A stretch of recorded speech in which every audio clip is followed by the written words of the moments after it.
best prices ever. Occasionally I'd see bruising, cut lips, split lips, weird marks, burns, or I don't know, on her arm, scratches on her arm, things like that. It was just weird, and it was periodic. It wasn't like a constant thing, but there were injuries to her.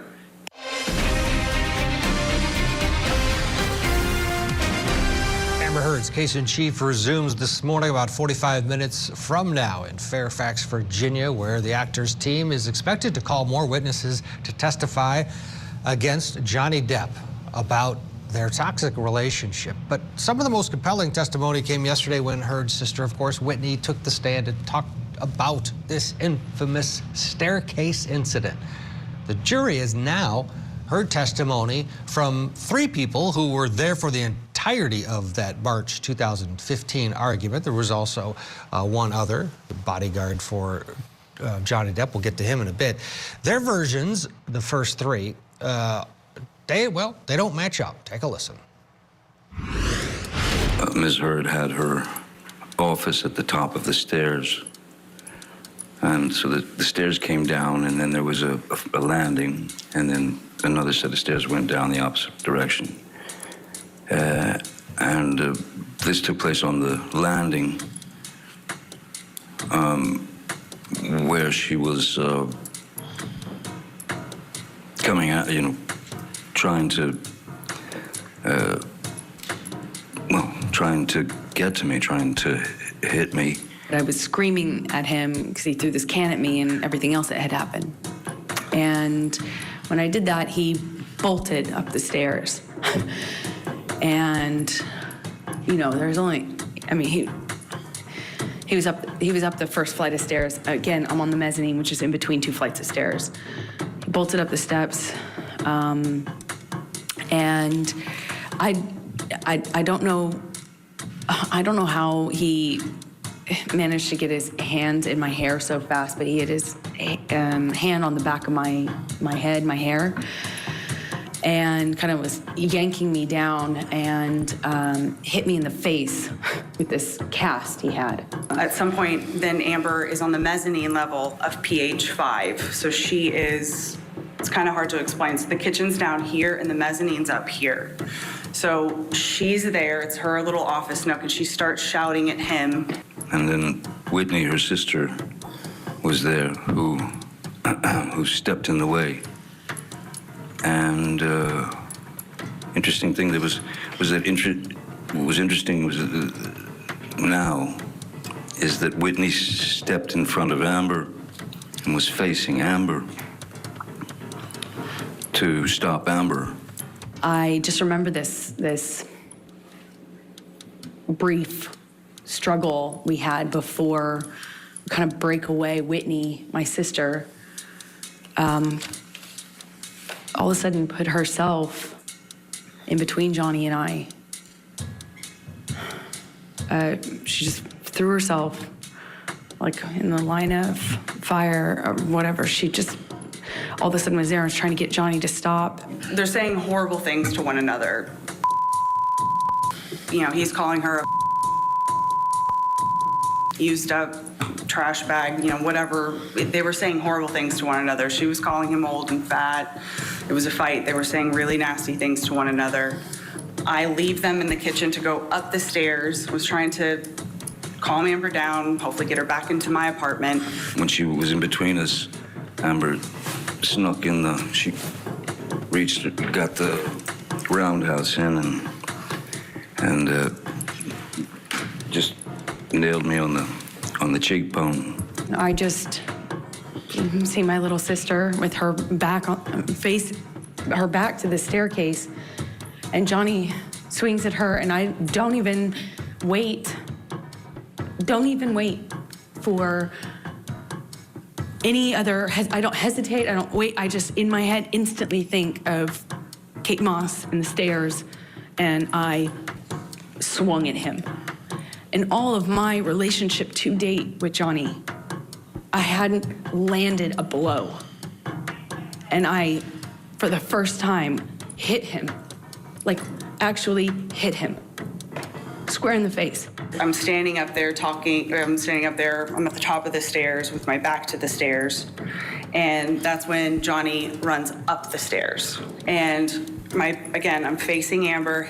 He comes up behind me, strikes me in the back, kind of just somewhere over here. He strikes me in the back. I hear Amber shout, "Don't hit my sister." She smacks him, lands one.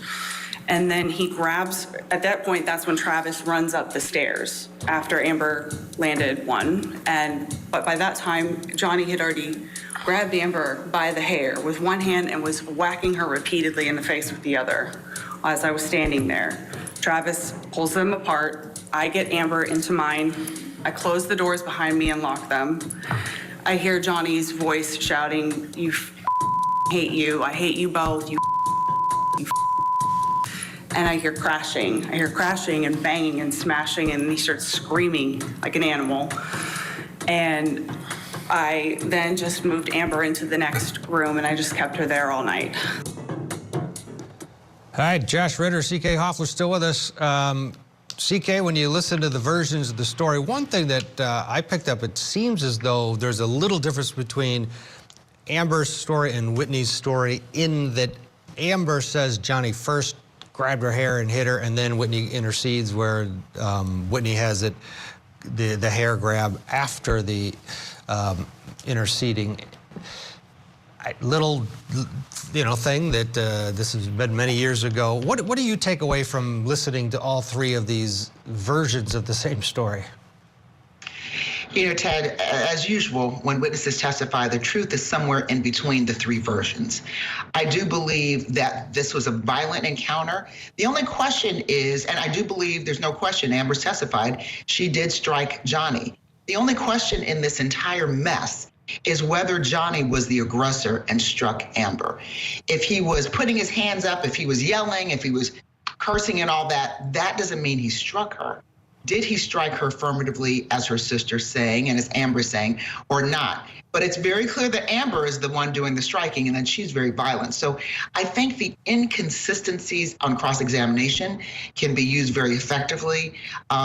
This is just a hot mess, Ted, but I do think those inconsistencies, I think I said that day one, but I do think that those inconsistencies can be used effectively on cross-examination, and probably will be used effectively. Is hot mess a potential verdict here? Can they come out and just write hot mess? That's what we've decided. I think the jurors probably want to do that. I think the jurors absolutely do not want to get to the point of seeing a verdict form, because we're asking them to intervene in a domestic issue that is so messy. Hot mess, but really messy. And so they're not going to know what to do, I predict, unless something dramatic happens. If something dramatic happens, that might mean that Johnny gets 0 because this is a civil case. But it doesn't mean that Amber's going to get anything either, because the evidence is clear that she has been violent against Johnny. The other person there during the staircase incident was Travis McGivern, and he has his own account. We're going to listen to him, and then Josh is going to weigh in. She was agitated. Mr. Depp was agitated. I felt it was time to get Mr. Depp out of the situation, so I stepped in between Miss Heard and Mr. Depp, telling Mr. Depp that we were leaving and that it wasn't up to him anymore. At that point, out of the corner of my eye, I saw a fist and an arm come across my right shoulder, and I heard and saw a closed fist contact Mr. Depp in the left side of his face. And whose fist was that? That was Miss Heard's fist, Amber Heard's fist. And where was Whitney when this occurred? Can't say for sure, but I'm guessing, or my best guess is behind Amber. So, Josh, Mr. McGivern with his ZZ Top beard does not look like Whitney Heard. Now, he's in the middle, and it's not Whitney, it's McGivern. This is not going to be easy for the jury to decipher who's lying? Because he also, I remember when he came across as very believable. What are your thoughts? Yeah, if you're keeping score, now it's 4 people know that Amber, including Amber's own admission, hit Johnny. And 2 people say that Johnny hit Amber, and 2 people say he didn't. So if you're the jurors, I think CK's right. We're talking hot mess. How do you decide here? If you're just going to count votes, it's going to come down to a credibility issue. But like you point out, Ted, everybody seems to be at least somewhat credible. I think the important thing to highlight, if you're on the Depp team, though, is that no one is disputing that Amber was violent here. But you do have discrepancies from a witness who is arguably the most objective of the 4 of them, who says he didn't witness Johnny being violent with her. And if they believe him, that might tip the scales just enough for the Depp team to come out on top on this one. Yeah, the old mustard seed on the scale of justice is all they need. Coming up, the jury hears from Amber's best friend at the time of her marriage to Johnny Depp. It's Rocky. What she said she witnessed while living next door to the couple. That's next.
screen right now.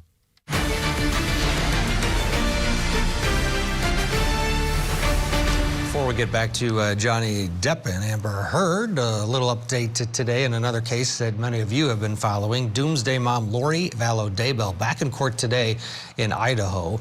Lori and her husband Chad Daybell both face numerous murder and conspiracy charges in connection to the deaths of her two children, Chad's wife Tammy Daybell. The pretrial hearing today is going to focus on a motion from the prosecution to rejoin these two trials, Chad and Lori's once again. Initially, the two cases were set to go to trial together, but last month Lori refused to waive her right to a speedy trial, so the judge set her trial date for this fall. Chad is set for January. We'll bring you the latest from today's hearing once we get them. Now, back to Fairfax, Virginia. Testimony resuming in about 30 minutes from now. You see the countdown clock there. Court TV cameras are standing by for day 19 of the Depp Heard defamation case. Already, people, as they always do, have gathered outside the courthouse. This is a live look on the street just outside the courthouse where Johnny Depp will be driving up in his SUV, and people out there to get a glimpse at Johnny Depp and Amber Heard as they make their way in to the courthouse. And we'll, as we do each morning, show you the arrivals and listen in to see what each one of them has to say as they walk in. Meanwhile, the jury heard from several key witnesses yesterday, including Amber Heard's best friend during the time of her marriage to Johnny Depp, Rocky Pennington. She testified that although she never witnessed any actual abuse from Johnny, there were several signs and incidences where, in her opinion, it sure did come close. Take a look. Amber went upstairs to get ready for him to come over. And eventually he showed up. I didn't see him show up. I didn't hear him show up. He went to PH3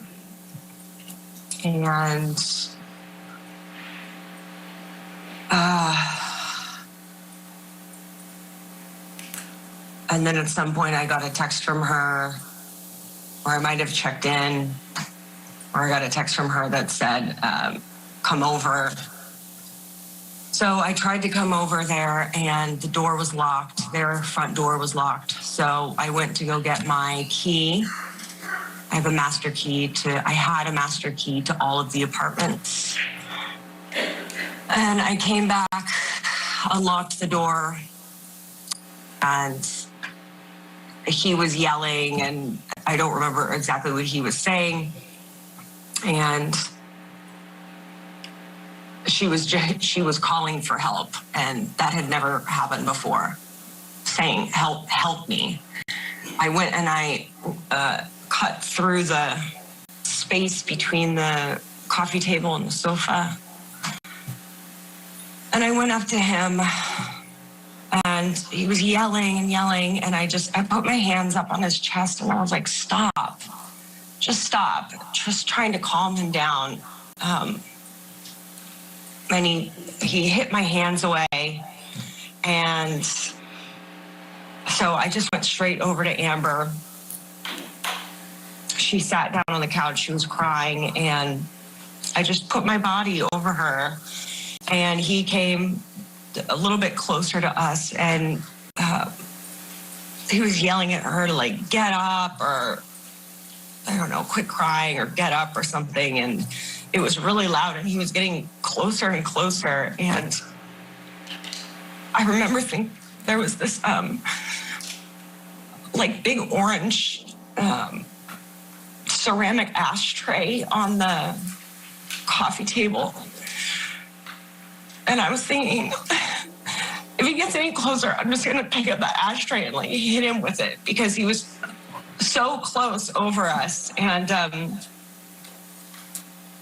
then at that point, Jerry and Sean came in from the front door of PH3 and came in, and they were like, boss, come on, let's get out of here.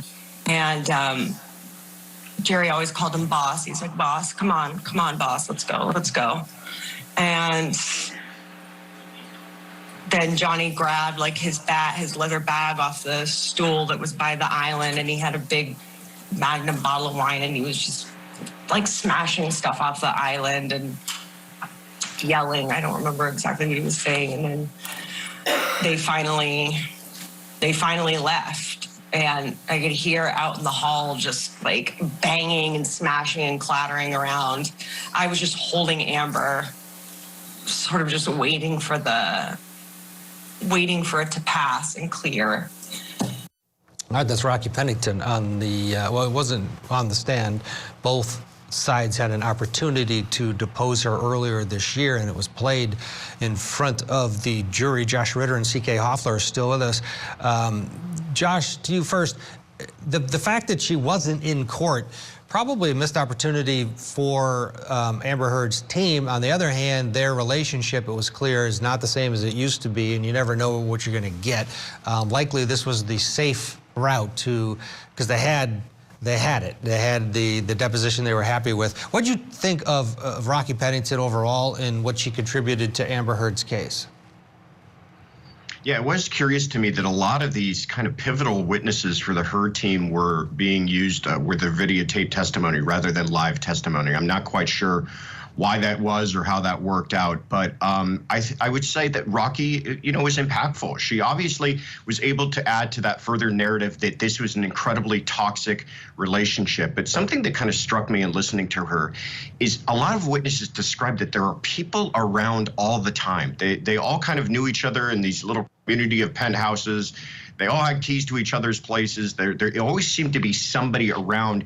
And it would beg the question, if you're on the Depp team, well, then why aren't there more witnesses to this alleged violence? There's only one witness, aside from Heard herself, that they've been able to put forward that says they actually saw him ever lay hands on her. And that's something I think you would drill home the point on if you're on the Depp team. If you're on the Heard team, I think you're talking about, but look at all of this, all this smoke. You may not see the fire, but you see all this smoke from the kind of violent behavior he had, smashing bottles and pushing people's hands away. It was obviously that he would kind of manifest his anger in a physical way, and I think you would say that would lead to abuse most likely. But one thing that's become abundantly clear is just how unhealthy an environment that was for the two of them. Yeah, I think for all of them. If you think about it, I mean, there was I don't know what was going on there at those penthouses, but careful what you wish for, when you want to go to Hollywood and make it big. CK, the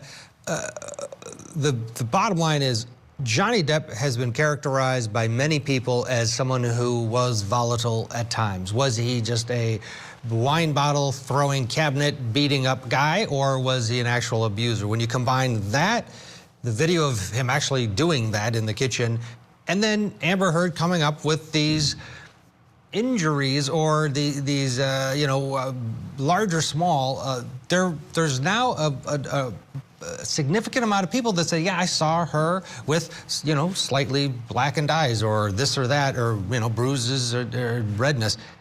That's a lot of evidence. It's starting to pile up. To Josh's point, that is circumstantial evidence, right? You walk outside and it's all wet out. Well, it was probably raining. Are we there yet? I think there is a lot of circumstantial evidence that's piled up. I think, this is a civil case. So the question is, will the jury give money to Johnny or to Amber or to either of them? I think you don't give money to people you don't like.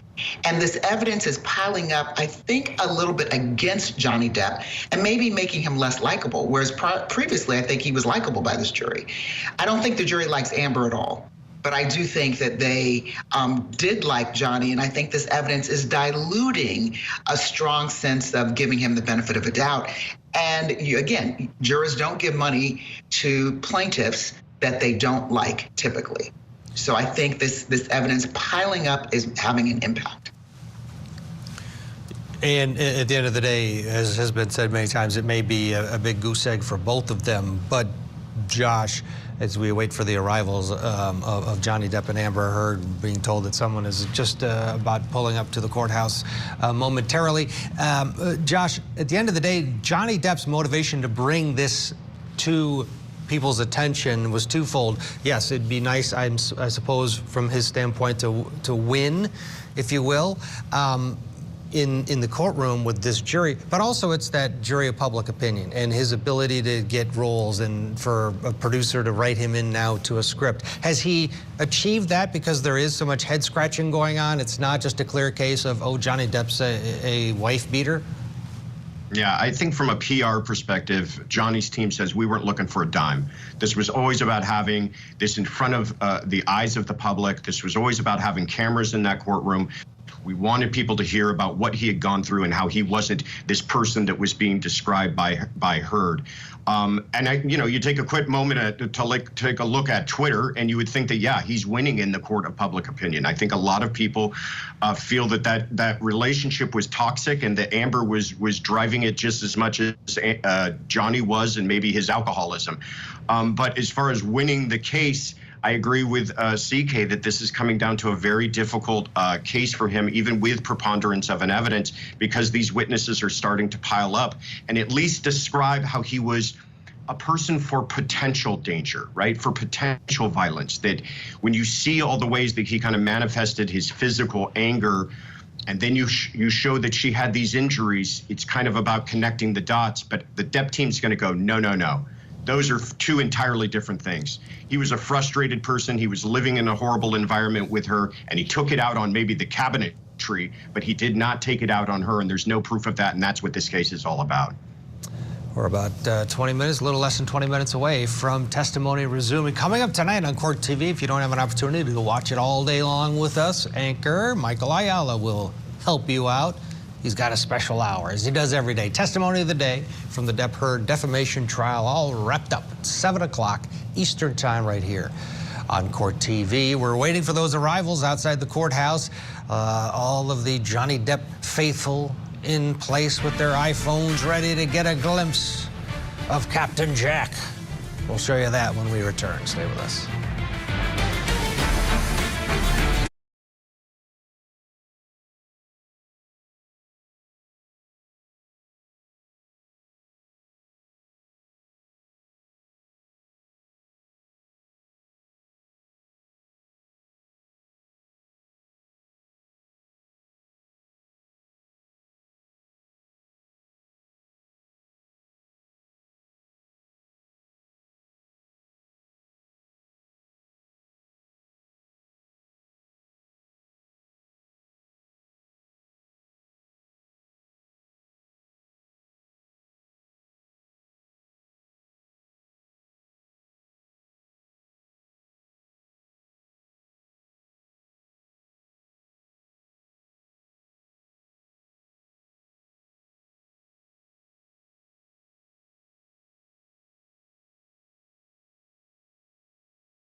Depp arriving at the courthouse. A live look outside as his SUV turns the corner and people scurry to get a look. As he pulls up, we'll let you listen in to see what he says to our cameraman, Austin, this morning.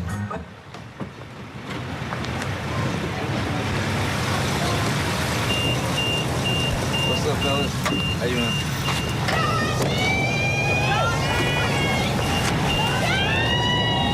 Thank you so much. Just made breakfast for all of them this morning. Good morning, waffles. Good morning. How are you? Good morning, sir. Have a great day. Good morning, sir. Good morning. Good morning. Have a great day. All right, so there he is. He's always got something to say to the camera as he walks in. Doesn't seem, Josh Ritter and C.K. Hoffler with us, doesn't seem too upset with yesterday's testimony. He always seems in a upbeat mood. On some level, let's first show you Amber's arrival. She arrived just a few minutes ago, and as usual, it's a quick entrance. Good morning, sir. Good morning. How are you? Good. Very well, thank you. CK, Johnny Depp is the reason that everybody's here. He's the one that wanted to go through with this, even after losing in the UK. Said, no, I want cameras. I want this all to be brought up for the public to see, the good, the bad, and the ugly. So, yeah, the fact that he's in a good mood, this is his show, is it not? It is his show. It is his show. And we are seeing the good, bad, and the ugly. I don't think that there is compelling evidence. There certainly is evidence, but it's going to be weighted because it's Amber and her sister, that he is a wife beater. You know, domestic violence is terrible. It's tragic. It's awful for us to see this toxic relationship. It's very toxic. But right now, the weight of the evidence goes more towards Amber being very, very violent. And it's unfortunate that both of them were in this very toxic relationship that spun out of control. He is someone who has, you know, he's an alcoholic, he throws things, but there's still not, I would say, compelling evidence that can't be undone, if you will, that he did actually hit Amber thus far. There's a lot of circumstantial evidence, and it's certainly building. But I think if Johnny's goal was to clear his name and that he was not the monster that she painted him out to be, maybe he's done that in some measure, but he still looks pretty bad, you know, throwing things and the like. It's a toxic relationship, no matter how you slice it. And lifestyle, yes, absolutely. Josh, the bottom line is because he engineered this is an argument that can be used in closing that why would Johnny bring this up if he was actually, you know, had abused Amber Heard? Why would he go through this? You know, that he has sort of on his side, if you will. The other part of the equation here that we have to look forward to is that rebuttal case. Do you think we get Johnny back on the witness stand so that he is the last impression that this jury has, and then if it comes down to one of the two is lying, he has the final word? I think that's a very good possibility of that happening. In fact, if you're the Depp team, you're going to try to find a way for that to happen, because I think he did do so well for himself. The highlights of this case for the Depp team were his testimony and the cross-examination of Amber Heard. And I think they felt fantastic. I can understand why he's entering the courtroom with some pep in his step after how those days went. Yesterday, not so much. Yesterday, I think they came down a little bit from the clouds, and they're going to have to deal with that. And maybe the way that they do deal with it is, like you said, on rebuttal by putting Johnny Depp up there. I also think there's a couple more surprises. We saw the way that his attorneys were reacting to some of her testimony. I think she may have opened up some doors that may have been foreclosed previously by court rulings, and I wouldn't be surprised if we get some more fireworks in the rebuttal case. Absolutely. As you see the team, Johnny Depp's legal team, getting ready to take their spot at the defense table. They've really become rock stars outside that courthouse. Camille Vasquez and Benjamin Chu. In fact, we were rolling when they left the courthouse yesterday, and they also are getting the cheers. Take a look.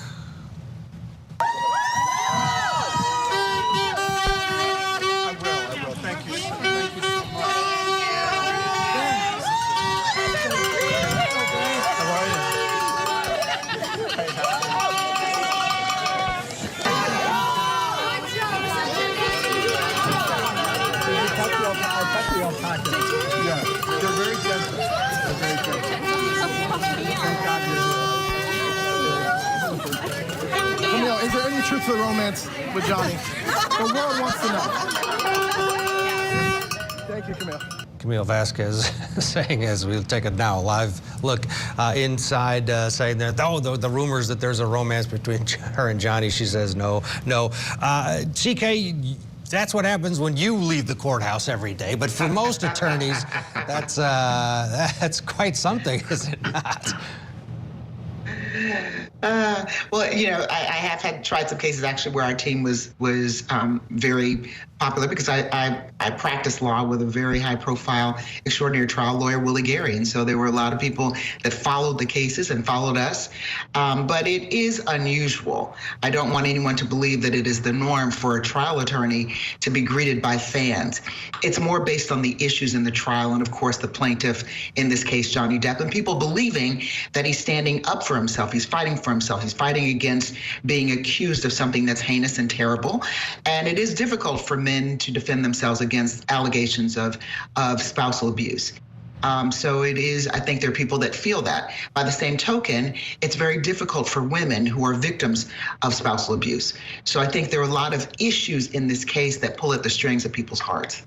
Yeah, and when a case is watched to this level, the attorneys are characters within the drama, and we're seeing that unfold here, Josh, where, you know, we've seen it with other high-profile cases, but now this one's to that level, and there's a lot of young people watching this case. I absolutely believe that Camille Vasquez is going to motivate young women to pursue a career in law. I mean, it's just because it's engaging and you're thinking, wow, this is pretty cool, and they're watching all of this unfold. As an attorney, it must be, you know, pretty cool too, Josh, to be watching from afar to see the how invested the public is in the process, and then you know, yes, they're on two sides, but also the overall institution. No, absolutely. It's a cultural event that's really taken on a life of its own. I mean, we see, you know, the llamas and the crowds and everybody outside of the courthouse, but beyond that, I mean, there's commentating, you know, taking place on the internet and Twitter and late night talk show hosts. It's like, this is an event that everybody's kind of tuned into. Just, you know, the scuttlebutt outside of my own office is people are talking about it because they're watching the clips and they're watching a little bit every single day through places like Court TV. And it really has become something that I think will have kind of a significant effect beyond this courthouse. Yeah. Need a quick break as we approach the top of the hour. Testimony when we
She had these deep cuts on the backs of her forearms.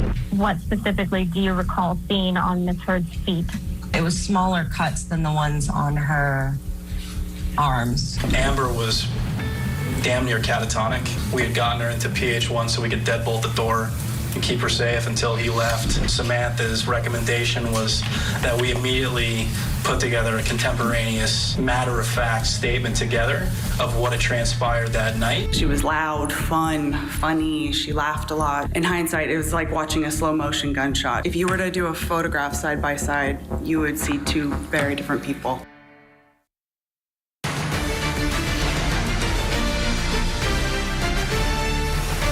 The hour. Welcome to Court TV Live. I'm Ted Rollins. Our cameras are in place in Fairfax, Virginia, in the courtroom. We're bringing you live coverage of Johnny Depp versus Amber Heard. Today is day 19 as we see everybody has assembled in the courtroom, just awaiting the judge to take the bench. At any moment, court will get underway. It was a huge day yesterday for Amber Heard and her case. After 5 weeks of testimony, Heard's legal team finally presents the first person other than Amber Heard to say that they saw Johnny Depp hit Amber. That testimony, of course, came from Whitney, Amber's sister, and it does directly contradict Johnny Depp's own testimony. His testimony that he never struck Amber Heard or any other woman. Watching along with us this morning, C.K. Hoffler. She's a trial attorney, works out of Atlanta, Georgia, and practices in several states across this country. We're happy to have her with us. And C.K., as we get ready now for day 19, Amber Heard's case is building some momentum from their side. You can see it. Their body language, there's more smiles, there's discussion. Let's face it, after the disastrous cross, it was an iceberg over there. Amber was all on an island. Now look at them this morning. They have to feel confident. I think they're feeling very confident. I do think, in a civil case, it's always most difficult when the other side presents the evidence. So if you're the plaintiff, I'm a plaintiff's lawyer primarily. So when I'm in my case in chief, I'm feeling great because I'm presenting the most compelling evidence. I'm making my case. The first day when the other side presents their case, you feel some kind of way because they now have a shot at refuting all of the evidence that you've presented. So this is a very normal turn of events, if you will. It would be disastrous for Amber if they didn't score some points during their case in chief. But I think they do have an uphill battle because of the evidence of her violence. But I think that it's making it a little more difficult for Johnny to overcome some of this circumstantial evidence that has been piling up. It's feasible, it's doable, but it's going to be difficult. The table has been set in terms of what the jury's going to get from Amber Heard's side when we're talking about witnesses that have seen the actual violence. And that is, there's only one. It was Whitney Heard, and it was just that one incident. And in that incident, Amber Heard took a swing at Johnny Depp, and that was well documented. At the end of the day, can that staircase incident, as it's been called, in March of 2015, be argued away by Depp's team in the close? Do they have a good shot at getting over what one might think was devastating testimony from Whitney yesterday? I think they have a good shot because it's coming from her sister. I mean, the evidence, the corroborating evidence is coming from her sister. There's some inconsistencies, but it's going to be tough. But it's feasible, it's possible. I think Johnny Depp's team can do it just based on all of the evidence, because the overwhelming evidence is that Amber Heard is very violent, that she's creating this scenario. So I think it can be overcome. I think obviously there's a delay here. Johnny Depp is leaving the courtroom. His fans in the back of the courtroom stood up and started waving. We did see a bailiff come in and tell the parties something. Obviously, either the judge is running late or there's some sort of issue. We don't know if testimony has been delayed, canceled for the day. Maybe there's a juror issue. There's clearly a delay. I'm being told now from our team in the courthouse that it is related to a juror. So there's a jury issue, whether someone's late or not. You never know. This happens. This is all, we see this a lot, where a juror is running late. You can't start without all the jurors, CK. Everybody's got to be there. Everybody's got to be there. And, you know, I had a situation once where a juror was locked up for failing to pay child support. So it delayed the trial. And that delayed the trial. So our judge had to intervene and in the proceedings so that he could still serve on our panel. But it delayed our case by, you know, all morning long we were just sitting on pins and needles. But in the afternoon he presented and we continued with our case. So these things do happen. People in cities like Atlanta, this traffic is horrific. People are late, they're delayed because of traffic. Issues happen with childcare because after all, jurors are people who every day, like all of us, have to confront life issues.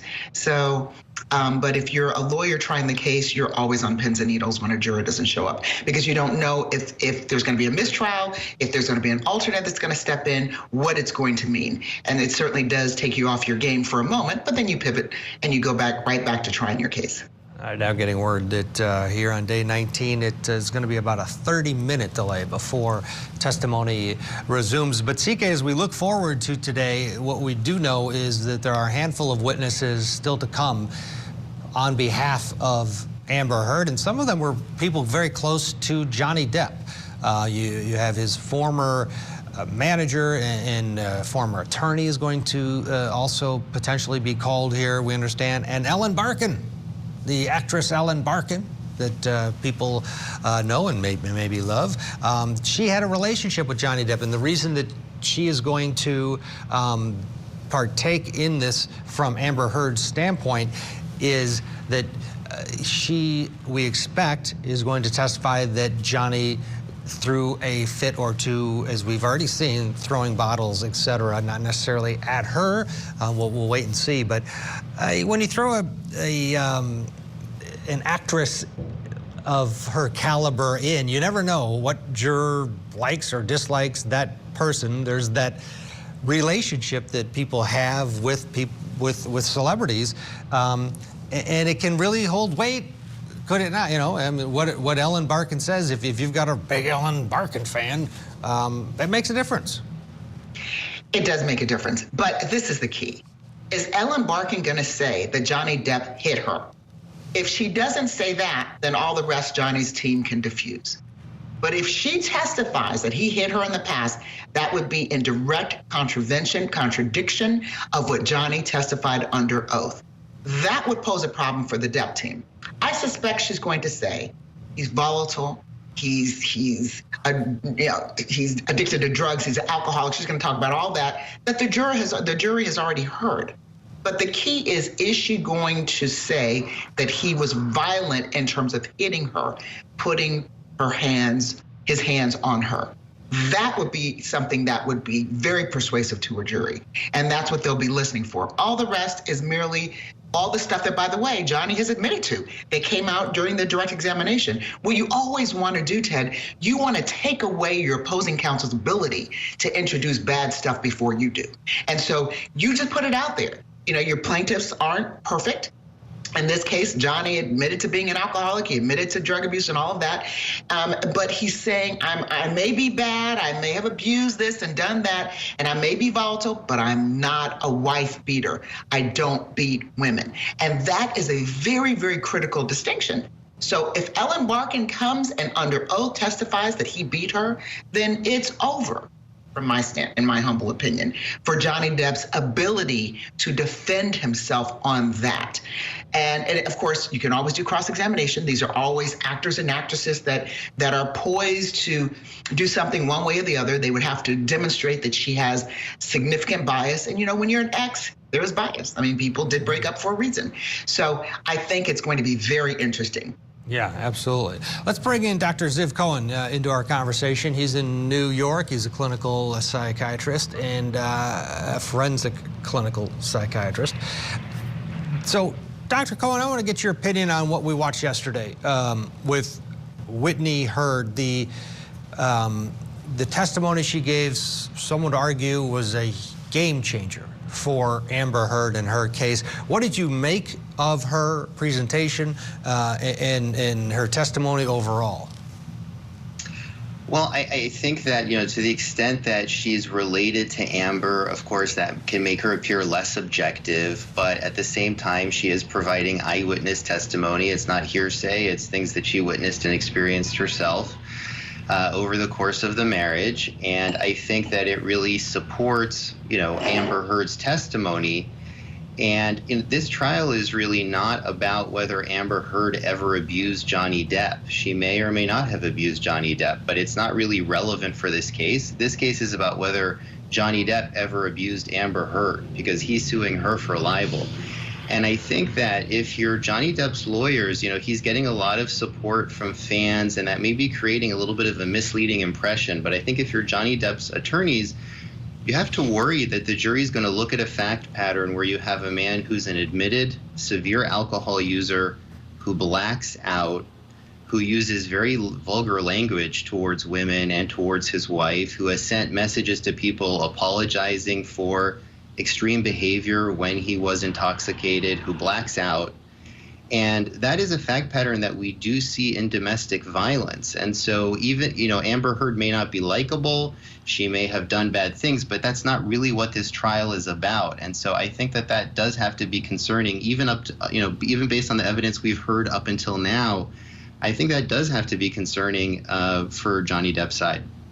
Here's Whitney Heard, the sister of Amber Heard, yesterday talking about the moment that she says that Johnny was absolutely throwing punches. Johnny then hurls a Red Bull can and it hits Debbie in the back. She didn't even react. She didn't really seem to notice. But I'm standing up there talking. I'm standing up there. I'm at the top of the stairs with my back to the stairs. And that's when Johnny runs up the stairs. And again, I'm facing Amber. He comes up behind me, strikes me in the back, kind of just somewhere over here. He strikes me in the back. I hear Amber shout, "Don't hit my sister." She smacks him, lands one, and then he grabs, at that point, that's when Travis runs up the stairs after Amber landed one. But by that time, Johnny had already grabbed Amber by the hair with one hand and was whacking her repeatedly in the face with the other as I was standing there. Travis pulls them apart. I get Amber into mine. I close the doors behind me and lock them. I then hear Johnny's voice shouting. Never mind, withdraw. Okay, sorry. I hear Johnny's voice shouting, I hate you. I hate you both. You. And I hear crashing. I hear crashing and banging and smashing, and he starts screaming like an animal. And I then just moved Amber into the next room, and I just kept her there all night. The next day, I go, and I see her closet has been completely destroyed. C.K. Hoffler, in this version of the events, Whitney says that Amber threw the first punch. Does that matter? I think it does matter. I slightly disagree as a trial lawyer with our expert, with our psychiatrist, for this reason. Amber has counterclaims. She is also counterclaiming against Johnny. Her credibility is going to be critical. To the extent that her credibility is going to be critical for her claims, and even for the defenses, what she says, what she did, the fact that she was violent, and all of that becomes very relevant for the jury. And I just say that as a trial lawyer. And I don't think jurors are going to distinguish. They're not going to make a lot of distinction. They're looking at these two people in a toxic relationship. And the only question is whether Johnny Depp hit Amber Heard for his case. But for her case, her credibility, her testimony, what she did, her actions are going to be vitally important as well. I think that what her sister is saying and what took place allegedly, because of some of the inconsistencies, I think the jurors might be confused, but this is not good for either side. It's a hot mess, but it's not good. It's not good. The mounting testimony that Amber is presenting is not good for Johnny's case, but I think he can overcome it. But the bottom line is both of them look bad here. And that's what the jurors are going to have to talk about, think about, decipher, and decide whether they should give either one of them any money. Because again, this is a civil case. The remedy, or what they're asking a juror to do, is to award money damages for damage to reputation and the like. That's what the jurors are going to be confronted with. Absolutely. We are, if you're just joining us, wondering where's the testimony? Well, there's a little delay, about a half an hour delay according to the court because of an issue with one of the jurors. So we're going to get a break in here and lots more to discuss. We've got Ellen Barkin expected to take the stand in some form, a video deposition likely. And then we also have a lot to talk about yesterday's blows that Amber Heard's team landed on Johnny Depp's case. That's next.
personal loan. Welcome back to Court TV Live. I'm Ted Rowlands. Glad to have you along with us on this Thursday morning. There's a short delay because of a juror issue in Fairfax, Virginia. A juror is running late, so the judge has put a 30-minute delay on the table. The fate, of course, of Johnny Depp and Amber Heard could be, at the end of the day, well, it's going to be in the hands of the jury. And this jury could get the case by next Friday. And then part of the jury's deliberations may involve a battle of the experts, and specifically Amber Heard's mental health. The first witness for Amber Heard's side was their expert witness, a psychologist. Her testimony directly contradicted Johnny Depp's expert. Court TV legal correspondent Joy Lim-Nakrin has a look at the dueling testimony. The dueling defamation cases of Johnny Depp and Amber Heard have also featured dueling experts. Psychologists serving as witnesses for each have given very different accounts of what happened. She would suddenly be one way, and then she would become very animated. The abuse by Mr. Depp, he called her a number of names, frequently whore, slut. Depp's psychological expert, Dr. Shannon Curry, testified that Heard suffered from 2 personality disorders. As a result of the work that you performed, did you form any opinions with respect to Ms. Heard? I did. What were those opinions? The results of Ms. Heard's evaluation supported 2 diagnoses: borderline personality disorder and histrionic personality disorder. And she suggested these disorders led Heard to commit violence and abuse. She told a story about, I suppose, they were shopping for Thanksgiving accoutrements, something to prepare for Thanksgiving, and Ms. Heard struck her in the face, sort of out of the blue, which is, I thought was interesting, because that is one of those signs of borderline personality disorder where if a friend or a loved one isn't meeting your needs in that moment, people with borderline personality disorder can be very caring in their relationships. As long as their needs are being met, they feel that their needs should be met when they want them met, at a specific level. And if they're not, then that anger, that sense of harm causes them to react. So the striking Ms. Pennington, per Ms. Pennington's report in the declaration, or the testimony, I thought was pretty consistent. Dr. Dawn Hughes spent nearly 30 hours evaluating Amber Heard before serving as her witness. She testified for Heard, saying she appeared to have been abused by Depp. The main opinion is that Ms. Heard's report of intimate partner violence and the records that I reviewed is consistent with what we know in the field about intimate partner violence, characterized by physical violence, psychological aggression, sexual violence, coercive control, and surveillance behaviors. Even more, she argued that the abuse was so severe, Heard suffered post-traumatic stress disorder, all because of Johnny Depp. I diagnosed Ms. Heard with post-traumatic stress disorder. And the cause was the intimate partner violence by Mr. Depp. That was what was pushing the symptoms. That was what was related to the intrusive phenomena. That was related to her avoidance. That was related to her differences in her mood. That was related to her avoidance efforts. So it was the cause was the intimate partner violence by Mr. Depp. And of course, attorneys for each side took aim at the other, trading blame through testimony. You cannot testify that Johnny Depp was not abused, can you? I can testify that he had physical acts of violence perpetrated on him, as well as psychological aggressive acts perpetrated upon him. No further questions. All right, still with us, trial attorney C.K. Hoffler. She's in Atlanta, Georgia, and forensic and clinical psychiatrist. Dr. Ziv Cohen, he's in New York City. Dr. Cohen, to you first, what's your take on the fact that you have 2 experts, both of them had an opportunity to speak and analyze Amber Heard and have her go through some tests, and they have very different conclusions at the end of the day. It's not a huge surprise in a courtroom for this to take place, but from a professional standpoint, what's your take on where the reality lies?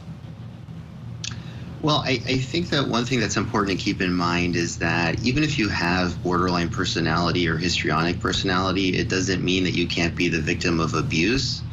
And in fact, people with mental health are more commonly victimized in abusive relationships, people with mental health issues. So I think that, again, I think this trial is really about whether there was abuse that went from Johnny Depp towards Amber Heard, because that's what she wrote about in her op-ed, and he's claiming that he was defamed by that.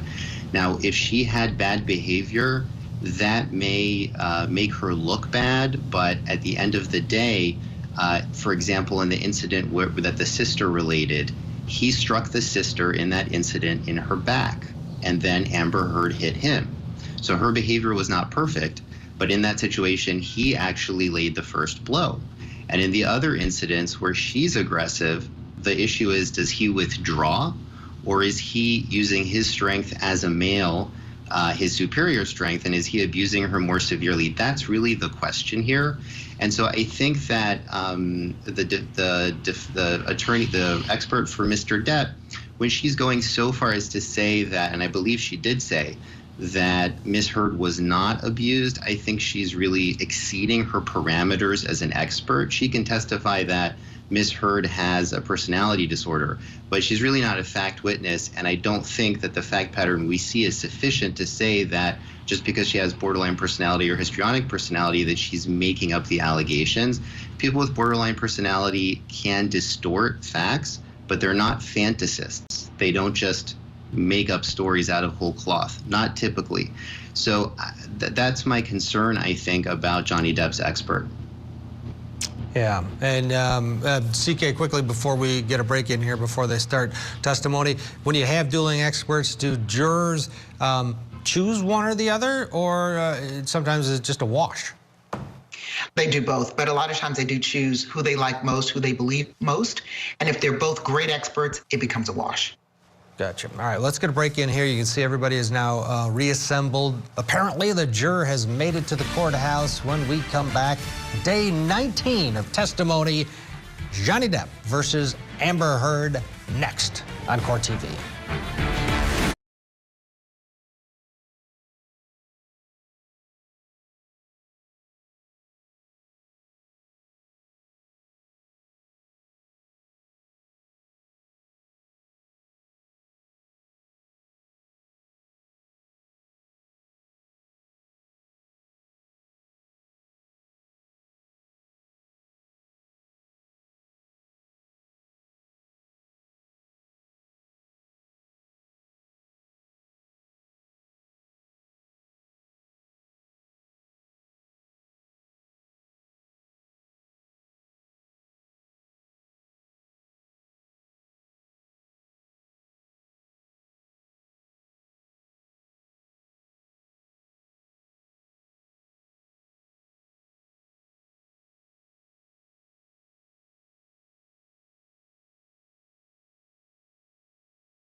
JoinCalibrate.com. Welcome back to Court TV. Court in Virginia had a bit of a short delay today, this morning because of a juror. A juror was late to the courthouse. That juror has arrived. The judge has just taken the bench, and is always the case. They're starting off the day with a sidebar to make sure that everybody is on the same page before testimony resumes. This is day 19 of Johnny Depp versus Amber Heard. As we take a live look into the courtroom, C.K. Hoffler's along with us, along with Dr. Ziv Cohen. And as we wait for the jury to be summoned, Dr. Cohen, the testimony yesterday from Amber Heard's sister Whitney has a lot of people talking, and a lot of people now believing Amber Heard's version of events.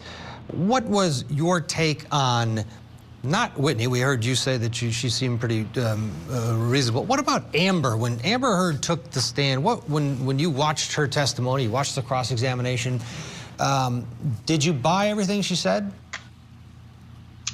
Look, I think the challenge with Amber Heard is that when she's testifying, she makes inconsistent eye contact. Her body language I find rather stiff. She has a halting speech. She starts to cry sometimes a little bit unpredictably. And so I think that she doesn't always make the best impression on the jury. And so for her, I think it's really important to have some corroborating witnesses to really make the jury believe what she's reporting. I also think that the expert for Johnny Depp's side was very effective at painting Amber as not believable and as having a personality disorder. So I do think that this was very helpful for her, and to the extent that she has other collateral witnesses, it'll be important for her case. Yeah, it was a big day yesterday. CK, to the doctor's point, the mental fitness of Amber Heard, if that's being considered by the jury, that adds another layer, does it not, into, at the end of the day, if you're going to get up in closings and say, one of them's lying and you gotta believe our client. That factors in, and it's an advantage, I would think, for Team Johnny Depp. I agree with you, Ted. I think that, and it's unfortunate, but the Johnny Depp's expert painted a picture of Amber Heard, and Amber Heard's testimony confirmed or corroborated that picture that was painted by his expert.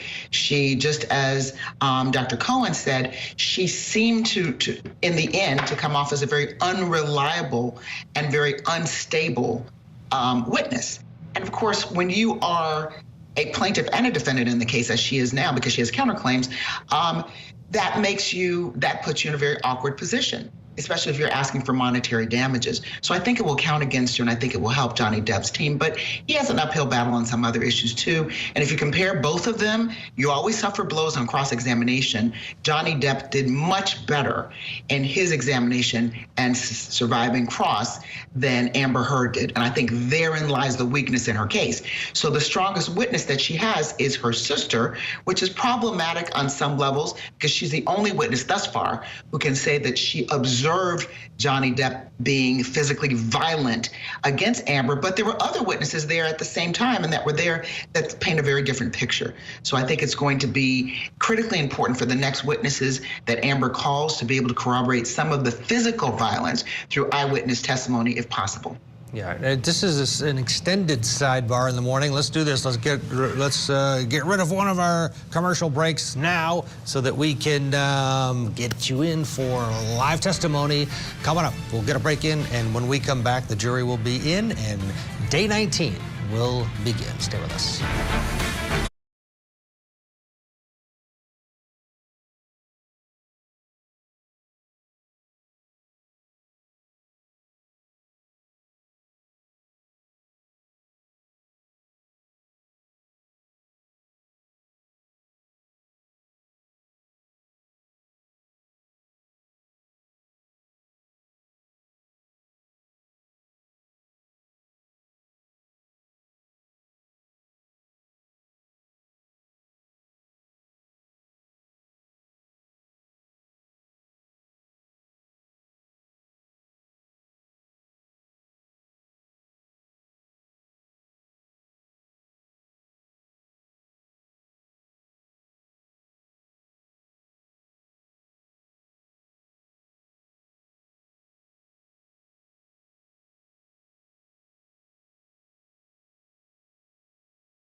Perfect timing. The sidebar has broken up. The jury is in the courtroom. First witness of the day will be video deposition, and the individual's name is Bruce Whitkin. Just starting. And did Depp ever become family? To me? Yeah. Who was the first person that Depp married? My sister-in-law, Lori Ann Allison. Yes. Okay. And was that around the time? It's right when we moved out here, 1984. Okay. So how long have you known Mr. Depp? How many years? It's got to be over 40, maybe from 82 to now. And would you consider yourself friends with Mr. Depp? We were until about 4 years ago, yeah. Okay. And before 4 years ago, were you close friends? Yeah, I would consider him my best friend, yeah. Was he like a brother to you before 4 years ago? I mean, yeah, we were brothers. You would call me a brother, I'd call him a brother, yeah. I mean, we had a lot in common. Is it fair to say that he was like family before 4 years ago? Yeah, I mean, he was friends with my mom. My mom loved him. I mean, yeah, we were as close as you can get.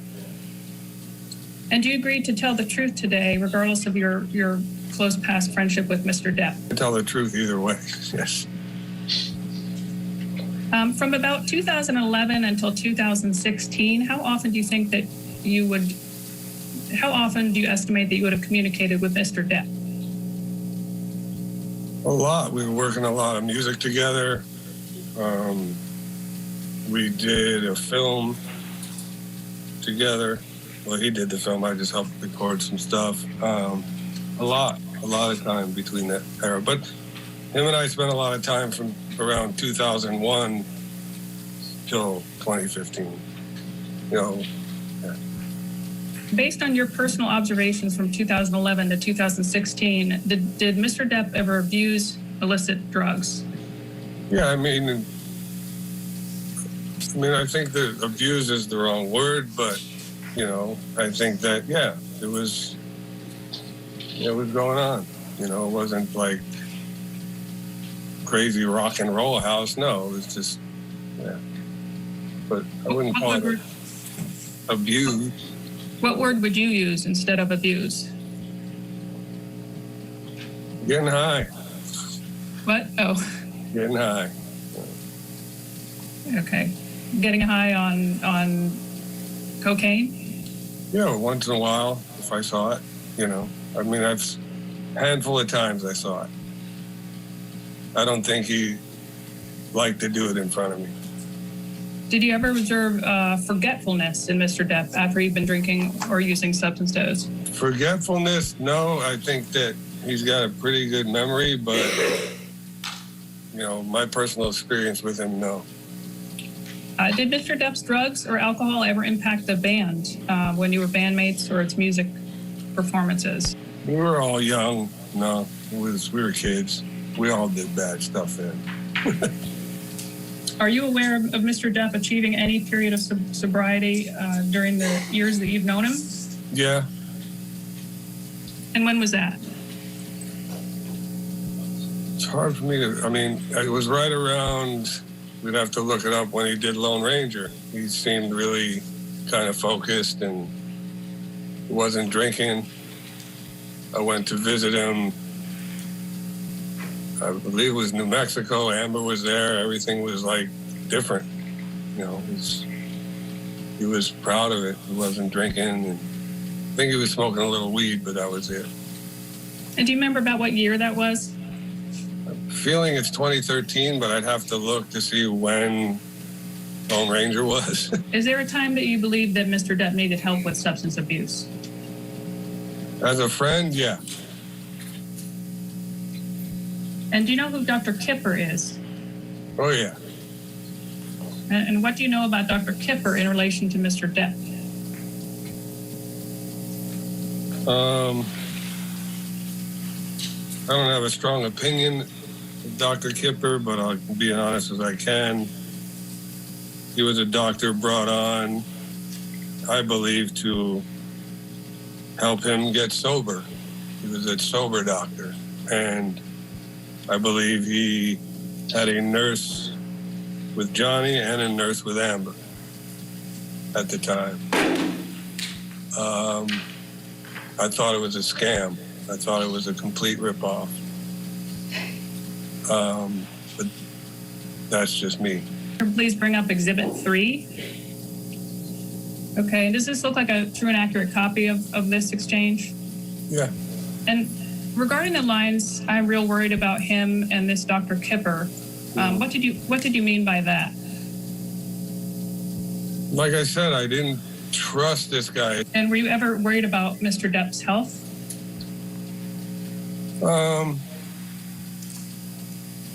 Yeah, I mean, I would be, you know. I love the guy. You know? I didn't know what he was taking, but they just both seemed like zombies. And why were you concerned? Just because I saw how he looked and know what he's going through, and so yeah, I was concerned, but couldn't get back in there to try and help. Were you nervous for him in relation to drugs and alcohol? Yes. So you did have some health concerns or not?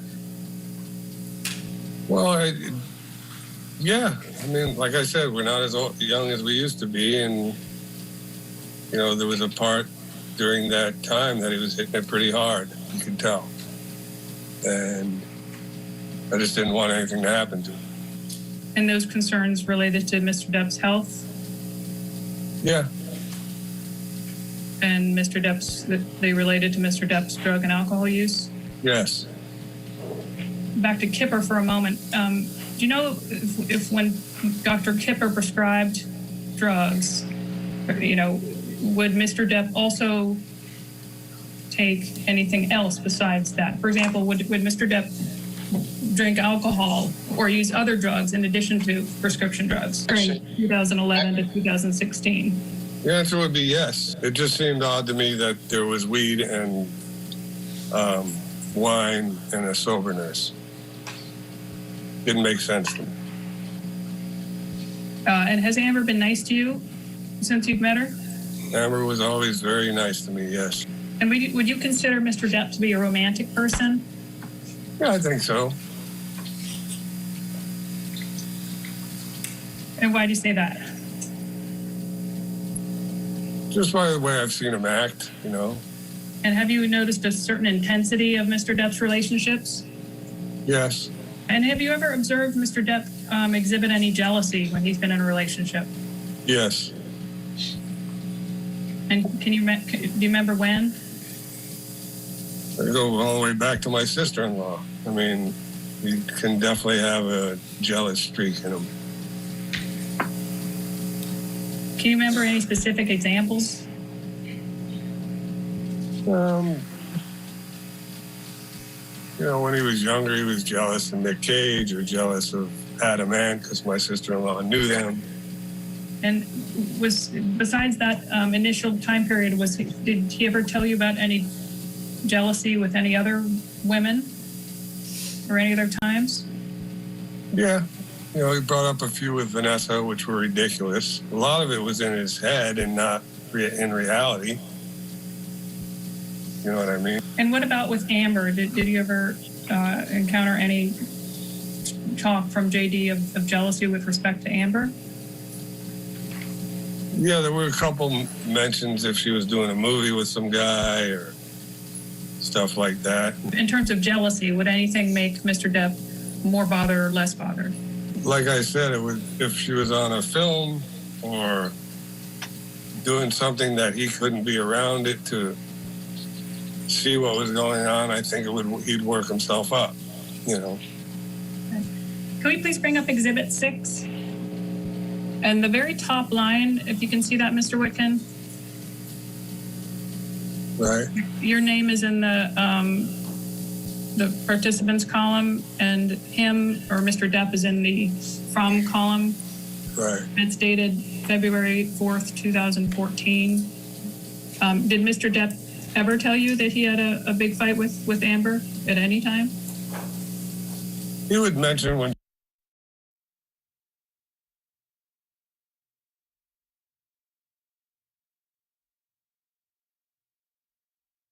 Mr. Depp and Mr. Manson together? yeah, but you can't blame somebody's drug abuse on somebody else. But yeah, him and Manson would hit it pretty hard as well. And they would, by hit it hard, they would do... They would drink and smoke weed. I don't know if I ever saw Manson do blow, but I would assume that he did. He's done everything else. Okay, but you would see them drink together? Yeah. I worked with them both on a few things, so. Let's go to Exhibit 8, please. Yeah. We can see that it's the same date. It's February 3rd, 2014. Text exchange between you and Amber. And do you have a... I have a vague memory of him hanging at Manson's house for a couple of days. Do you know what kind of professional help, more specifically? I mean, yeah, to kind of clean up. I mean, he tried to clean up a couple times, and he did. And I think he needed that, and he needed therapy. You know, and I recommended that to him. He did it a little bit, but then he stopped. Because from my experience, it's deep-rooted issues that he's dealing with. It has nothing to do with Amber. That's my opinion. Okay. So you were referring to two types of professional help there. One was therapy and one was cleaning up for drugs. Is that fair? Yeah. Could we please bring up Exhibit 9? So this is actually a continuation of that same date exchange from February 3rd, 2014. And I'll give you a minute to read it. They're text between you and Amber.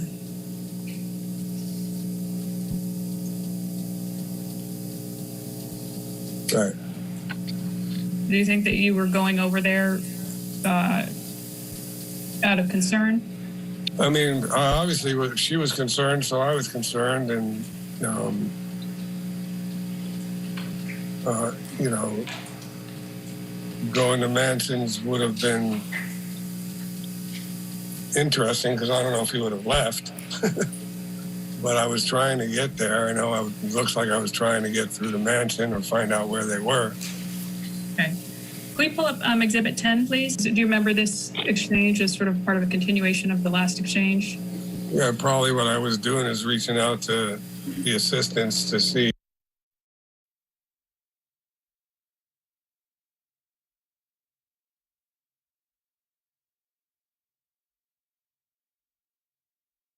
April 20th of 2016. Okay.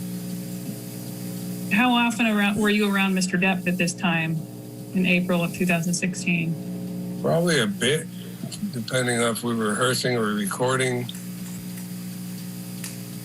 You know, my dates are a little squirrely, but And do you have any?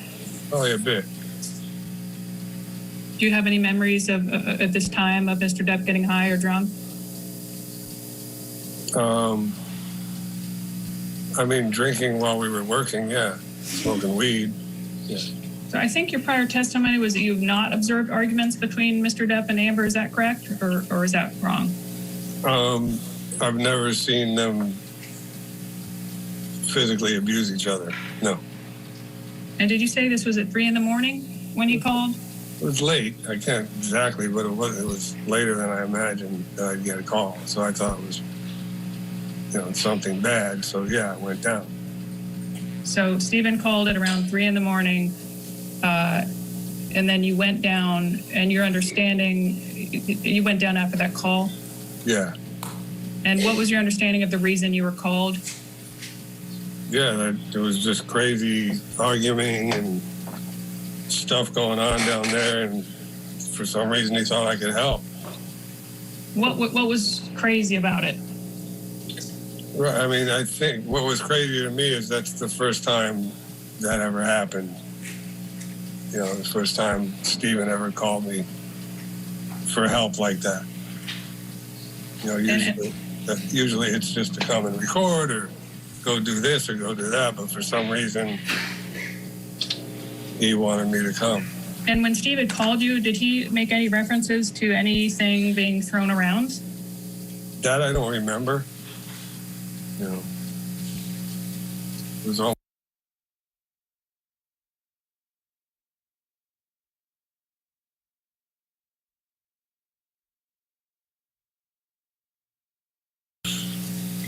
my house downtown at 3 in the morning, maybe 20 minutes.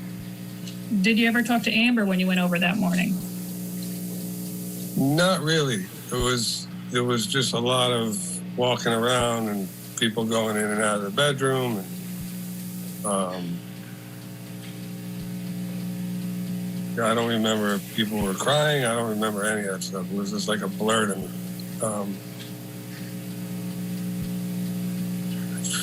I don't remember if I talked to her. I'm sure I probably said everything's gonna be all right. But, by the time I got there, you can tell there was a vibe in the house, but there's nothing I could witness. What was the vibe in the house? Just people, a little bit of an edge, And look, I got called down there at 3 in the morning, and there's the mom up. I mean, it was obviously, to me, something went down, but I didn't see anything. And if we could pull up Exhibit 13, please. And do you recognize? We're going to need to slip in a commercial break here as we approach the top of the hour. More testimony from Day 19, Johnny Depp versus Amber Heard, straight ahead. Don't go anywhere. This is Court TV, your front row seat to justice.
Go to prettylitter.com. Top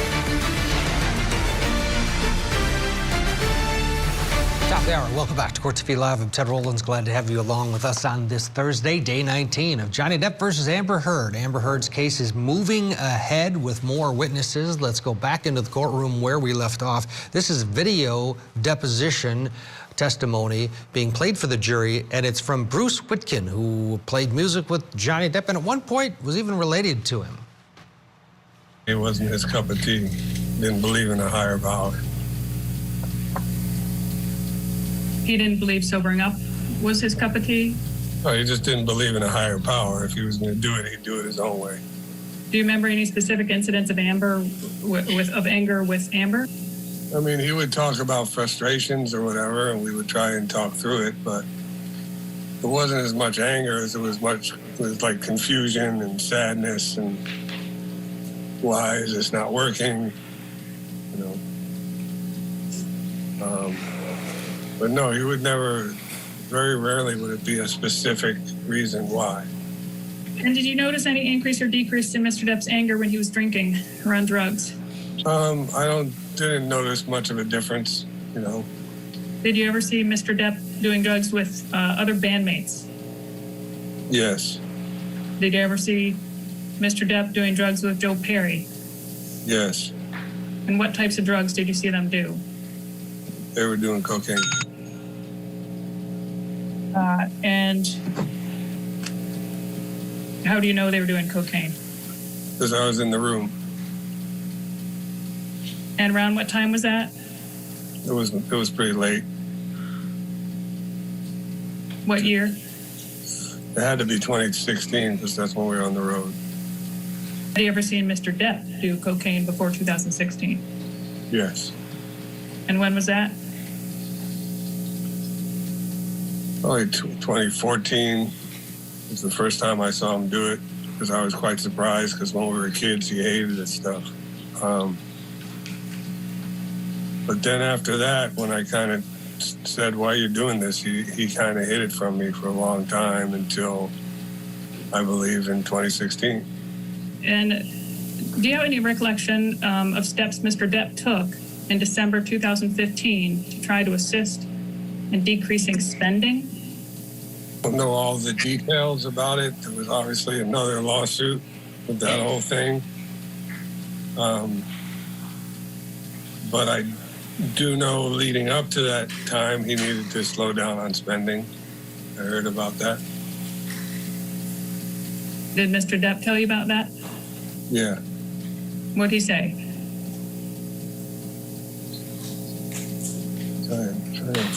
Time. Just something about the business manager and, you know, been spending too much and I need to slow down or do more movies or whatever. Have you been involved in Mr. Depp's any of Mr. Depp's prior lawsuits? Yes, I have. I was part of the first one against the management group, and then I was deposed in the lawsuit with his lawyer, Jake Bloom. Did you testify? Do you remember testifying about drug and alcohol use in that by Mr. Depp in that deposition? Yes. And what was that about? I was at Johnny's house. Things were going good. We were hanging out, talking. And I guess Waldman came in and Johnny introduced me. And I just remember Waldman saying, hey, nice to meet you. And Johnny had told Waldman that I was part of Unison Music, which was named in the lawsuit. And if they needed any paperwork from me, that I had all my paperwork and tax returns. And Waldman turned right at me, looked me in the eye.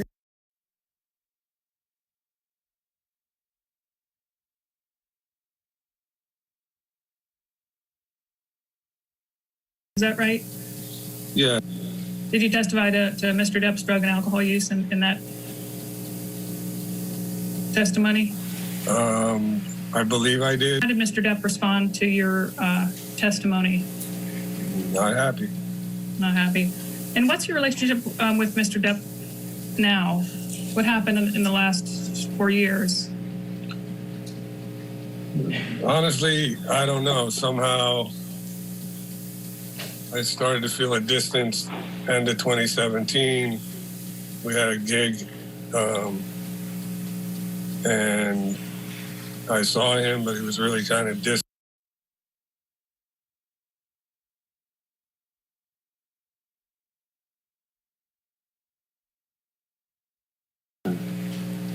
Bad mouthed him, and I'm like, what are you talking about? And he wouldn't explain it. And pretty much haven't seen him since 2018. Didn't even get to have the whole bro argument. Just cut off. Can't get through to him, no return text, no nothing. No email. My daughter even got married and he ignored it. So I think there's some people behind the scenes.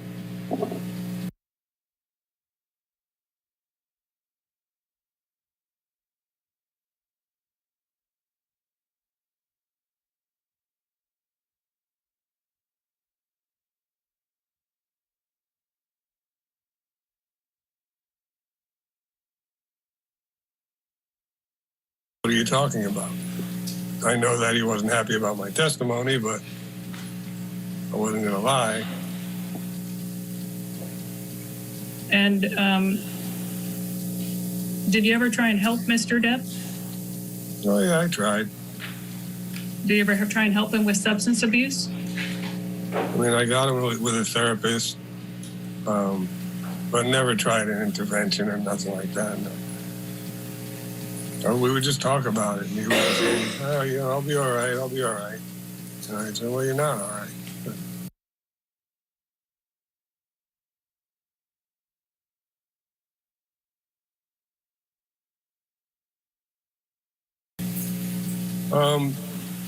I mean, I know Christy, his sister, was always concerned with his well-being, whether it was substance abuse or not. And everybody, I think, deep down inside was, but like I said, the people on payroll won't really say much. They'll try, but what, you know, they don't want to lose their job. And I'm not saying they all fall into that category, you know, but it's a strange thing around people like him. Everybody wants something. And I think today you testified to seeing a bruise, but is it fair to say that you have no knowledge one way or another of violence? Not personal knowledge, no. You mentioned before that Mr. Depp has pushed you away in the last 4 years. Is that right? Yes. Has Mr. Depp ever admitted being violent to you? No. With anyone? No. All right. Yes, ma'am. Your next witness. All right, that was it for Bruce Witkin talking about his relationship with Johnny Depp, a relationship that is no more. We'll get a break in here. Next witness coming up.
1,000 happy cat parents.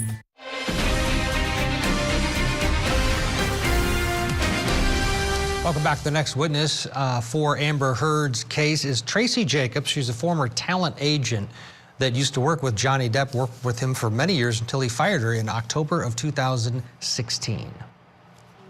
Represented by Joel Mandel. Nope, never. Was Mr. Depp a difficult client to represent? He wasn't initially, and it became far more complicated in the last 10 years of my representing him.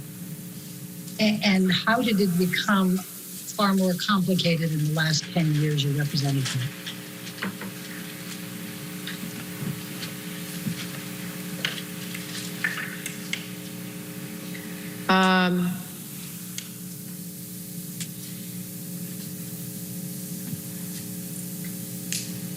His unprofessional behavior. Anything else? I think that covers a multitude of things. And that's going to be my next question. What do you mean by Mr. Depp's unprofessional behavior in the last 10 years of your representation? Showing up late to set consistently on virtually every movie. I would get yelled at. I never said to him, "You're a difficult client." I never used those words, but I was very honest with him and said, "You've got to stop doing this. This is hurting you." And it did. And yeah.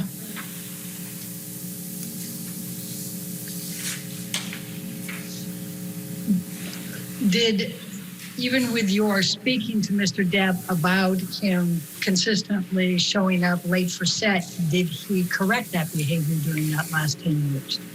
No. And what types of difficulties did that cause for Mr. Depp? Well, initially, crews loved him because he was always so great with the crew, but crews don't love sitting around for hours and hours and hours waiting for the star of the movie to show up. And it also got around town. I mean, people talk. It's a small community. And it made people reluctant to use him toward the end. And when you say toward the end, was that toward the end of your representation of Mr. Depp? Yes. Do you recall difficulties that Mr. Depp had during Pirates 5? Yes. Did you have just one conversation with Sean Bailey, or did you have more than one conversation with Sean Bailey about Mr. Depp and Pirates 5? More than one, I'm sure. I don't recall. Okay. Do you have a recollection of the production of Pirates 5 having to suspend for several weeks while Mr. Depp had surgery on his finger? Yes. Did you go to Australia at any point during the filming of Pirates 5? Twice. Yes. Was there something that caused you to determine that that was the time you should get on a plane and fly to Australia? Yes. What do you recall that being? The complaints about what I stated earlier about the lateness, not showing up to talk to him about it. When you were talking earlier about there being a change in Mr. Depp's behavior over the last 10 years of your representation and it becoming more unprofessional, was part of the unprofessional behavior his increased use of alcohol and drugs? Yes. Was part of the unprofessional behavior that you witnessed increasing over the last 10 years of your representation of Mr. Depp his increasing anger and tendency towards violence? No. Do you know who referred Dr. Kipper to Mr. Depp? I did. And why did you refer Dr. Kipper to Mr. Depp? He has had a lot of experience with high-profile people and really helping them seriously get and stay sober. Did you observe in your dealings with Mr. Depp as his representative that he romanticized the entire drug culture? Yes. I'm asking for your observations based on your dealings with Mr. Depp. Was it your observation that Mr. Depp had fundamental issues with anger? Yes. And in your observation of Mr. Depp having fundamental issues with anger, did that worsen over the time of your representation, or was it relatively the same? Yes. It worsened over time. Did you observe Mr. Depp lacking patience when he didn't get his needs met? Yes, but yes. Do you recall a time while you were representing Mr. Depp that he started having earpieces so people could feed him his lines during filming? Yes. Recall that became a regular thing for Mr. Depp, that he needed to use earpieces for lines being fed to him during films. Yes. Do you have a recollection of issues associated with London Fields? Yes. I'm going to ask you to take a look at deposition exhibit number 8. Ms. Jacobs, I'll take you to the second page first so you can just read the frame. And there's really just a part there.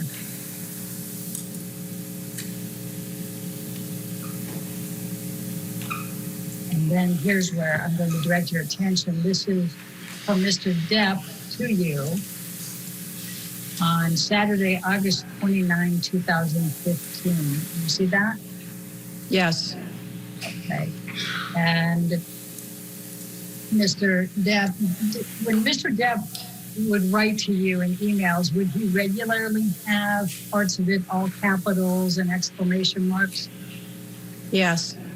Harley's, he says fucking Harley. What is he talking about? I think he's referring to, I don't know. I think he might be referring to the daughter of a director friend of his, but I'm not sure.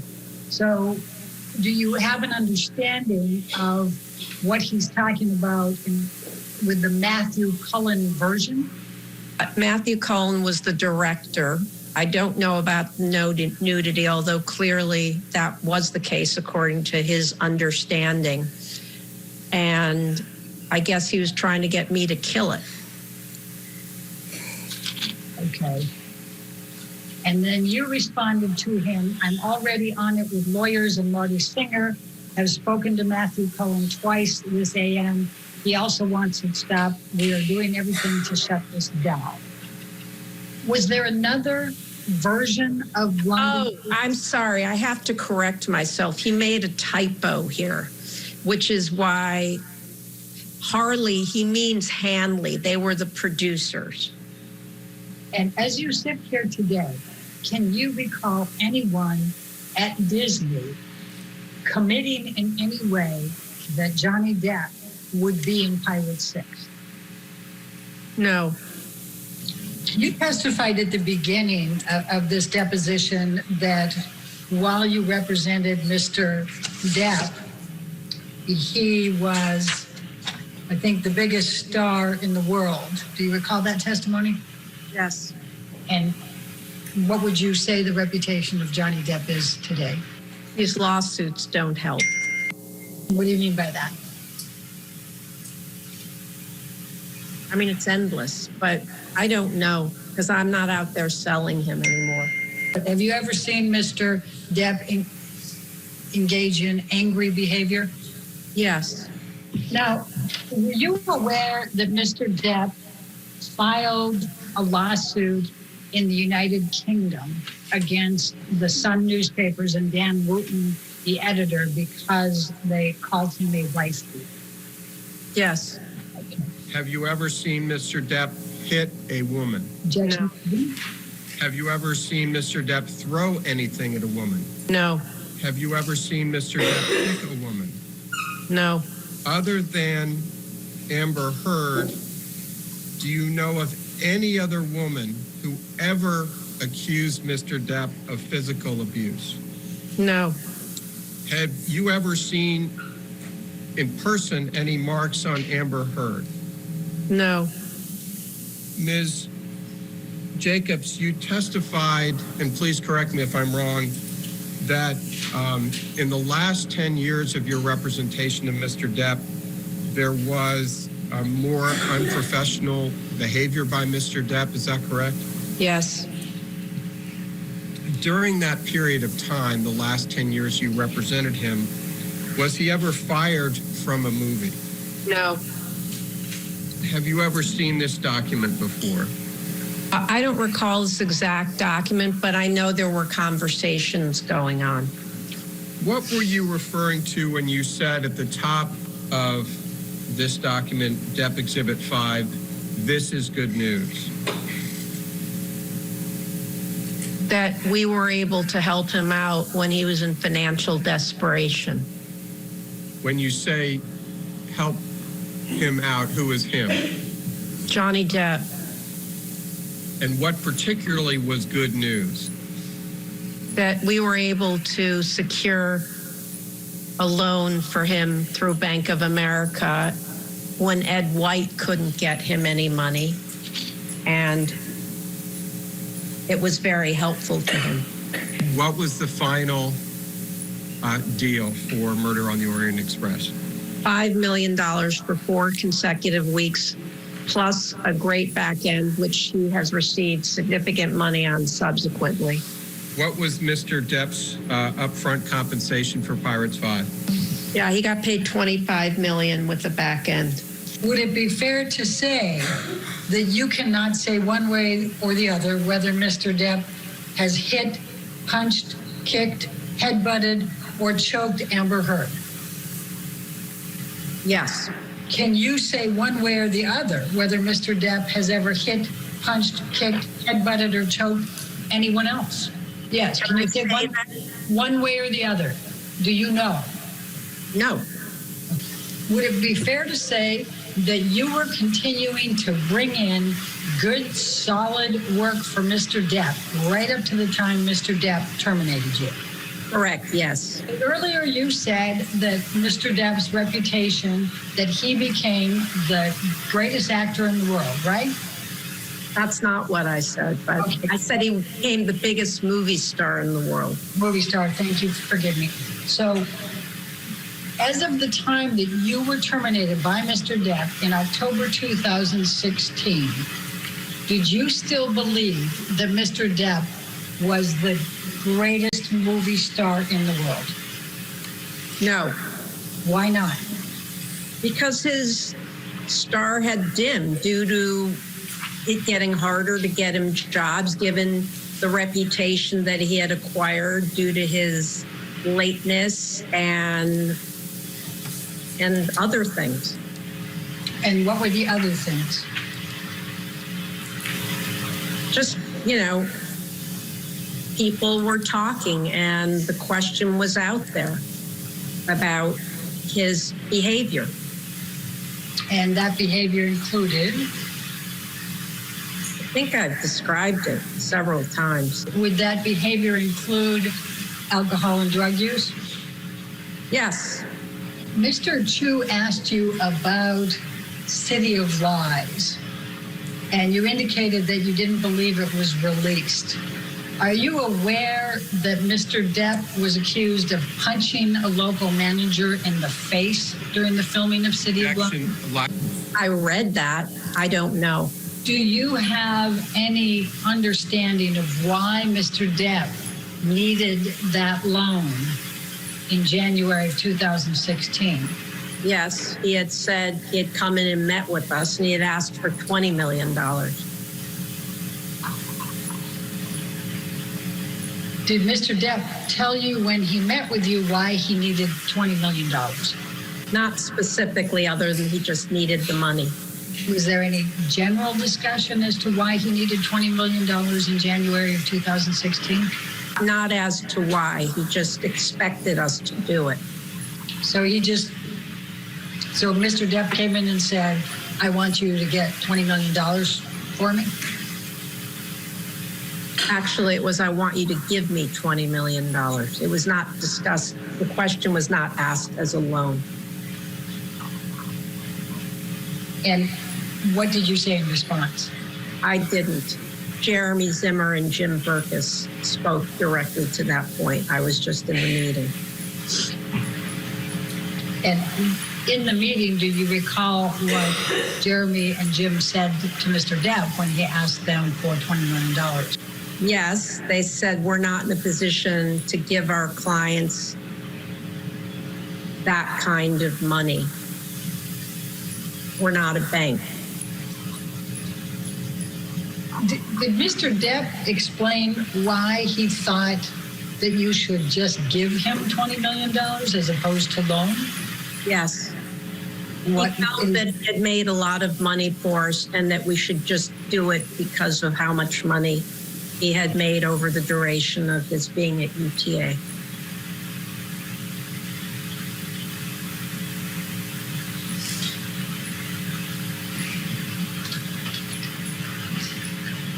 You ever had any other client who's ever made that kind of a demand? No. And do you believe the Rolling Stones interview, the article, damaged Mr. Depp's reputation? Action. Are you aware of any significant role that Mr. Depp has starred in since you were terminated that you did not negotiate and get for him? No. Did Mr. Depp get The Invisible Man? They didn't make it. They made it much lower budget with a woman, as it turns out, for Universal with Blumhouse. You were asked about whether there was any option contract for Pirates 6. And I just want to make sure I understand your answer. Were you involved in any kind of negotiation with Disney for any kind of option contract for Pirates 6 with Mr. Depp? Not that I can recall. No.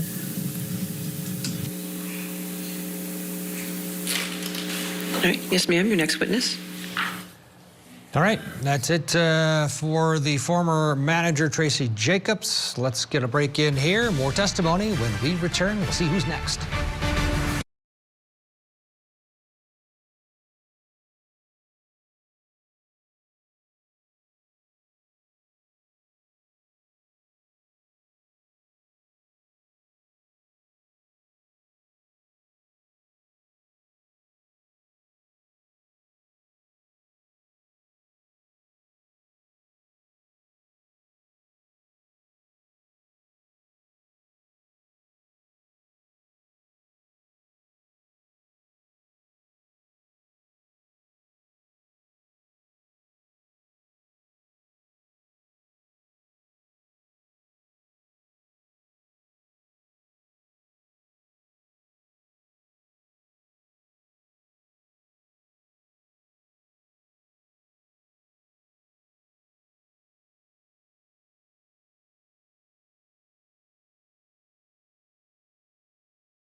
Quick bit of breaking news before we get back to Depp Heard. It is out of New York.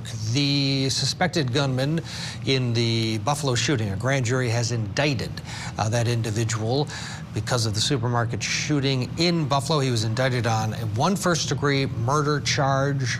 The suspect appeared in court just moments ago. This is video of his last appearance. He's accused of killing at least 10 people at the Tops Friendly Market in a predominantly black neighborhood on Saturday. Stay with Court TV as we get more information on the developing story. But the headline, he has been indicted on at least one count of murder. Now, let's go back to Johnny Depp versus Amber Heard. The next deposed witness is another video deposition being played for the jury is Joel Mandel. He's a business manager and attorney, and he represented Johnny Depp from 1999 to 2016. Let's go in. Please describe for me the day-to-day logistics of communicating with Mr. Depp relating to your services. Sure. So I'll explain this, but early on, Mr. Depp had made it clear that, just as my initial introduction to him had been through his sister, that his sister was acting in a, what I would call a gatekeeper-like role, and that she was going to play an instrumental part of his life in interfacing with people like me, like his agents, like his lawyers. And so there was interface on a constant basis with Christie in the role that he sort of placed her in. The conversations and communications were constant and daily.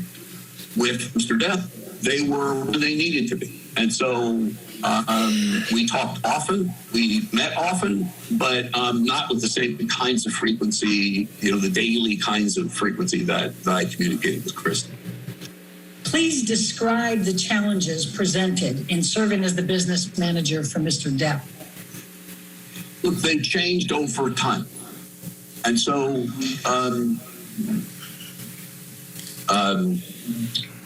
the challenges early on were the exciting challenges of somebody whose life and career were getting, very big very quickly. And that's a professional challenge, but it's a lovely, wonderful professional challenge. That means someone's traveling a lot. They're, again, income and expense have grown dramatically, or there's more staff, there are more real properties, there's more, it exponentially grows the size of the job. But that's what I do for a living. So that's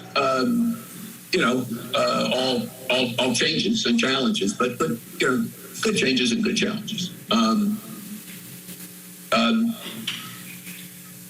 My sense of the challenge of this representation and my description of the challenge would change probably sometime around 2010.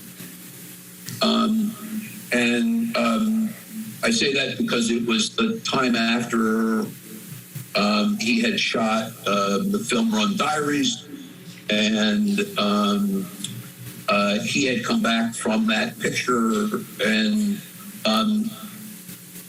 what had always been slightly difficulty in arranging meetings became more difficulty. And what I had always experienced as someone who liked to enjoy his wine at the end of the day became consumption that seemed excessive. And the ability to coordinate and find times when he would meet became more difficult. And it became clear over time that there were issues with alcohol and drugs. And that translated into more erratic behavior, more stressful behavior, more times when it was difficult to engage in the kinds of conversations I needed to do my job. And so it became more of a challenge for a variety of those reasons after 2010. And quite frankly, the other thing that happened, and this is in 13, 14, his meteoric sort of career rise had started to,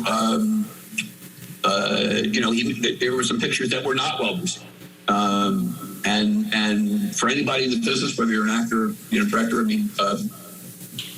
you're really judged by your last picture, and there were a number of pictures in a row that were not successful. And so there was a combination of events, what felt like professional pressures, what felt like some professional dissatisfactions, what I sensed was likely strains in his relationship with Amber, the use of alcohol and drugs, made my job more challenging.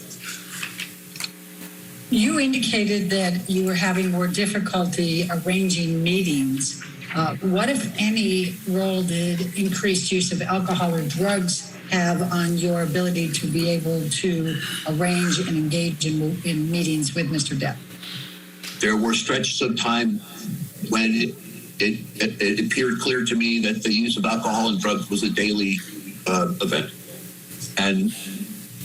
And so there were obviously various times when I needed to communicate directly with Mr. Depp. And so some of my conversations with the people I've described involved finding good days and good parts of days when he and I could engage in conversations that he and I needed to engage in, where I knew he would be clear-minded and so forth. All right. So were there any periods that you can recall between 2010 and the end of your relationship with Mr. Depp that Mr. Depp had any periods of sobriety? There were certainly stretches of time when he seemed better. There were days and weeks there were stretches of time when he was better, and I couldn't tell you dates, but there were stretches of time when he was better, and more often not. As the business manager, you would have been responsible for paying Dr. Kipper's expenses. Is that correct? Correct.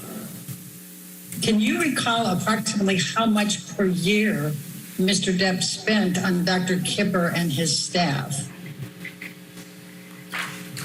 I think the fee was around $100,000 a month. Describe for me what you observed of Mr. Depp engaging in what you would call erratic behavior. What I mean are a variety of ways in which responses to things seem disproportionate to the things. And so, there were times when he would be upset about something, and he would be very, very, very upset about something, seemingly to me disproportionate to that something. Again, erratic is a funny word. I felt like things were less predictable. I felt like it,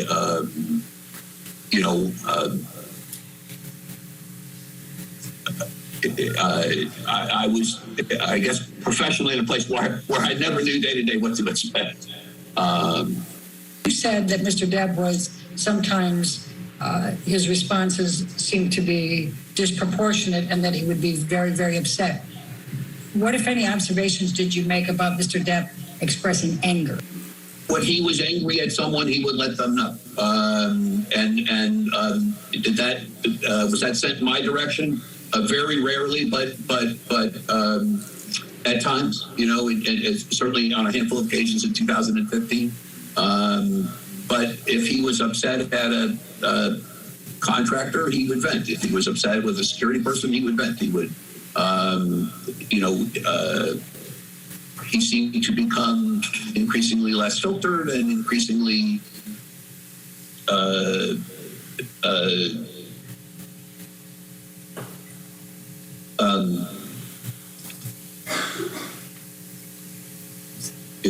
the notion of I want to answer you accurately. People moderate their behavior. They may moderate their behavior in public because things are.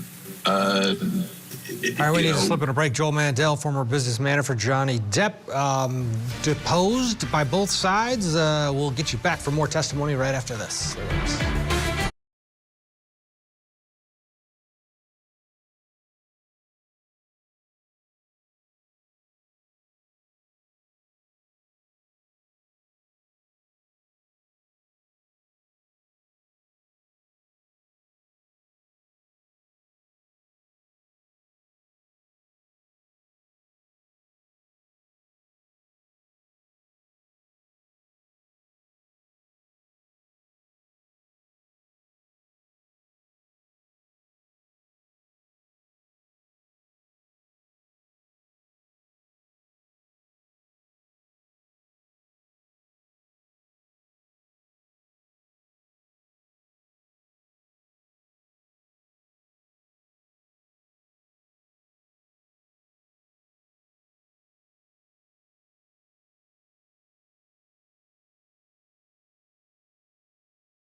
Call now.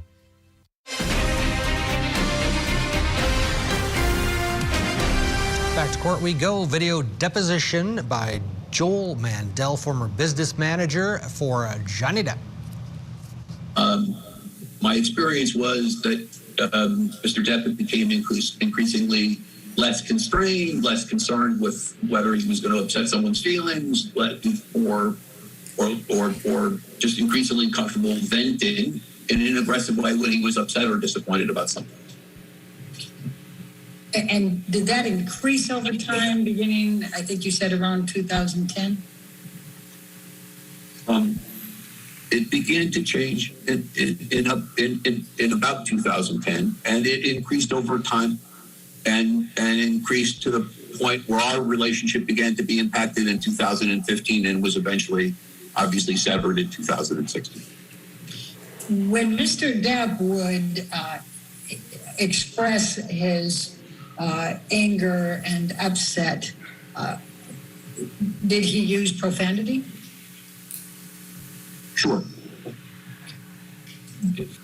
Did you observe any increase in Mr. Depp's expressions of anger and upset associated with any increase in financial difficulties or having to discuss financial difficulties?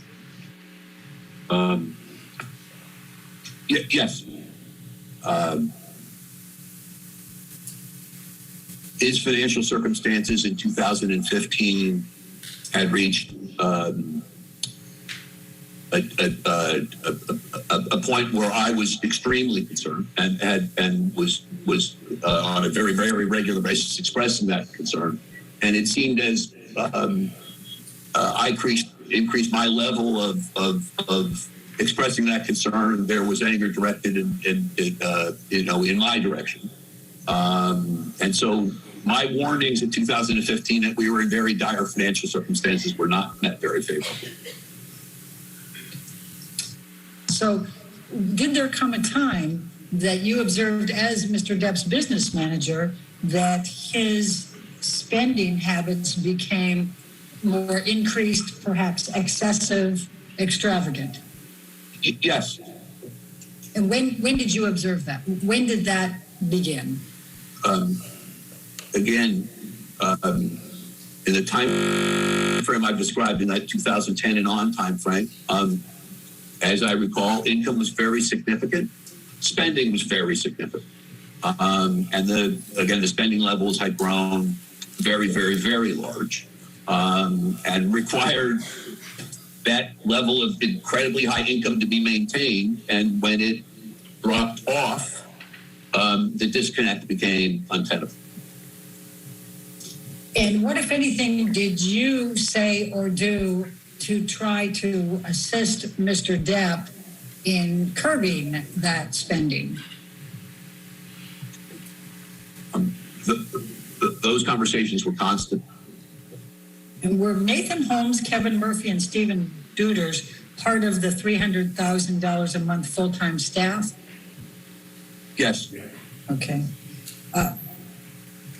Do you know roughly how much each of them were paid?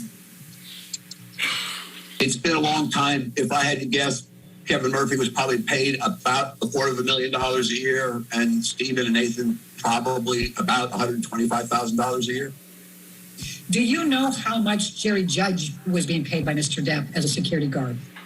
We paid Jerry by the day. I think Jerry made something like $10,000 a day.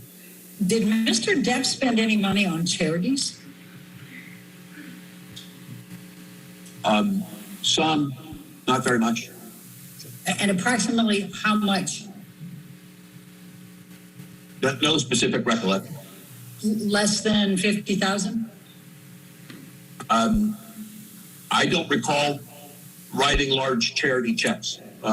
It was more his style to show up at an event or sort of lend his name to something rather than write checks.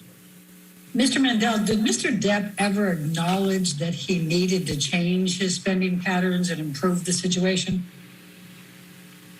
Yes. At various times when we would have these conversations, he would acknowledge that he understood what was being communicated and would make expressions of a commitment to sort of work with me to do what was necessary. And were there occasions that Mr. Depp would apologize and say he was going to do better? That happened on occasion, yes. And what, if any, observations did you make about whether Mr. Depp ultimately did improve and work with you to try to get his spending under control? That never seemed to happen. And so there would be, at times, expressions of appreciation, expressions of an understanding, expressions of a willingness to do what was necessary. But there never seemed to be any follow through when the things would be, teed up that had to happen to make those, words real. There was no follow through. Now, let's talk about the tax returns for a moment. Did you and TMG file tax returns on Mr. Depp and his company's behalves while you were his business manager? Yes. Are you aware that Mr. Depp testified under oath that you did not file his tax returns for 17 years? I'm aware that you're telling me. Is it true that you did not file his tax returns or those on behalf of his company for 17 years? No, that's not true. Were there times that you were unable to pay some or all of Mr. Depp's taxes on time? What is your understanding of what or his numerous other vices meant? The use of alcohol and drugs. Do you know? All right, we need to step away as we approach the top of the hour. Joel Mandel, his video deposition continues, and our coverage of Johnny Depp versus Amber Heard continues next hour. Julie Grant is here with a preview of what's ahead. Hi there, Ted. Good to see you. Yes, today we expect some expert testimony. We think this is the day where we could hear a lot about Amber Heard's counterclaim. Don't go anywhere. More Court TV Live for you after this.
at drivetime.com.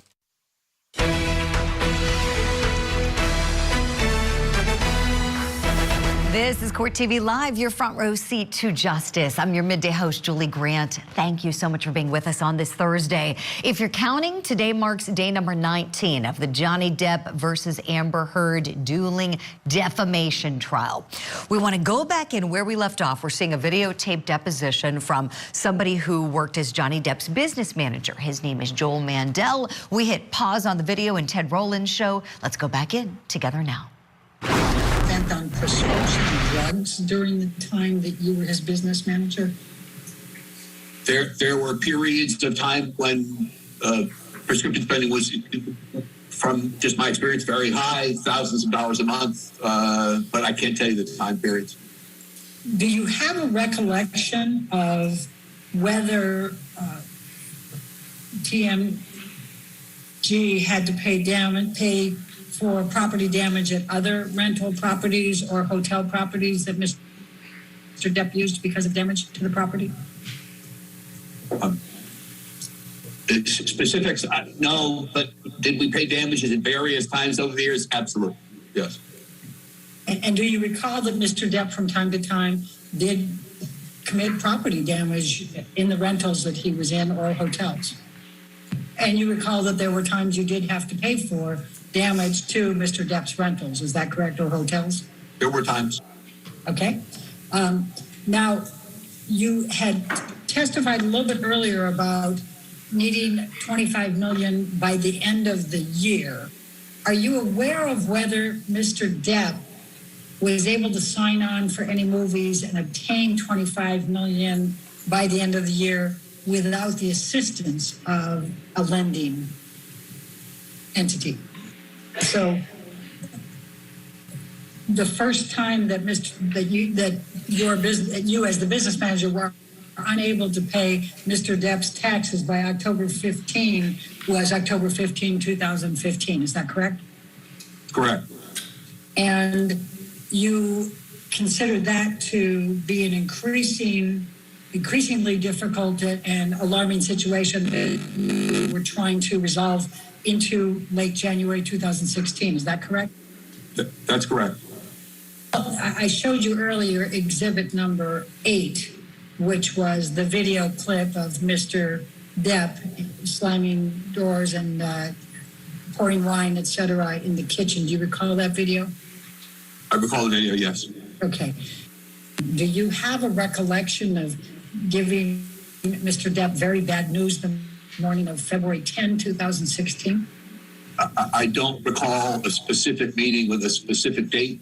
As I've indicated, there were a variety of meetings in groups and conversations alone and in groups regarding how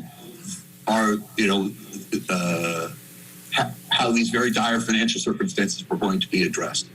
And as I've indicated, the tone of these conversations became more tense as time went on, and these issues were not being addressed. And is it fair to say in the first half of February of 2016, the conversations that you have just described were taking place?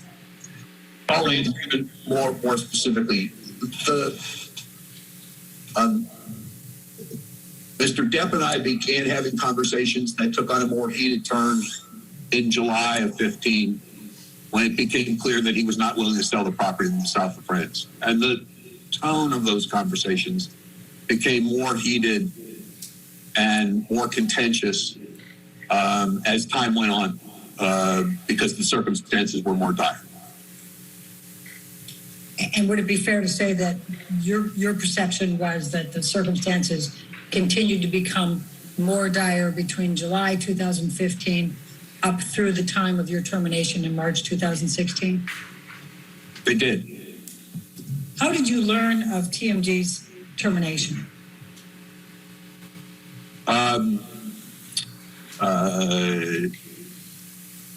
Edward White had a colleague, an employee, a CPA, someone in his office came to our office physically and hand-delivered a letter. And who was the letter from? I think they hand-delivered like one letter on the 15th and one on the 16th. So there was a letter signed by Mr. Depp indicating that our services had been terminated. And then there was a letter from Edward White's office, I recall, saying that they were the new people and we should coordinate a transition. Did you have any familiarity with Edward White as of the time of the termination? I had not heard of him. And did Mr. White accept your offers of assistance? For the most part, no.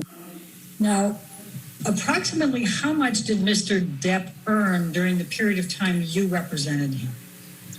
I recall the amount being reported to be something like $600 million, and believe that amount was probably, close to that. Did you steal $650 million from Mr. Depp? No. Did you steal anything from Mr. Depp? No. Mr. Mandel, did TMG or you take any money other than the fees that you were entitled to from Mr. Depp? No. Mr. Mandel, were you ever found adjudicated by any court, any kind of legal entity, any agency to have committed malpractice, malfeasance, or embezzlement? No.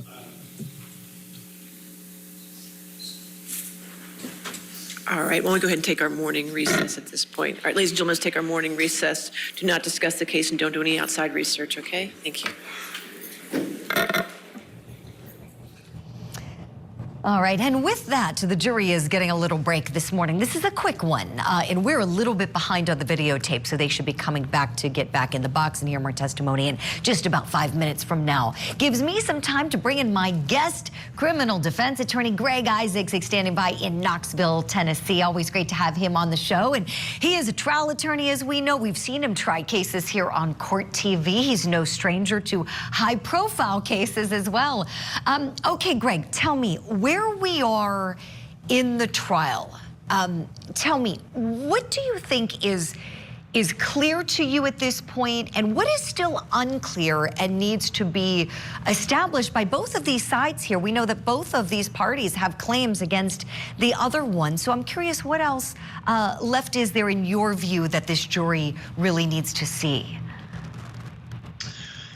Well, Julia, a great question. And if I was the jury, a member of the jury, a juror sitting there and listening to this, one thing I would want is some clarity as to the basics. And as we know in a defamation case, and in this case there are dueling defamation cases, truth is a defense. So, after weeks of this proof, there still seems to be some residual doubt regarding did each side prove by preponderance of the evidence that they were defamed. And in this case, there is a domestic violence case in the middle of these dueling defamation cases. So, every time it seems that one side makes a point, the other side responds quickly. For example, proof regarding the pictures of Amber Heard's injuries. Very impactful testimony by Ms. Pennington. She took pictures, she testified that she observed injuries. However, the Depp camp quickly counters that the next day the bruises mysteriously disappear. They're not there on television appearances. So, in all of these issues, there's a constant theme of dysfunction, kind of a surreal reality, but no one has really proven unequivocally their case thus far. Now, if I was the Depp camp, I think I would take a moment to pause and regroup, because what you're seeing in these video depositions, which lack kind of the energy and the emotion that trial testimony has, they're doing a good job of attacking the damages component of the Depp lawsuit. And they're painting a picture of someone that, because of overspending, alcohol and drug abuse, that they had slid down the ladder in terms of being an A-lister in Hollywood. So that's something you need to address as well. So if I'm on that jury right now, I'm still kind of on the fence as it relates to both Johnny Depp and Amber Heard on who's proven their case. Right, Greg. Excellent points you're making. And one important point, I think, to think about at this juncture, you know, we're not at the stage of rebuttal or sur-rebuttal yet. We're still in Amber Heard's case presentation and defense presentation. But isn't it possible that this jury could find for neither one of them?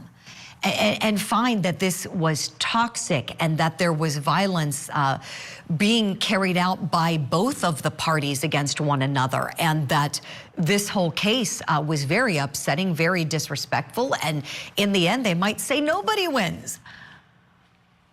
Julie, I think, you know, if you look at the proof, one thing both sides have proven unequivocally is this was a toxic relationship on steroids. Whether it comes to their lifestyle, their relationship, their interpersonal dynamics.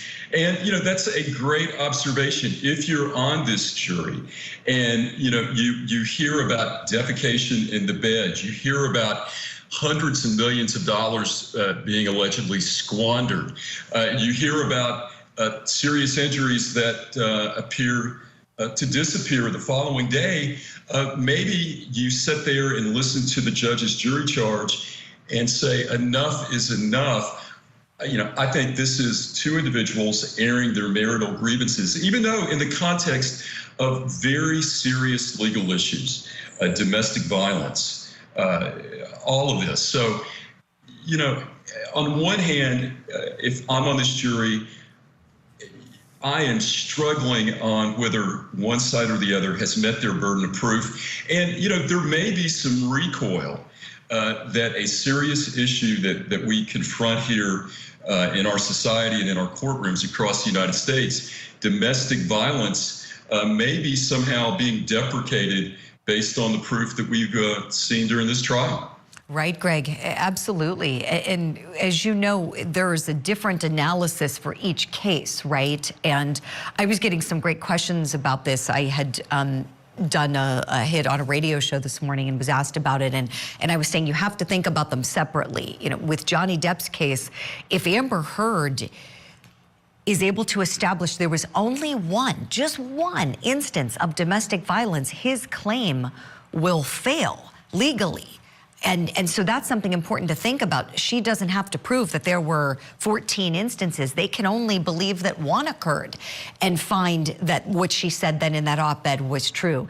With her claim, however, you know, there are other things alleged. For instance, that his camp shot down the idea that there was any sexual violence. So the jury would have to believe that she was being truthful about, for example, the bottle incident. So very tricky, and to think of them separately, I think, is very important, as you know, Greg. And still, we're early on, as you said, very early on from either side establishing anything to the degree that's required by the court. But we shall see as this trial progresses. I'm being told we're going to squeeze in a break. Greg Isaacs, you're going to stay with me. I want you to do the same at home. Coming up next, we're going to go back into the courtroom and hear more from Johnny Depp's business manager. $10,000 a day is what he was paying for security anytime he was working. What does the jury think of all these numbers? We'll be right back.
Welcome back to Court TV Live. I'm Julie Grant. Thank you so much for being with us on this Thursday. So the jury went on that quick break. We see that Her Honor has taken the bench, but the jury is not back in the courtroom yet. So this is a live picture, courtesy of our Court TV team of photojournalists who are there in the courtroom filming things day in and day out. As is customary, they always meet with Her Honor and have a sidebar before any testimony begins or resumes.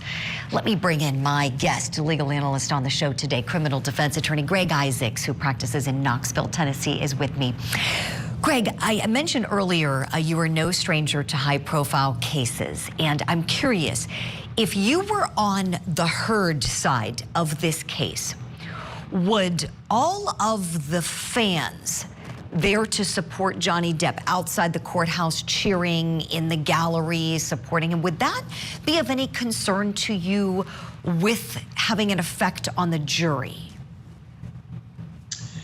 Julie, absolutely. I think there, in a high-profile case, there is momentum. Even though a judge admonishes the jury not to read the media coverage, not to talk to anyone, including their family, it's a reality that you deal with. In a high-profile case, I remember trying a capital murder case, and when the jury would be bussed in front of protesters or law enforcement, you know that's sending a message indirectly to that jury regarding the choice that they're going to have to make. And in this case, from all media reports, from what we're seeing at the courthouse in Fairfax, the court of the public opinion is definitely going toward Depp. Right. That is very apparent. I mean, on social media, the fans for him greatly outnumber the supporters for her who are present, and those on social media who've been vocal about this case. And we know no matter what the court of public opinion thinks, the members of the jury, in the end, those 7 men and women will be the fact finders of this case. They're walking in now, as noted by everyone up on their feet. So Greg, appreciate you weighing in on that. That's something I think to think about. And of course, it's a consideration for the court to make sure that they're insulated and free from any outside influence. Let's see if we can listen in together live. If you're just now joining us, we were seeing some videotaped deposition testimony from a guy named Joel Mandel, who used to work as Johnny Depp's business manager.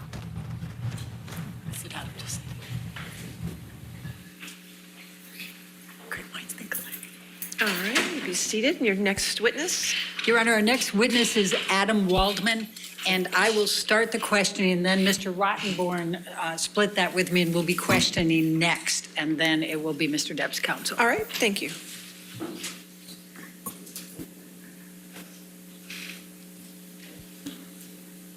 Morning. My name is Elaine Bredehoff, and together with Ben Rottenborn, we represent Amber Laura Heard. Will you please state your name and address? Sure. It's Adam Robert Waldman, Washington, D.C. And what is your current occupation? Attorney.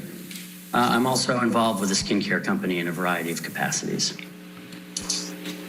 How long have you been an attorney?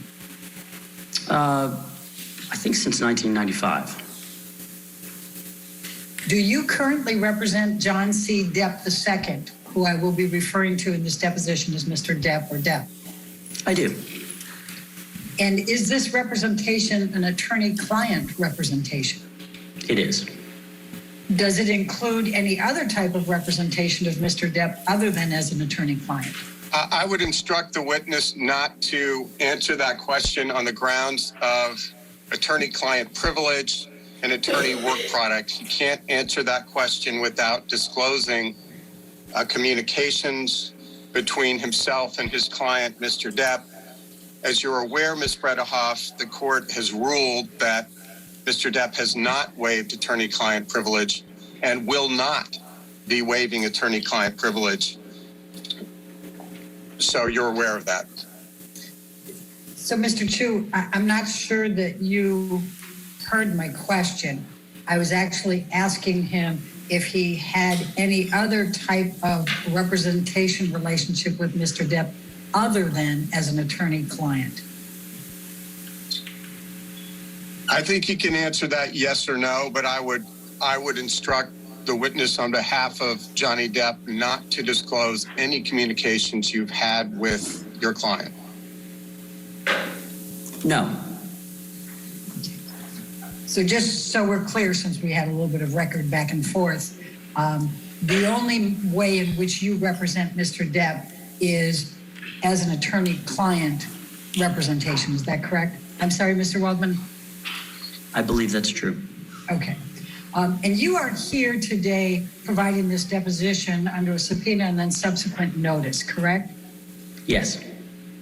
And when did you first become Mr. Depp's counsel? I think that it was around October 2016. And what is your role in this case as counsel for Mr. Depp? Objection. And I would instruct the witness not to answer that question. Okay, I'll follow the instruction. When did you first meet Mr. Depp as opposed to first start representing him? I first met him in October of 2016. How is it that you came to meet Mr. Depp? The general counsel that I referenced a moment ago asked me to go and have a meeting with him, with Mr. Depp, and to talk about a financial problem that he was having. Did you enter into a written representation agreement with Mr. Depp when you began your representation? I would instruct the witness not to answer that question. That calls for attorney-client privilege. Okay, I follow the instruction. Have you entered into more than one representation agreement with Mr. Depp during the course of your representation? Same instruction not to answer. He can't answer that without disclosing attorney-client communications and attorney work product. Mr. Waldman, when did you consider your attorney-client relationship with Mr. Depp to have begun?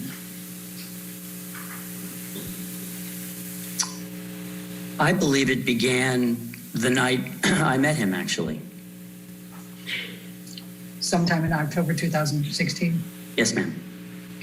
Has the attorney-client relationship between you and Mr. Depp been severed at any point between October 2016 and the present? Would instruct the witness not to answer that question on the grounds that you can't answer that question without disclosing attorney-client communications. Okay, I accept the instruction. As Mr. Depp's attorney, you have provided him with advice. Is that fair to say? That's correct. And you have charged Mr. Depp for your advice, correct? I would instruct the witness not to answer that question. You can't answer that without disclosing attorney-client communications, and the fee arrangement in any event is irrelevant. But I'm instructing him not to answer on the grounds of privilege. I accept the instruction. Mr. Waldman, when you provide legal services in an attorney-client relationship, your understanding of that is that you provide advice and your client in turn compensates you in some manner. Would that be fair to say? Yes, as a general matter, that's how I understand an attorney-client relationship, yes. And has Mr. Depp paid you advice? I do instruct the witness not to answer on the grounds of attorney-client privilege. You can't answer that question without disclosing your communications with Mr. Depp. I accept the instruction. Well, let's go general again and see if maybe we can work at it from that perspective. So in your relationship with your clients, you provide advice and it's up to the client to determine whether to follow that advice. Would that be fair to say? As a general matter, I do agree with that statement, yes. All right. And by the same token, it would be up to the client to determine whether to reject your advice in whole or part, correct? You're still speaking in general. Correct. In general, yes. Okay. Now, did your relationship with Mr. Depp, and I'm talking about your attorney-client relationship, deviate from those general principles that in some way Mr. Depp is not permitted to follow or reject your advice? Would instruct the witness not to answer the question based on attorney-client privilege. I accept the instruction. Now, Mr. Depp has the right to terminate your representation at any time. Is that correct? But yes, I think it's true. Okay. Mr. I think Depp we need to let. would be free to terminate at any time. My apologies, Mr. Waldman. I didn't realize you were still talking. Did you finish? Yes, I did. Thank you. Now, has Mr. Depp terminated your representation of him at any time between October 2016 and the present? That's the same question that I instructed Mr. Waldman not to answer before, just stated in a slightly different way, so I would instruct the witness not to answer that question. I accept the instruction.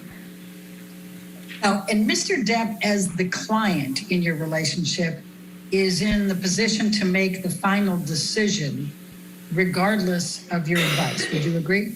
I would instruct the witness not to answer that question. I don't know that I know he can't answer that question without disclosing communications with Mr. Depp. So I instruct the witness not to answer. I accept the instruction. Mr. Waldman, if you were advising a client in an attorney-client relationship and you were in settlement negotiations, would it be you or the client who has the ultimate decision-making ability? But to speculate about the question, yes, generally the client would be responsible for deciding, the ultimate outcome of the settlement. Now, you met Mr. Depp after. Ooh, lots of objections and instructions not to answer from this attorney's attorney. But is it necessary? Let me ask our attorney, guest analyst on the program today, Greg Isaacs in Knoxville. Greg, what do you think? Is this attorney being a little overly protective here with some of these questions? I think so. And, you don't want to call a witness that offers nothing in terms of what you're presenting to a jury. And I'm a little lost. One, why would you call Depp's prior counsel knowing that it's Legal Basics 101, the first day you'd walk out of law school to assert the attorney-client privilege? And second, why are we having to invoke it time after time after time again in front of this jury? So I'm kind of scratching my head on what the Heard camps think they're accomplishing with this witness, or what the Depp camp strategy is, other than liking to repeat. I instruct the client the witness not to answer. So, Julie, I'm scratching my head a little bit about the strategy on both sides as it relates to this witness. Greg Isaacs, thank you so much. We're going to squeeze in a break. You won't miss any of this. We'll be right back with more after this.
You're back.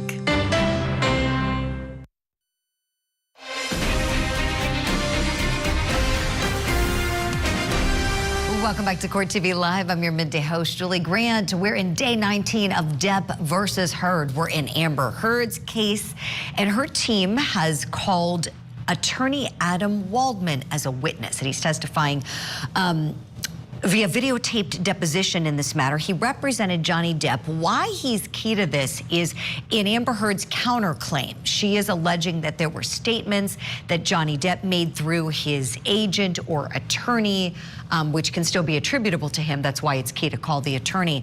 And she's saying that those statements were defamatory. And as you can tell, her team isn't getting much out of this attorney because he's got an attorney who's objecting to nearly every question asked. Let's go back in now where we left off. That the Sun and Dan Wooten had committed libel by accusing Mr. Depp of being a, quote, wife beater, end of quote, and committing domestic violence against Amber Heard, correct? That's true. It was Mr. Depp's decision on whether to bring the UK lawsuit against the Sun and Dan Wooten, correct? And again, I would instruct the witness not to answer I would instruct him not to answer because it perforce would require him to disclose attorney-client communications as to the thought process that went into filing that particular lawsuit. I accept the instruction.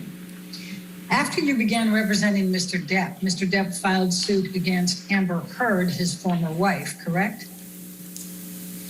That's correct.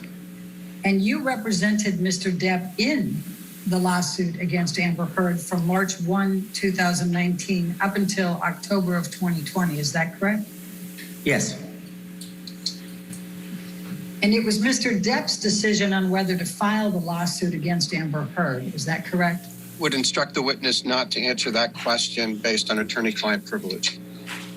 I accept the instruction.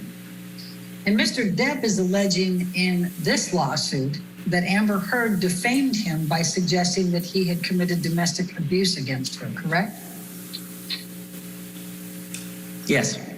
As part of your representation of Mr. Depp, you contacted potential witnesses. Is that correct?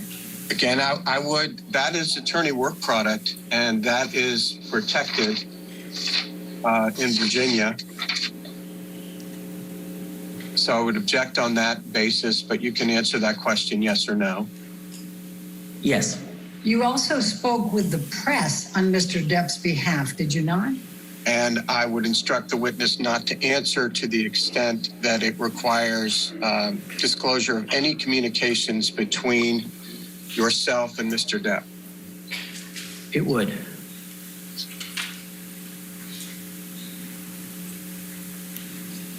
And therefore? And therefore I accept the instruction. How frequently did you communicate with the press on Mr. Depp's behalf? I would instruct the witness not to answer that question because impossible to do so without disclosing attorney-client privilege. I accept the instruction. Why did you communicate with the press? Same instruction not to answer on the same grounds. I accept the instruction. What were you hoping to gain? Same instruction not to answer the question. I accept the instruction. You remain Mr. Depp's primary counsel for all of his affairs. Isn't that correct? I'm going to instruct the witness not to answer that because I don't think you can answer that without disclosing your communications with Mr. Depp, and we have to be consistent. That's true, and I accept the instruction. Mr. Waldman, I'm going to ask you to take a look at what has been marked as exhibit number 3. Did there come a time in 2018 that you contacted Rolling Stone about writing an article about Mr. Depp? And to the extent that you cannot answer it without disclosing communications with Mr. Depp, I would instruct you not to answer. I think it would implicate discussions with Mr. Depp, so I accept your instruction. The author of this article, which was published on June 21, 2018, is Stephen Roderick. Were you present when Mr. Roderick interviewed Mr. Depp? You may answer that question yes or no. It's not yes or no. I was there for some of it. Okay. Was the Rolling Stone interview before or after Mr. Depp filed suit against the Sun and Dan Wooten? I'm not sure. Do you recall whether the publication of this Rolling Stone article was before or after Mr. Depp filed the lawsuit against the Sun and Dan Wooten? I don't.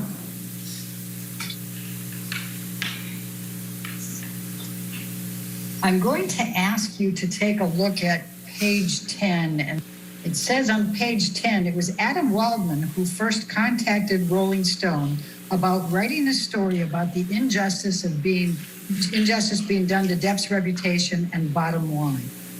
Do you see that? Well, before you go there, Mr. Waldman, I asked you a question. I just read that and said, do you see that? Can you answer that question? I thought I answered yes, but yes, ma'am.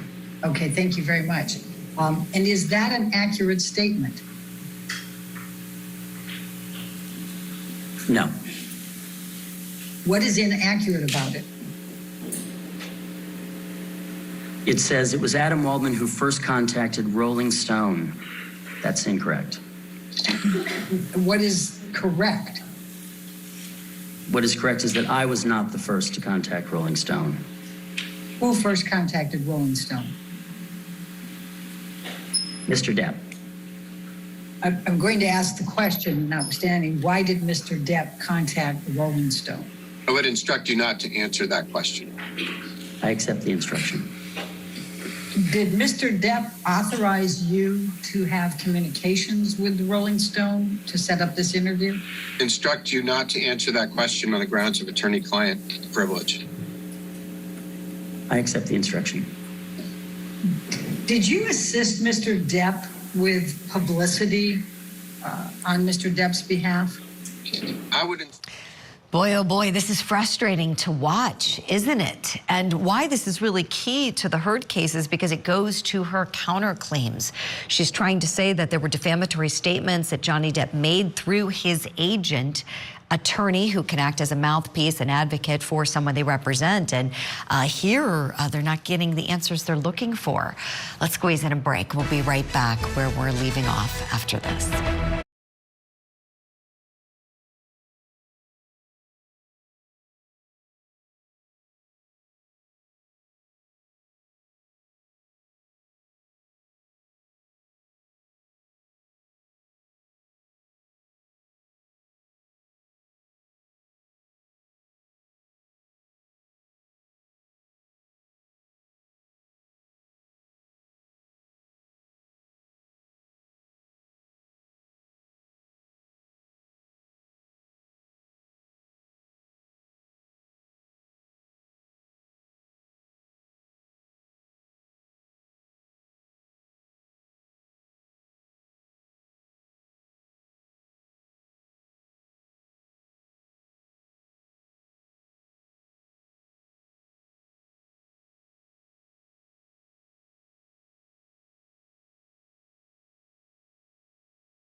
happy cat parents.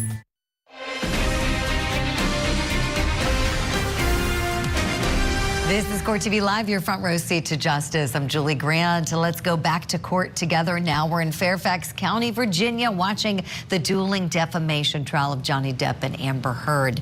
Testifying via video is Johnny Depp's attorney, Adam Waldman. Has Mr. Depp ever asked you not to speak to the press? Same instruction, same grounds. That clear on its face, it would require Mr. Waldman to disclose his communications with Mr. Depp, which he will not do. It would, and I accept the instruction. Would you have followed Mr. Depp's direction if he had asked you not to speak to the press? I will instruct the witness not to answer because it's an end around the attorney-client privilege. Clever, but I'm going to instruct the witness not to answer. I accept the instruction.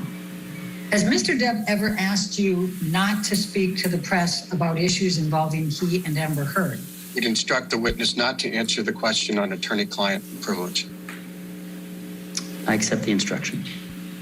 Would you have followed Mr. Depp's direction if he had asked you not to speak with the press about issues involving he and Amber Heard? And I will instruct not to answer on the grounds of attorney-client privilege. I accept the instruction. Has Mr. Depp ever asked you to correct or retract any statements you made to the press relating to Mr. Depp or Mr. Heard or Amber Heard?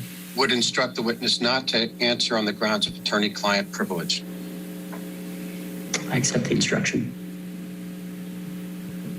Would you have followed Mr. Depp's direction if he had asked you to correct or retract any statements you made to the press relating to Mr. Depp or Amber Heard? Same instruction, same grounds. And I accept the instruction.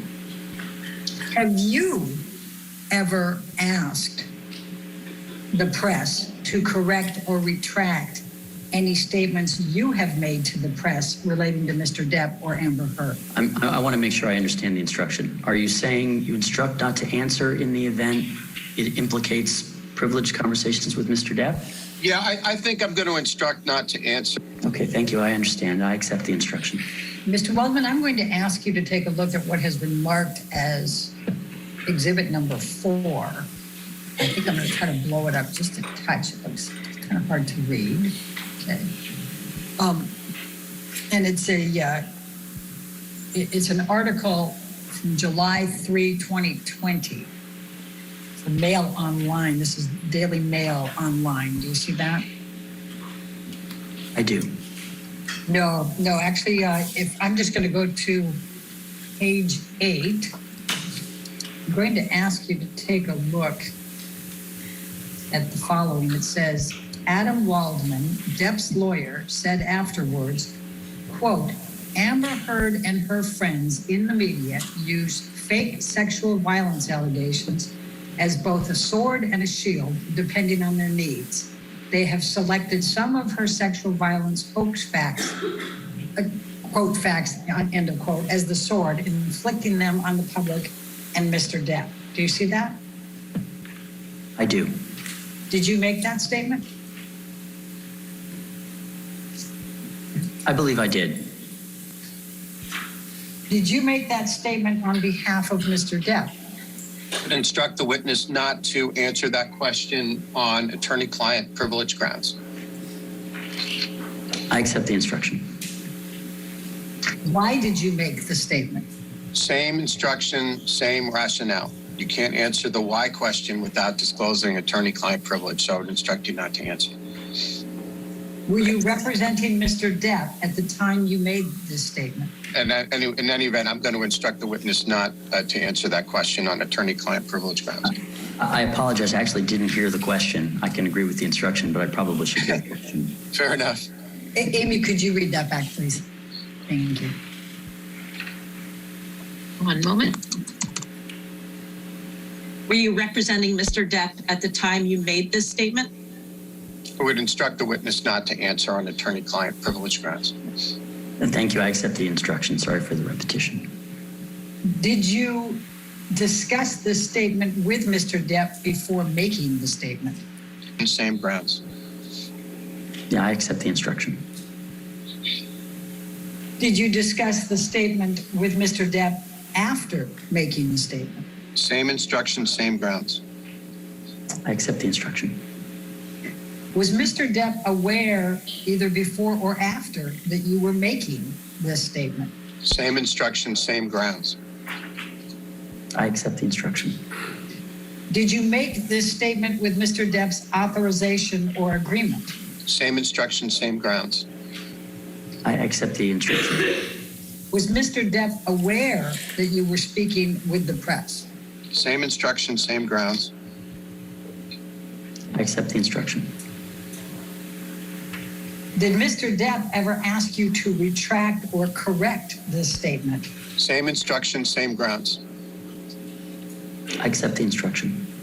If Mr. Depp had asked you to retract or correct this statement, would you have retracted or corrected it? Same instruction, same grounds. I accept the instruction. If Mr. Depp had told you that the statement was not correct, would you have corrected or retracted it? Same instruction, same grounds. I accept the instruction.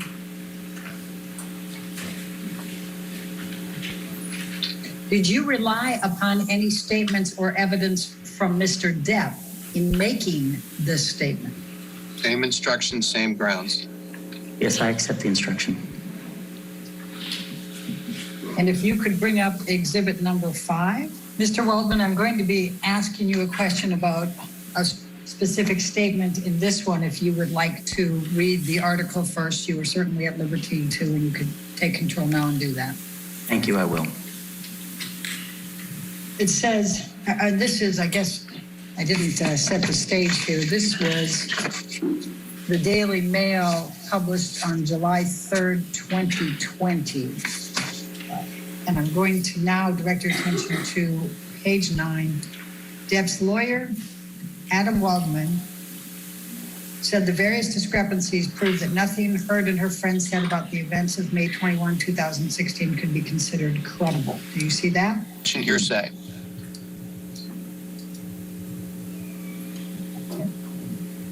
Then I'm going to direct your attention, Mr. Waldman, to the next statement. Quote, quite simply, this was an ambush, a hoax.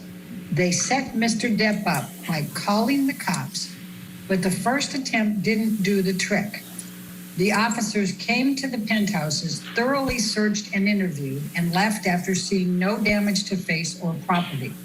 So Amber and her friends spilled a little wine and roughed the place up, got their story straight under the direction of a lawyer and a publicist, and then placed a second call to 911. Do you see that statement? I do. Did you make those statements? There are two parts to what you've shown me. The first part didn't have quotation marks around it. And I'm not asking about that. I'm sorry. Where it said nothing could be considered credible, that's not quoting me. The part with the quote marks, I believe I said that, yes. So starting from quite simply through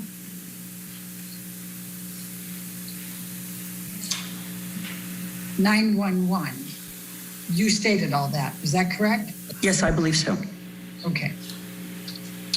Did you make these statements on Mr. Depp's behalf?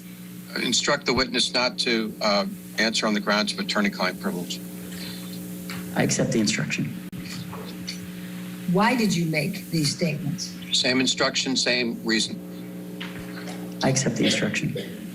All right, now they're getting somewhere, as you can see, by being able to show these statements verbatim to the jury who's watching this video as we are.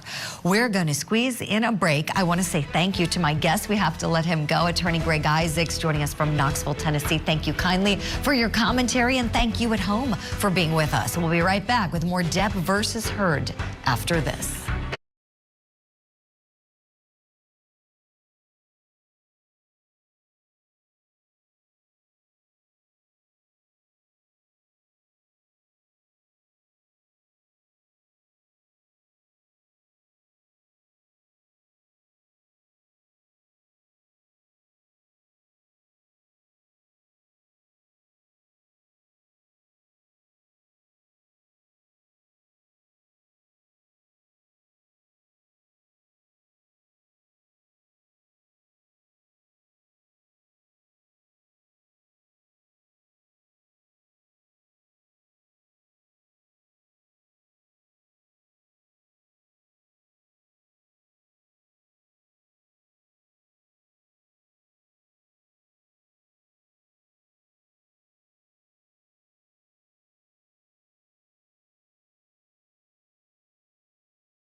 Check your free credit scores at Credit Karma.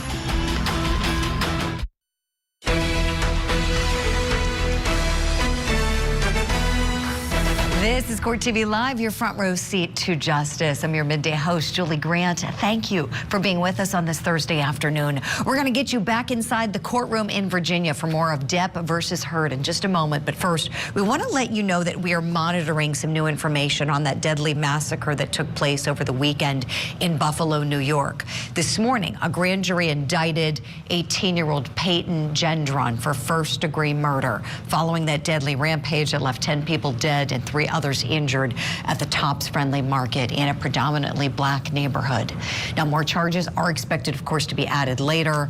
Authorities are also investigating the possibility of this being a hate crime and also adding terrorism charges, perhaps, to that information. Now, we will keep you up to date as the story continues progressing, but we have a grand jury indictment at the moment, and we're going to continue monitoring this, and you'll see more updates throughout the day here on Court TV Live.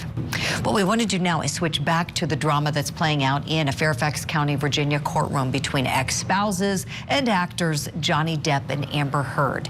Day 19 of the trial resumed today with Heard's team playing videotape depositions from Johnny Depp's former friend and brother-in-law and the actor's former agent. Let's go back into court together now. Some questions. Thank you.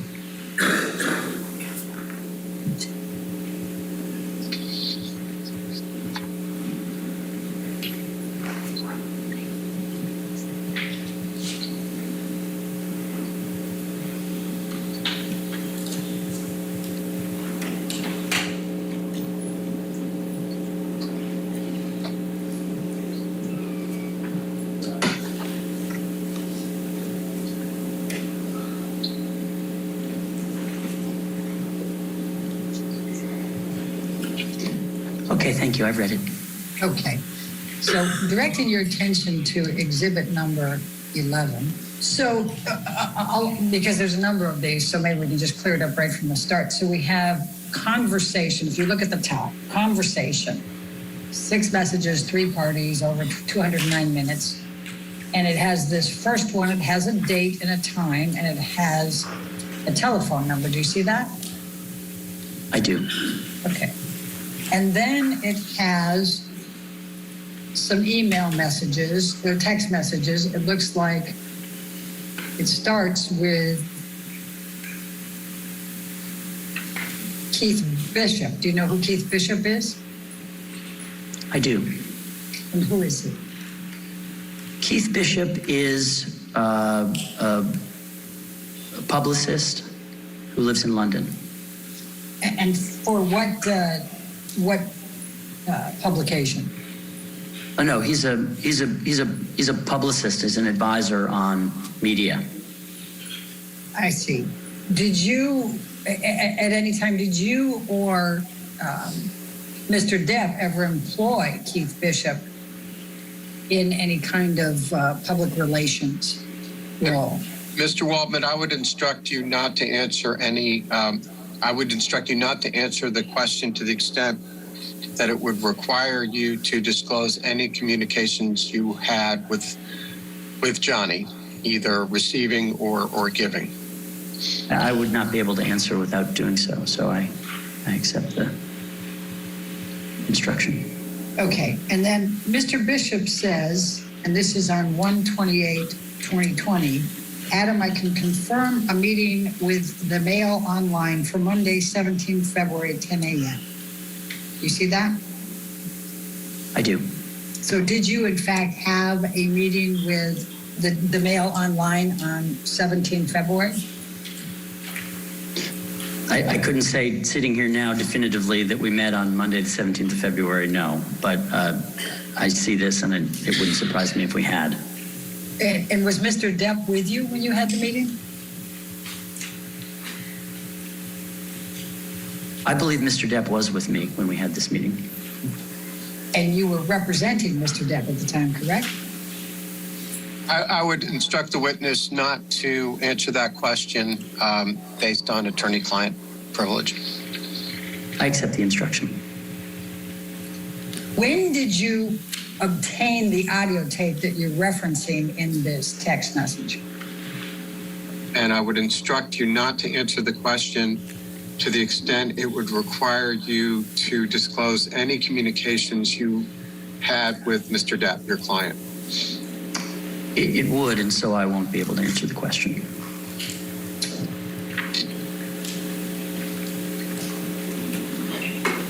What tape did you provide to the Mail online, the Daily Mail? In this, are you asking, forgive me, in this instance relating to this text? Yes. My recollection is that I gave a pair of audio tapes actually to them. Whether that occurred sequentially or at the same time, I don't remember, but I provided them 2 tapes. What training have you had in domestic violence? None. Have you ever represented any clients who have either been accused of domestic violence or had domestic violence committed on them other than Mr. Depp? No. And of course, you never saw any, as you would say, element or elements of things that Ms. Heard claimed, right? I never saw any element or elements of things she claimed. Do you mean, did I ever see evidence with my own eyes that something she was saying was false? Yes.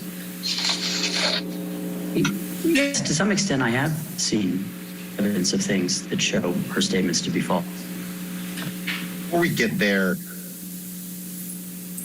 as best you can recall today, who are the eyewitnesses that you, among the 29 or so that you referred to in the text to Christian Carino, that you believe disprove Ms. Heard's claims of abuse by Johnny Depp? Okay, good. It's also probably easier to answer by taking a particular incident rather than just thinking of names of people. So maybe this is a good illustration that is a helpful answer. On May 21st, 2016, and I always view this as one of her central claims. It was the one she put on the cover of People magazine. It's the one she led with when she went to get her temporary restraining order. The phone to the face incident on May 21st, 2016. That's her claim, and that she was further beaten by some appendage of Mr. Depp in the face, and her hair was pulled. And she showed up on the 27th in court with a lot of bruises on her face.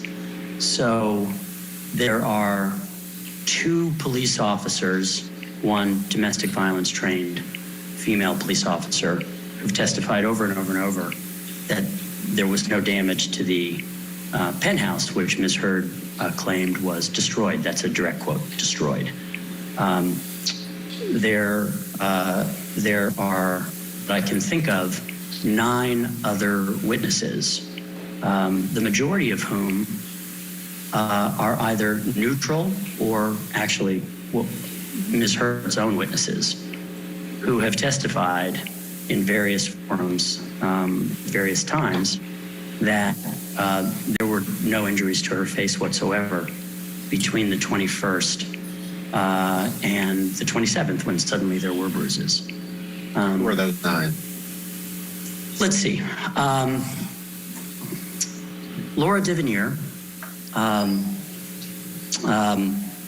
Melanie Inglesi, Amber's own primary makeup artist. Laura Divinier was Ms. Heard's assistant and decorator, and now works for Elon Musk. Hilda Vargas, Mr. Depp and Ms. Heard's at the time housekeeper. Samantha McMillan, who was Ms. Heard and Mr. Depp's stylist and a good friend of Ms. Heard's.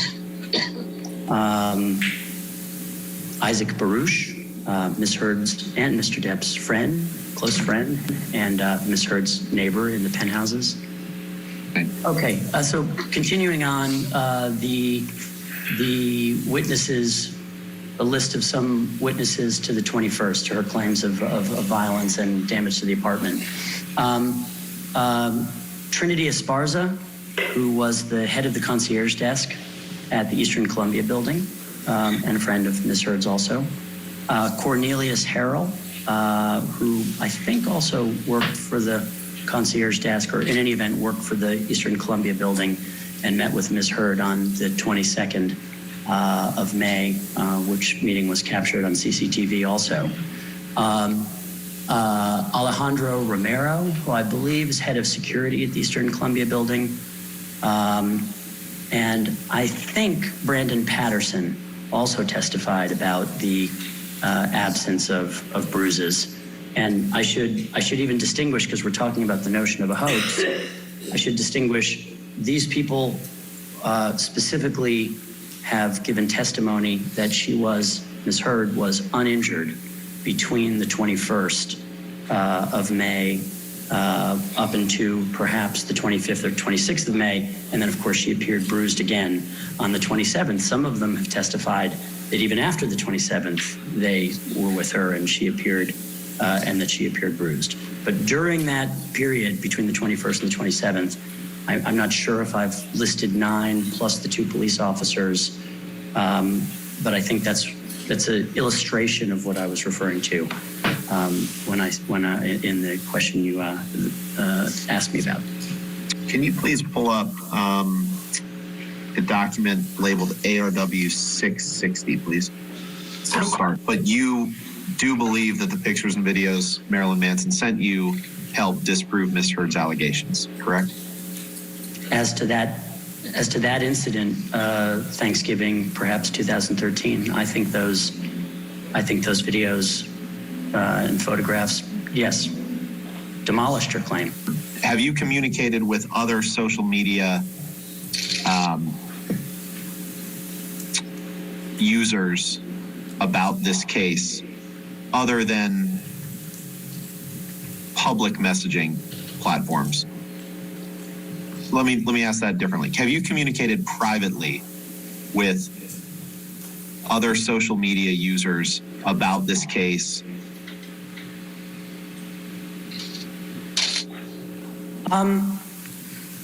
Other social media, I want to make sure I'm precise. Other social media users? Yes. That group would include. All right, we need to hit a break, so we're going to hit the pause button. You won't miss any of this. We seem to be getting somewhere. I know it's very frustrating with that attorney advising him not to answer much, but he had a lot to say when he was asked whether or not he saw anything that would potentially disprove the allegations Amber Heard's bringing forth. We'll be right back with more Court TV Live after this.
fmdbeauty.com.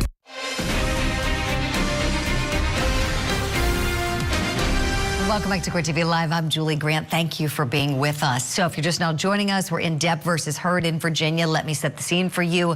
Attorney Adam Waldman is testifying via videotape deposition. This is someone that the Heard team is offering his testimony into this case to substantiate the allegations that Amber Heard made in her counterclaim. She is saying that this attorney who represented Johnny Depp made statements about her that were false. And if it can be established that he made them at the direction of Johnny Depp, then they might have something there. But as we saw, this attorney has an attorney representing him, and he is telling him not to answer anything that would implicate him or Johnny Depp in any way. Let's go back in now, where we pause the video. Almost everybody on earth. Have you provided information about this case to other social media personalities who then post that information?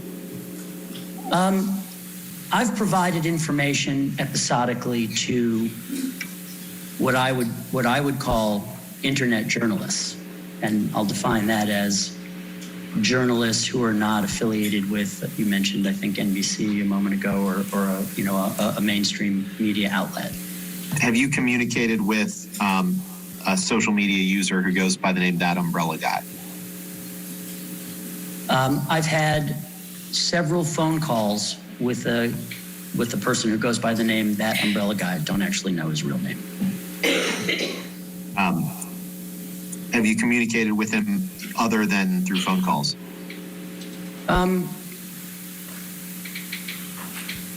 I don't remember doing so, no. What are other, well, let me ask you this. Have you communicated in a similar fashion with someone on social media who goes by the name That Brian fella? Yes. What about someone who goes by the name The Real Laura B? Yes. And have you communicated to those individuals listed evidence that you believe suggests that Miss Heard's allegations are hoaxes? I would say I communicate with the internet journalists, because we put them in a category calling them that. I've done that. Exactly the same way I would communicate with mainstream media. If they have questions about evidence or the facts, I'll inform them. And have you, when you communicate with them, do you do so, you testified some by phone, correct? Yes. Do you do so by text or messenger platform? Largely, I think by phone, but if I communicated in writing, it would be probably by signal. Can you please pull up the exhibits, ALH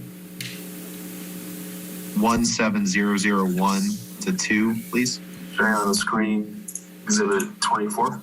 No, my first question is that in that box where it says first on the record statement from me regarding the body cam to RTL, Adam Waldman, Johnny Depp's attorney, is that a statement that you made to a German media outlet called RTL? Yes. And in that statement, you say that LAPD have now opened up a criminal investigation into perjury of Miss Heard, correct? Yes. Did you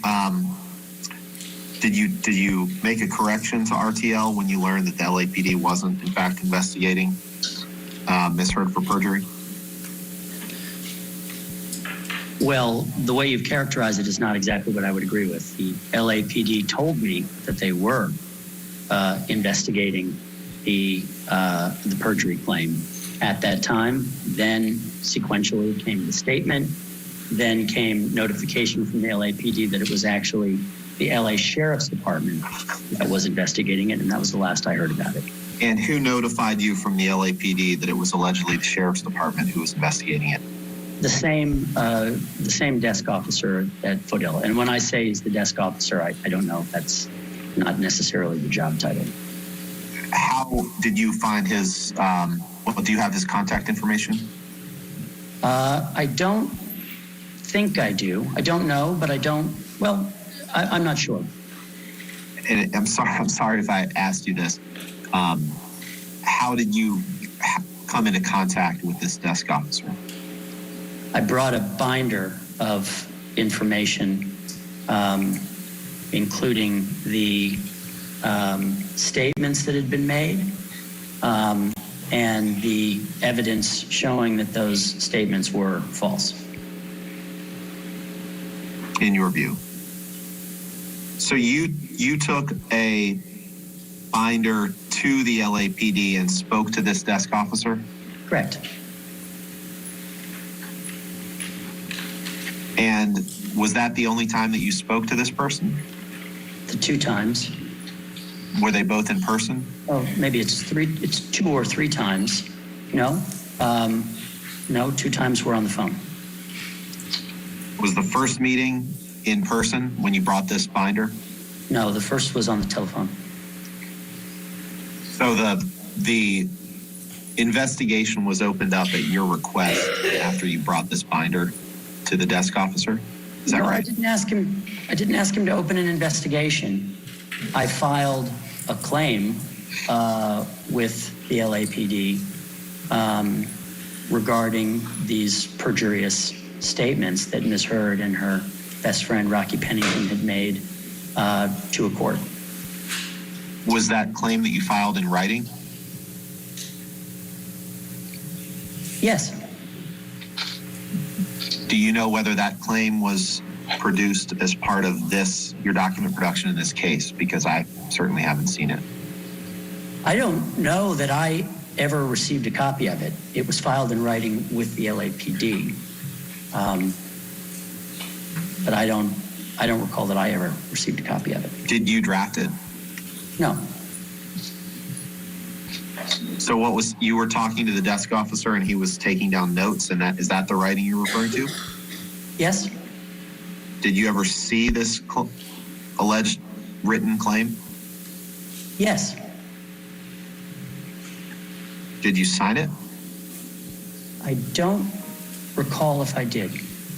Did you ever speak to anyone other than your client about this alleged perjury investigation, other than your client and the desk officer?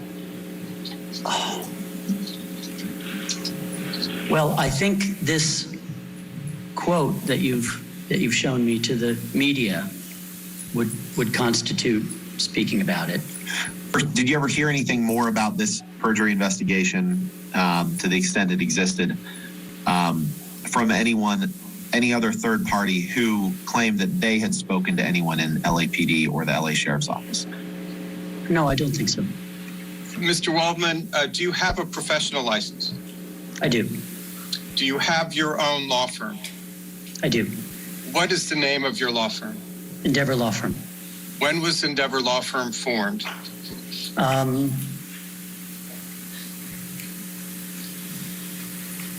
I think it was in 2005. And who was it who formed your law firm? It was I who did it. And who owns your law firm? I do. What is your title at the Endeavor Law Firm? Managing member, I believe. And it's none of our business who your clients are, but does the Endeavor Law Firm have other clients other than Mr. Depp? Yes. Does Johnny Depp issue you a Form W-2? I don't think so, no. Do you receive legal training from Johnny Depp or any of your other clients? I suppose the practice of law in general is legal training, but if I understand your question correctly, no. Fair point. Have you ever listed Johnny Depp as your employer on any filings with the IRS? No. But you offer legal services to clients, correct? Yes. All right, I'll say, do you offer legal services to the general public? Probably not to the general public, but I offer legal services. I think that's your question. All right. Yes, ma'am. Your Honor, our next one would be Detective Sandanaga, Sandanaga.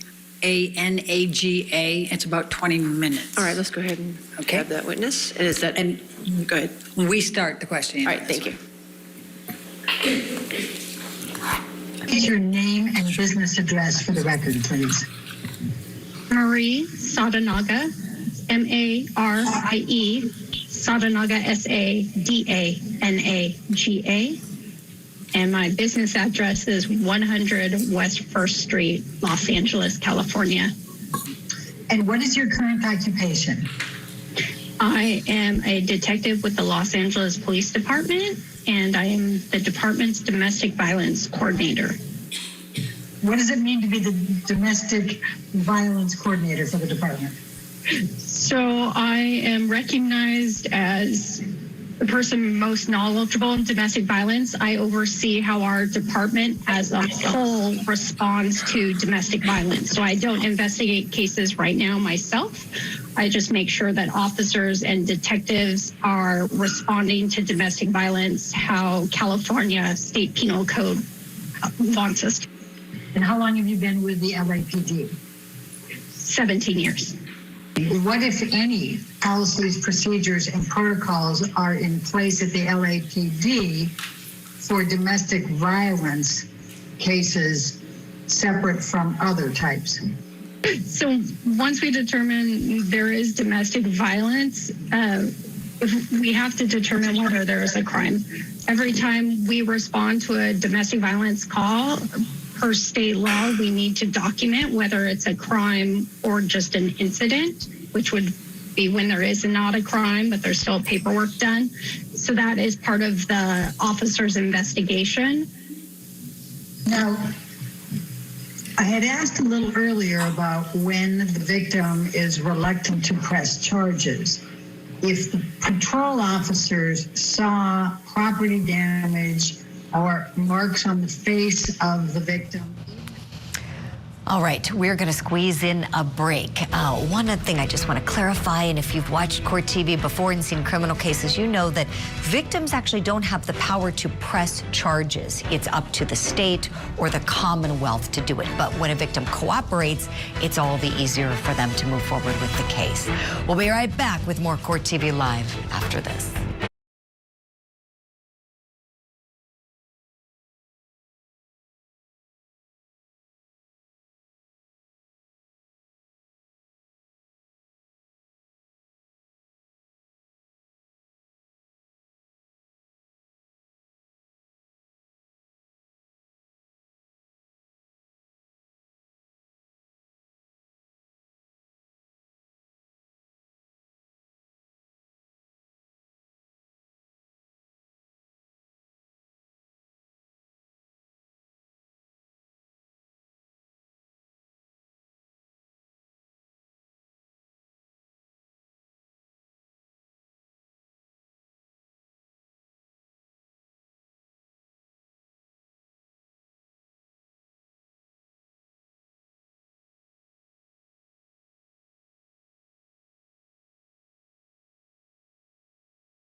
Join Calibrate.com.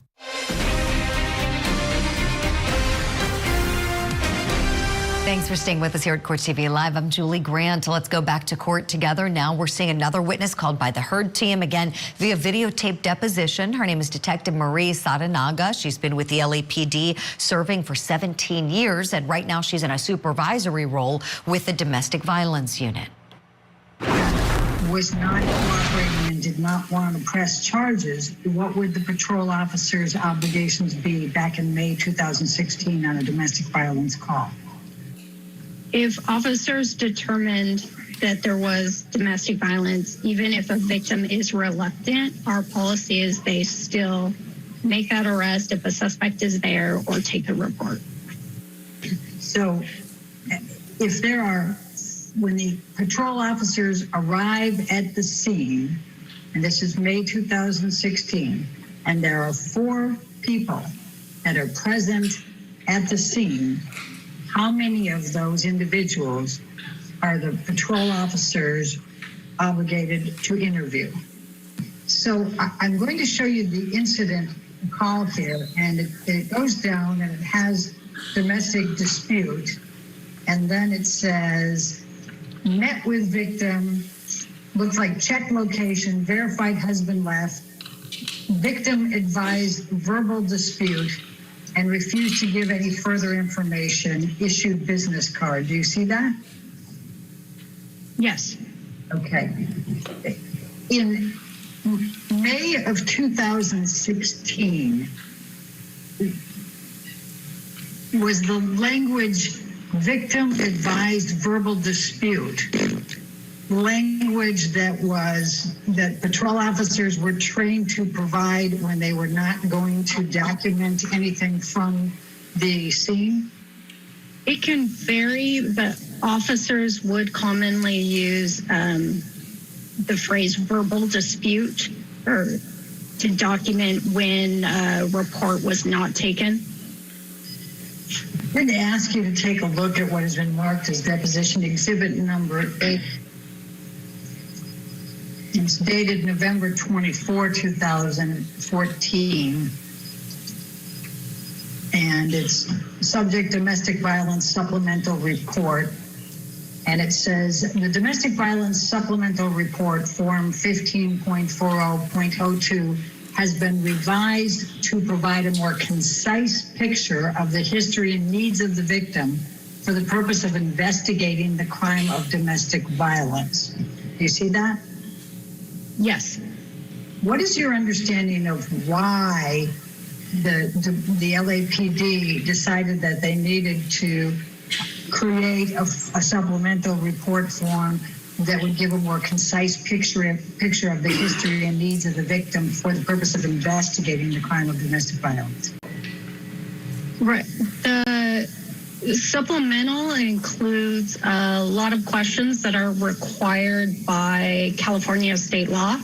So we included that on it, and the original supplemental was actually created a lot earlier, I believe in 1999. This revision of it added some specific questions to help us look at kind of to do a risk assessment. I'm not sure if the supplemental is attached to this form, but on the supplemental, there's a section where I believe there's like 7 yes or no questions. That is what was added during this revision. Detective Sadanaga, I'm going to show you what has been marked as deposition exhibit number 9. And do you recognize this supplemental report? Yes. Is this the supplemental form that was referred to in exhibit number 8? Yes. Okay. Now, if we look at this and we start out on the left-hand column, and it has a number of different observations to make of the victim. And it includes shaking, unresponsive, crying, scared, angry, fearful, calm, agitated, nervous, threatening, apologetic, under the influence of alcohol, under the influence of drugs, or other observations, and it says document in narrative. All right, are these typically characteristic of victims of domestic violence? Yes. And I'm going to turn your direction to the crime scene now. And the same question, there's a number of different items on here, including location, vandalized, ransacked, and personal property damage, furniture disarray, broken. What is your understanding of why these are included on this list? My understanding is that these are things that are typically at a crime scene or can occur, so things that we want officers to look for and mark when they take the crime report. And as with the questions I had on the characteristics that are on the list for the victims, are these items that are also discussed with the police officers in their training to look for in even making the determination whether a crime has taken place? Yes, they are. Is there a scenario under which the patrol officers decide that there's no crime, but they see property damage and injury and take photographs? I mean, every situation is different. I believe, well, one way, if we have a situation like that occurred, then there should be a domestic violence incident report. So there is a place to document your observations and statements from people and a reason to have those photographs. Even if ultimately the officers determined that it wasn't a crime. And yes, that's why domestic violence incident reports are reports where there are no crime, and that is why we have them, so we can document and have a history of calls and see, in case there is another call in the future, that there is prior history of any type of domestic call, even if it was not ultimately ruled a crime.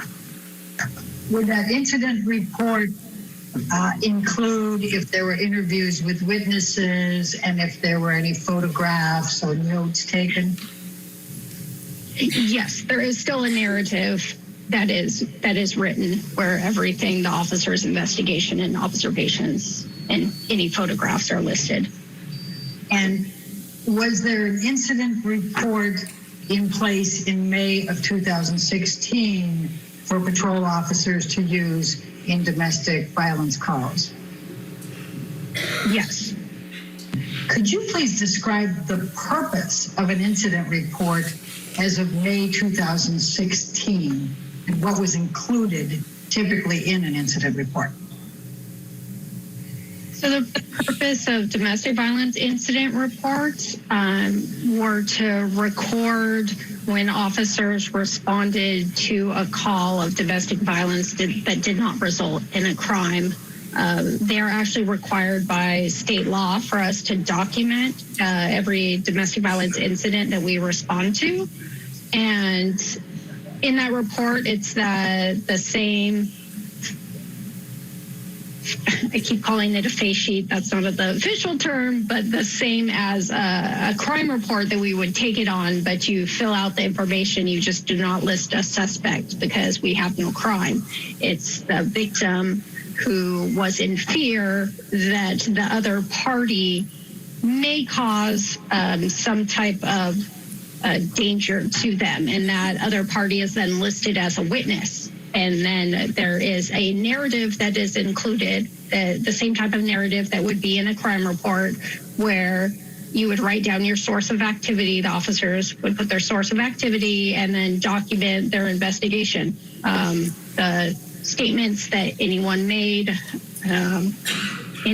as we ask on domestic violence calls, what type of relationship it is, how long they've been together, any prior incidents of domestic violence, all that would be included in the narrative of an incident report.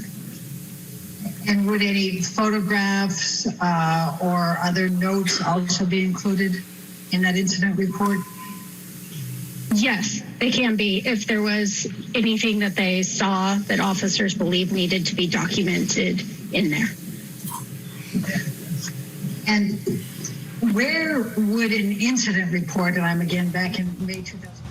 All right, we're going to hit the pause button here. You won't miss a moment of this testimony. We just have to take a break. We'll be right back with more Court TV Live after this.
$793.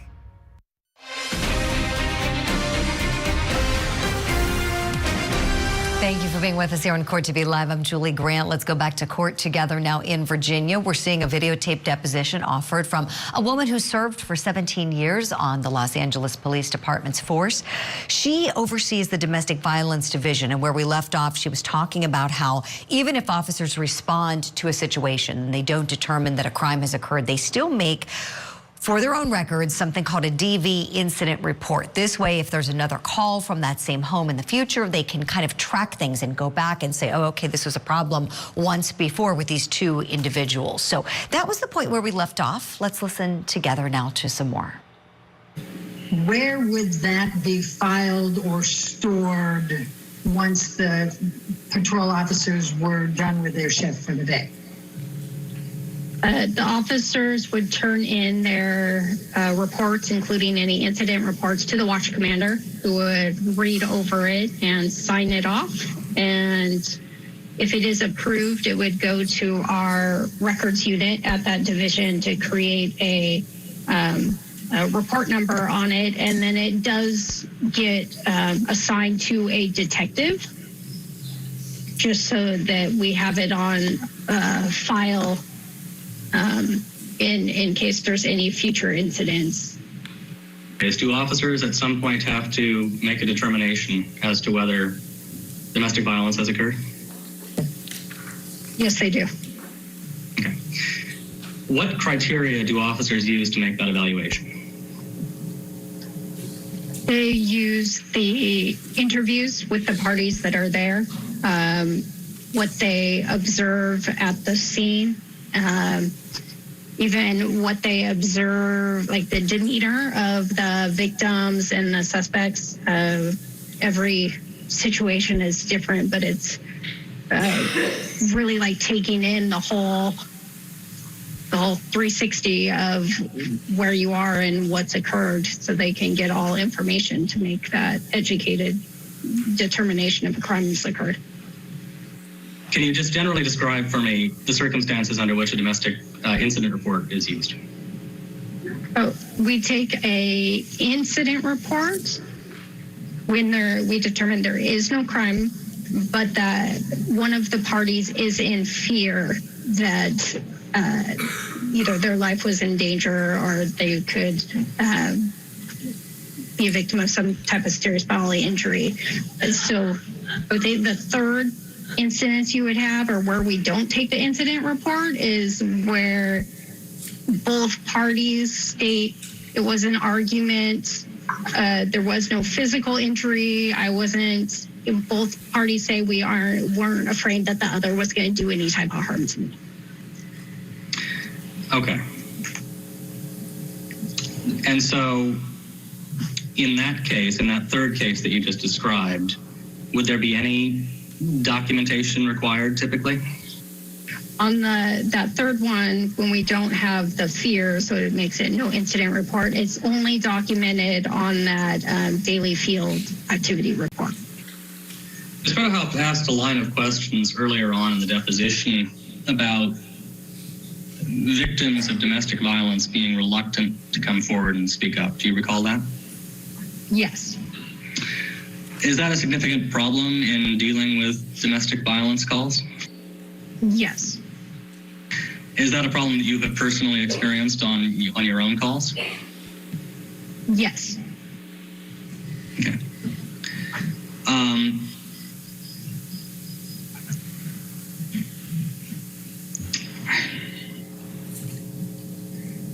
When confronted with a person who's unwilling to make a statement,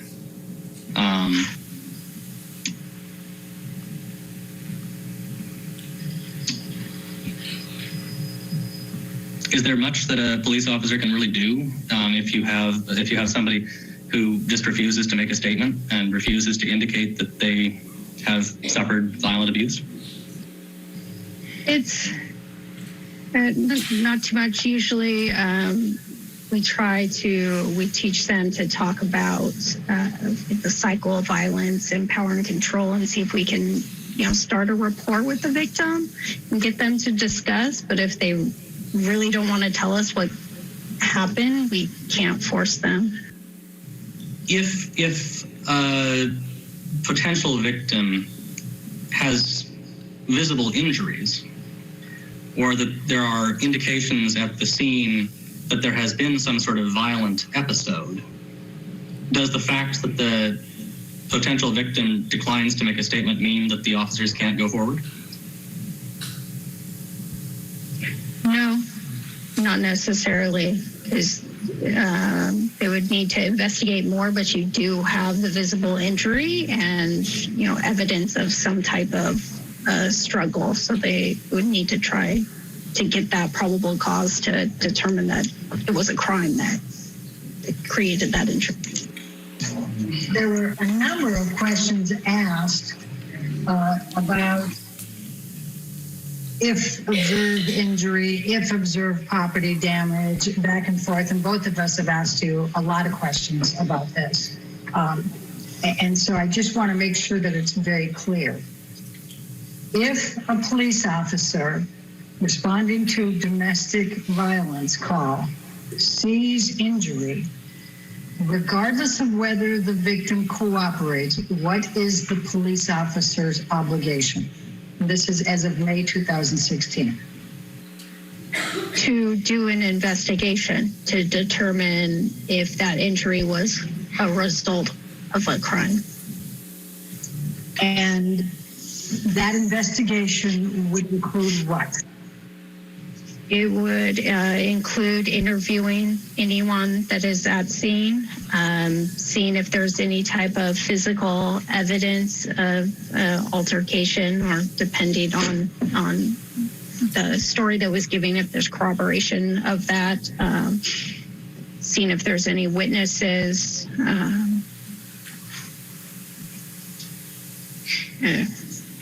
Kind of depends. Each one's different, but just doing a thorough investigation. If one of the other witnesses took the officers through the entire premises and showed broken glass, spilled wine, and a number of areas of disturbance and vandalism, what would the officers' obligations be then? The officers would still need to determine if there was enough. All right, we're going to hit the pause button right there. You're going to hear what the officers would have to determine right after this break. Thank you for being with us here on Court TV Live. We are your front row seat to justice.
4921. Call now.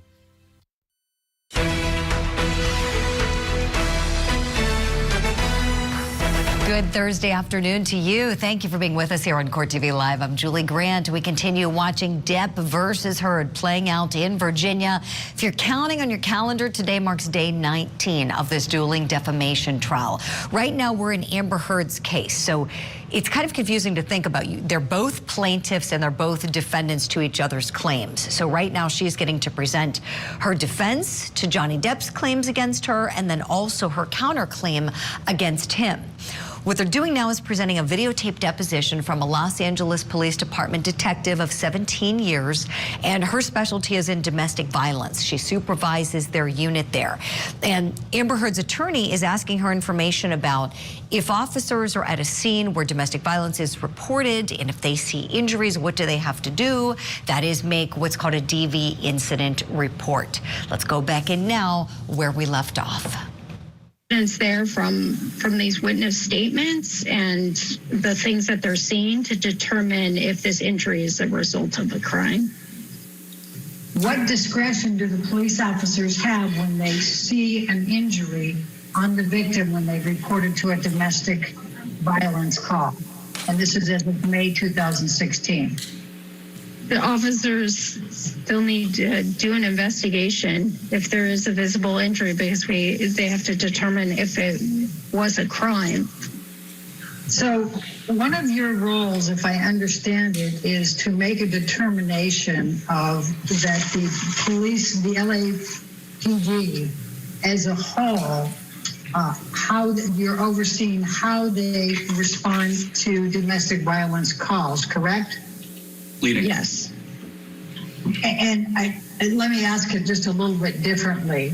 In making the determination of whether to create an incident report, what, if any, factors can the officer consider if the victim does not want to press charges, but the officer still believes that an incident report is appropriate under the circumstances? It would, if an officer determines that there was not a crime, yet there was enough there, and guess what I'm trying to say? I mean, the purpose we have to think about, that we tell the officers the purpose of domestic violence incident report is for documentation of incidents, because we know with domestic violence, there's usually a series of incidents that happen, and not all of those are crimes. So for us as officers, we document those. So in the future, if there is a crime, we can go back and say there have been all these other incidents. So as officers, we kind of take that into our analysis of the scene. And if we can't determine whether a crime has happened, we have to think about, do we need to document this so maybe sometime in the future people know that this happened? All right, thank you. And ladies and gentlemen, let's go ahead and take our lunch break at this time. Again, do not do any outside research and do not discuss the case with anybody, okay? We'll see you back in an hour. Okay, well, that seemed to end on a point where there seems like there could be more asked of that detective, or maybe not. You know, we're seeing these video depositions played, and sometimes they end at a point where you might expect more to be asked. Did this tip the scales of justice, though? That's the question I always like to ask with any witness that is presented in a trial. Here we're in the Heard side of the case. Their witness offered, and clearly we know what they're trying to do with this witness. They're trying to use this witness to establish that something violent did in fact occur on those dates that police were called. You know, I always say you can't get blood out of a stone, and here, you know, we have no incident report. They analyzed the scene, did not create a report based on what they viewed. We know that no criminal charges were filed against Johnny Depp, but here counsel continues asking this woman about general protocols with the hope that the jury will infer something with these instances. Let me bring in my guests now and see what they think about all of this. In the studio with me here at Court TV, I have criminal defense attorney Josh Schiffer. Always great to have you, Josh. And joining us remotely in San Antonio, Texas, we have forensic psychologist Dr. John Delatorre. Always a pleasure to have you as well, Dr. John. Okay, Josh, you had a lot to say as you and I were talking to each other as we're watching this testimony unfold. How did this play out for you in terms of tipping the scales in favor of what party? You know, when you're going to have something as limited and discreet as a tape deposition that everybody's already watched, you've got all the tools right there. Whatever it's going to say, it's going to bring. And while watching all of that, I tried to reverse roles with the jurors and say, what am I taking away from this detective's testimony? And it's clear that there are standard policies, and that policy pretty much set forth that if there was any kind of visible injury, documents, incidents, and reports would generate so that the police could then come back later on if there were continuing issues. Domestic violence is often a chronic problem where they've got to keep these records in order to prove aggravation of circumstances. That didn't occur here. The takeaway in my mind is it obviously didn't have any visible injury, and that's why I find it extra interesting that Elaine and Mr. Rottenborn were bringing this up on Amber's presentation of her claims. It's interesting you say that, Josh, because as you were making the point, as you know, privately as we were talking, and I wanted to share this all publicly while we have the opportunity during the break, that testimony, we know they wanted it to cut one way, but it really might have cut the other way, huh? It was trying to make a benefit out of a bad fact, and that's something you have to always be prepared to do litigating anything like this, but I don't think it landed the way that Amber's team wanted it to. Right. Yeah, this is a tough one. You know, I mean, the facts, they are what they are, and the fact that she didn't cooperate with police is not a helpful fact to their case. I'm not assessing what she should or should not have done. Let me be very clear, but I'm just saying in terms of the facts that they're working with, not helpful. I want to bring in Dr. John Delatorre here to talk a little bit about the assessment overall of these two in the relationship. You know, Dr. John, progressively, we've been talking to you throughout the case.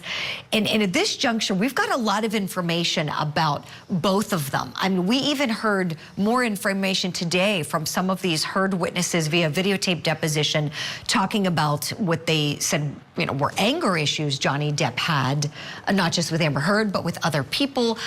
What are your thoughts on them individually and as a former couple, please? Well, it's more about how much are they willing to actually share when it comes to this trial. And I think both of them are not sharing the full truth when it comes to who they are as individuals and who they were together. I think both of them suffered from a lot of mental health issues that were not appropriately being dealt with, right? A lot of it has to do with fame, right? Notoriety. A lot of it has to do with just how much attention is brought to them.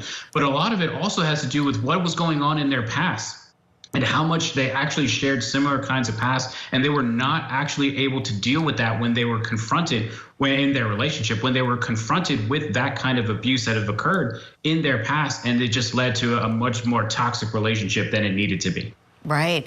Dr. John, watching the two of them and the testimony that they gave in this case, do you see any signs of narcissistic traits being displayed by either of them?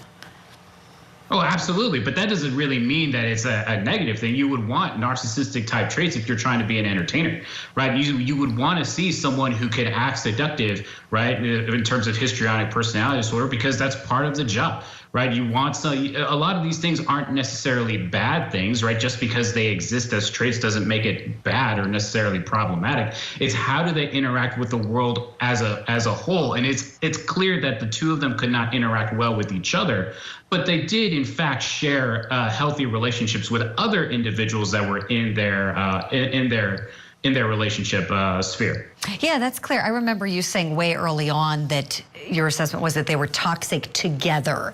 Together being the really key word, not necessarily with other people. And I was asking about the narcissism, not to insinuate that it's anything bad necessarily, but I've been seeing a lot of Twitter comments about that, you know, with respect to them. And everybody's an expert on Twitter, as we know. So I thought I would ask you if you're seeing any of that in the display of the testimony from these two. I have more questions from you both. I'm being told I have to take a break. So Josh Schiffer, Dr. John Gelatori are going to stay with me. Want you to do the same. When we come back, we'll get you a live report from Fairfax County, the courthouse there. All the campers were out overnight waiting to get their wristbands. We'll see what action's happening at the lunch hour when we return.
Calibrate.com.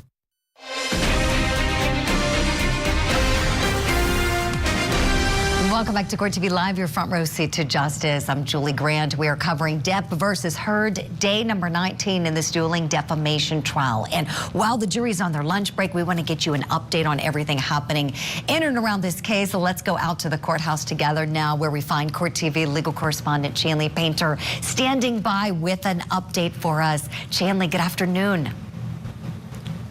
Hey, good afternoon, Julie. I guess I should call it normal here for hundreds of people to line up the day before to get inside this courtroom, and it is packed again today. In the gallery, I can tell yesterday and today, just the vibe. People are tired. This is week 5. The fans who are waiting literally all night long are tired in the gallery. The jury seems tired in the jury box yesterday and today. And, you know, video after video doesn't really help so much, but I'm hearing that we're going to have an in-person live testimony after this lunch break. That should perk things up inside that courtroom. But let's start outside this courthouse, because we sent out one of our PJs early morning hours this morning to catch up with the line, because it's been so interesting to get to know all of these super fans from across really the world who line up to make sure they have a wristband. The first 100 are inside the courtroom, the next 50 overflow courtroom. So we're seeing some new faces now that Amber Heard is not on the stand anymore. And we caught up with one gentleman who, super husband, waiting in line for his wife. Let's listen to him. It's about 3 a.m. Holding a spot for my pregnant wife so she can hopefully see the Johnny Depp trial from inside the courthouse, be one of the first 100 people. My wife tried a few weeks ago, and I got here about 4 a.m., and she was like number 106 or something, so she did not get in. Found out about 7 a.m. That she was not one of the first 100 to get a wristband, so got here about an hour ago, about 2 a.m., and she'll be over here in a few hours to switch spots. I'll head to work. I basically walked out of the courtroom yesterday and got back in line. Really? So have you slept well? Yeah, I actually just woke up about 10 minutes ago. Did you bore? That lady right there at the end, the fans who line up really credit her, Julie, for reorganizing the process, because people are getting in line so early, but the sheriff's office is not allowing them to actually be on the property, that sidewalk, until 1 a.m. So they're arriving hours earlier. You know what court's done for the day. So where do they go? How do they start a numbering system? She's credited with creating the red tape with the numbers and how all that happens. So it's a much better flow here for those who really want to have this chance to be inside that courtroom. Oh my goodness. Chanley, this is unbelievable. If we're not, seeing it with our own eyes, like you wouldn't believe this is going on. And to just literally, as she told you, getting out of court and then just going right back in line. I mean, yeah. I don't know when they sleep. Yeah, when do they sleep? Can they, go brush their teeth or take a shower or whatever, they want to do. I'm assuming they're packing like big lunches. Is that how they're eating? Okay. Yeah. They come with their cars loaded, so they park kind of away. So they may hold their spot in line, go to their car, change clothes, maybe brush their teeth, go to the bathroom, that kind of thing. They have a system down to provide for that. Some people hire others to stand in line for them, or volunteers to stand in line for them. It's a whole system going on here. And now we're watching, of course, this morning. That is Johnny Depp arriving to the courthouse. So if they don't make it inside, they're waiting outside to see him show up. He will stop and wave. And there's also fanfare at the courthouse. There's some balconies on the other side of the courthouse where employees will stand. So if you kind of notice him looking up and waving, that's who he's waving to as they watch him arrive every day. And it really has not slowed down here. Yes, we have noticed that. Okay, so courthouse employees are apparently, some of them, or many of them, who knows, are Johnny Depp fans as well. That would be smart to hire a stand-in, or if you have a good friend who's willing to stand in and spend their day so you could go home, get a shower, and do what you need to do. This is just incredible what we're seeing with those fans. And I know that the Depp fans largely outnumber the Heard supporters, but have you run into any of them in your time there this week, Chanley? Great question, because I've noticed since Amber Heard's case has taken over the narrative inside the courtroom with her witnesses, we're seeing more of a presence here. Still a minority presence, like a handful, Julie. But yesterday I did see a couple of signs. A woman had a sign pro Amber Heard, and we actually caught up with a young man who talked to us about his perception that there's an unfair bias against Amber Heard, not just in the courtroom, but outside the courthouse and online. He called it bullying online and social media. So he wanted to make sure he was there, had some signs to promote, the hashtag I stand with Amber Heard, and ultimately just, no matter what side prevails here, he told us he wanted it to be a fair process for her, at least, to have her story out there. So that was, interesting that he came out here and he also talked about kind of being yelled at by some of these pro-Depp fans because he's definitely outnumbered. There's Amber Heard arriving to court today, much more businesslike. She doesn't have the same waving and disposition. She just kind of goes straight in, but she does greet everyone as she enters. And even when she enters the courtroom first thing in the morning, Julie, she makes sure she nods and greets everyone, even hugging her attorneys this morning. Right. Okay. So I'm so glad you said that because I wanted to ask you if you saw her hugging Elaine Bredehoft. I wondered because, as we know, the advocacy was very weak at so many points throughout Amber Heard's testimony on direct, cross, redirect. I mean, it was just really, really, truly disgraceful at some points. And when she was struggling to formulate a question for her client, and I wondered if there was any noticeable behavior difference with Amber Heard as it related to her. At least not inside the courtroom. If there is any, they don't show it in the courtroom. They know cameras are rolling, right, Julie? So, but I had noticed even yesterday morning she was hugging Elaine, her attorney, and others, and I also noticed a difference today at the table. I don't know if you picked up on this, but usually it's Elaine and Amber just alone at that first table, but now she's flanked between Rottenborn and Elaine, kind of mimicking what Johnny Depp has two attorneys, one on either side of him at his table. So that was an interesting change I noticed first thing this morning. And then I did notice yesterday, Whitney Heard, Enriquez, her sister, when she took the stand, an in-person witness, right? That makes a difference here, I think, exited the stand and came to the gallery to sit behind her sister in those rows, and Elaine approached Whitney, and I, being very close, could hear her say, "You did an amazing job, good job, thank you," type of thing to Whitney Enriquez, her sister. And I noticed Amber during those moments looking towards her sister in a very kind of appreciative way, almost mimicking, kind of mouthing kind of "I love you" type of thing as she sat in the gallery yesterday afternoon. So it seems to be, as far as in the courtroom, positive dynamics between everyone on that side of the courtroom. Oh, wow, good to hear. Chandler, tell me, speaking of the sister, how was the jury with her? Were they looking at Whitney Heard Henriquez when she was giving her testimony? They definitely were, and it makes a difference, Julie, that she's in person because the entire morning before Whitney took the stand was the video deposition after video deposition, and I could tell the jury was tired, at times bored, staring into space, rubbing their eyes, their face, their neck. It's been a long process, of course, for them, but once a person took the stand, and they know it's her sister, it's important, they sat up in their chairs, they turned their chairs towards the witness box and looked towards her more attentively in that process. And it was a shorter witness for Whitney, but that made a difference. They were taking in what she had to say, and then they could also notice that she took a place in the gallery behind her sister after she testified. But then once Whitney left the stand, Julie, and another video was played, the yawns returned from everyone, really. The gallery, even Whitney yawned yesterday afternoon sitting in the gallery. So it's difficult at times, long days. Oh, definitely. Long days, long trial, absolutely. And it's good to hear what they're doing there might be indicative of how they're feeling. I know you mentioned there's going to be an in-person witness when they come back shortly from their lunch break. Have they said who that person will be? Well, we know there's a possibility of 3 live witnesses. One is a police expert, Whitney.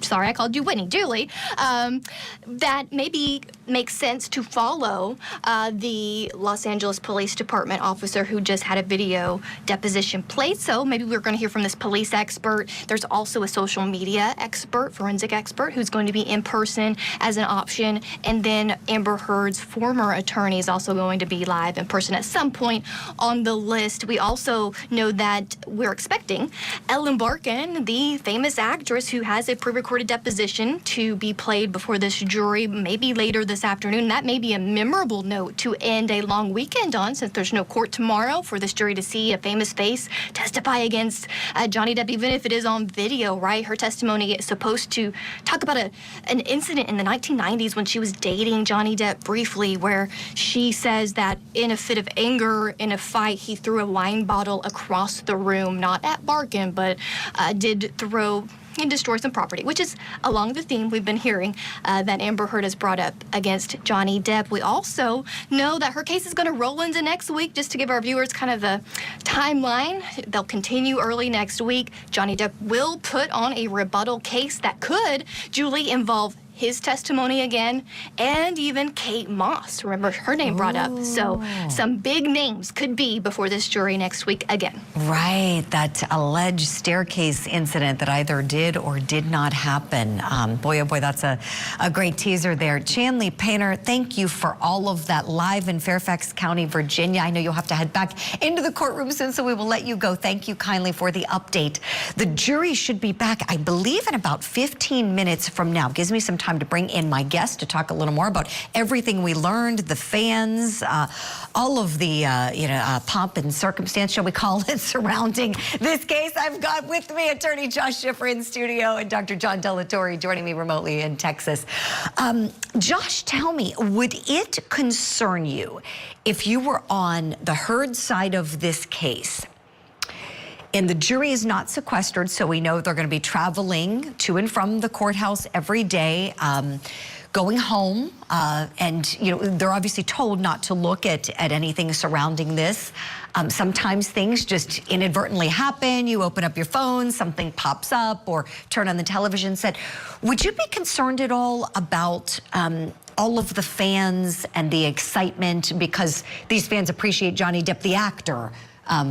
They're not, I mean, what do I want to say here? They're supporting him no matter what it comes out in the courtroom. There really is this 13th juror that is culture.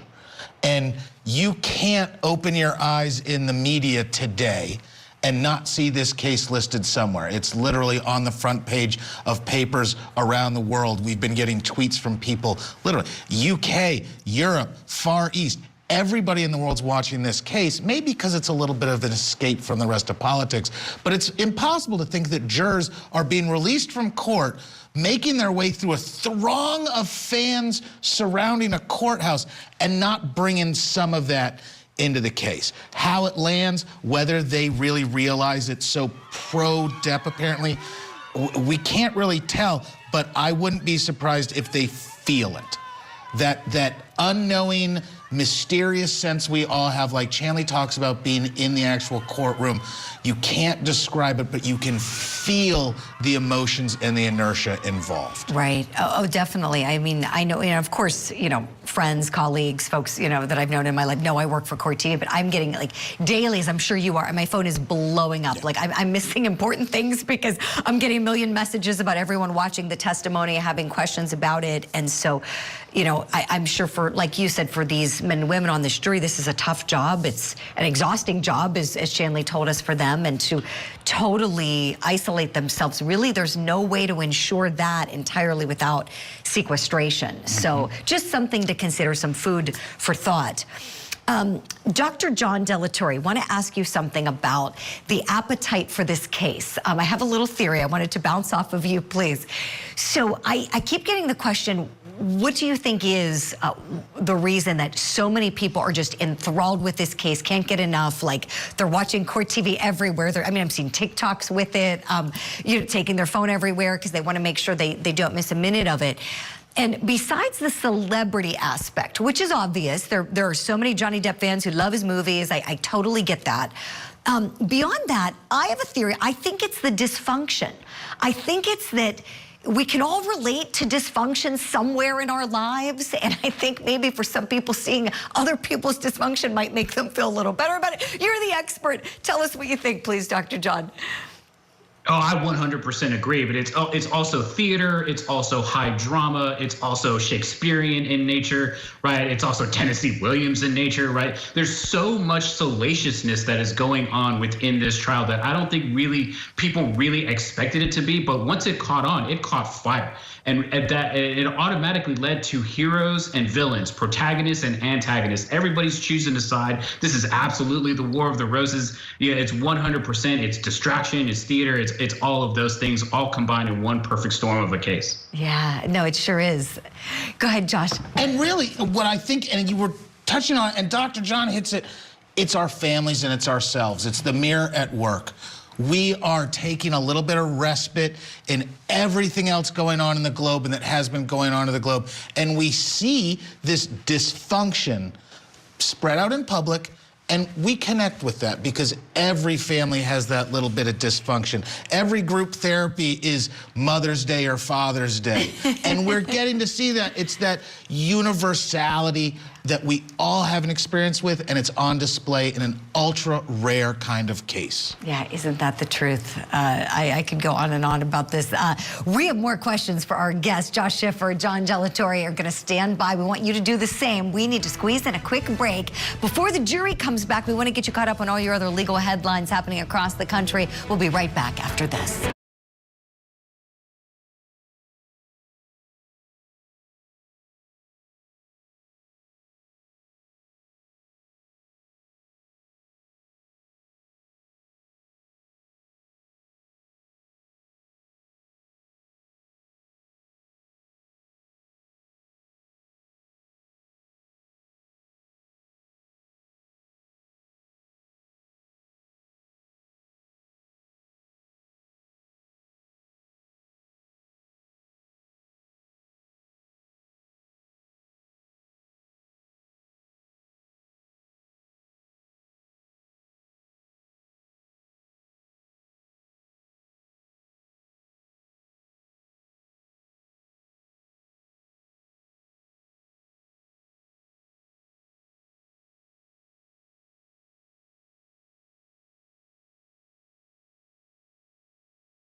Zebra.com today.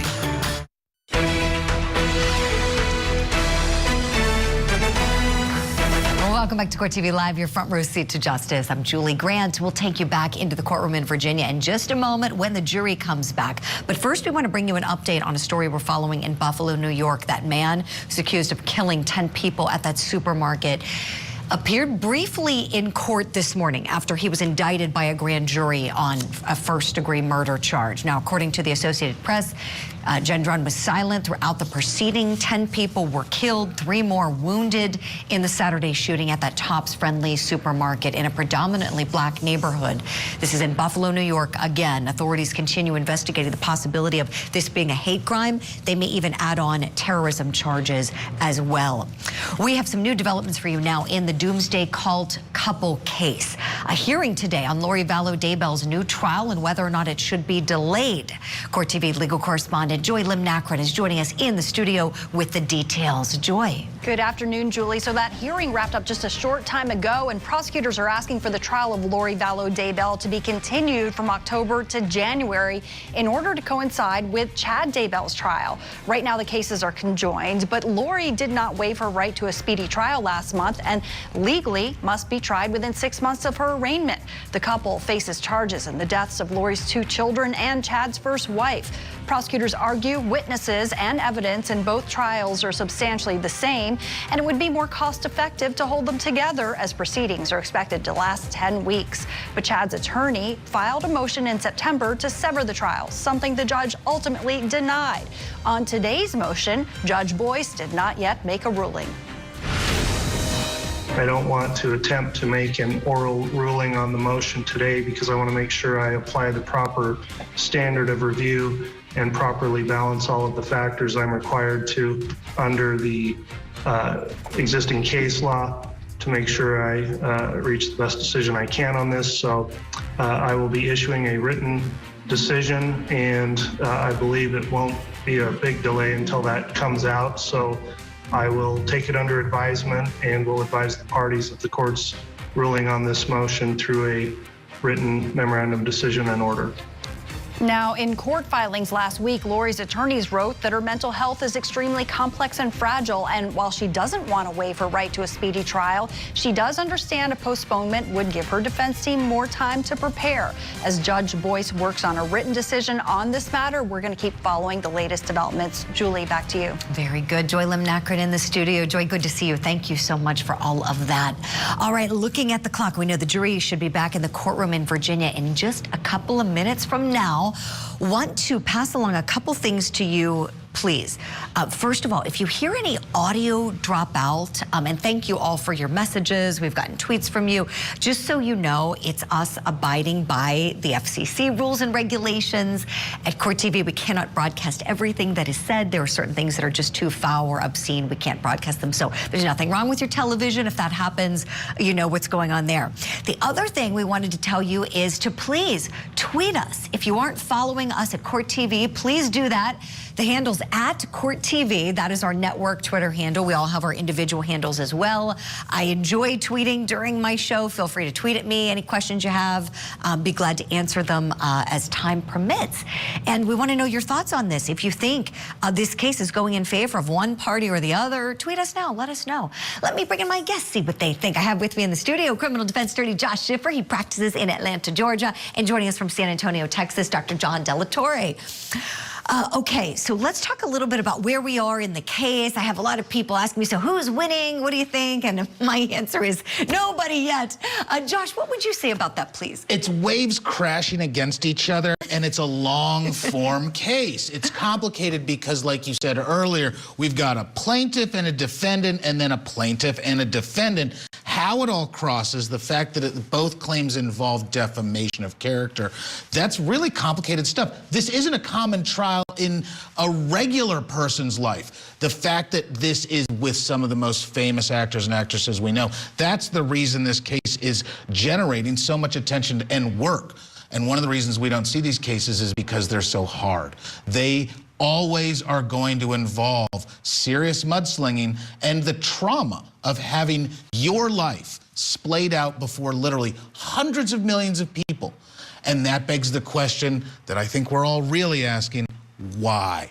And at the end of this case, I'm really going to want to know why we got here, why this investment is made, because it's clearly painful to everyone involved. Oh, definitely, including the jury. Huh, Josh, after Chanley was telling us how they're sitting there looking exhausted, can't blame them.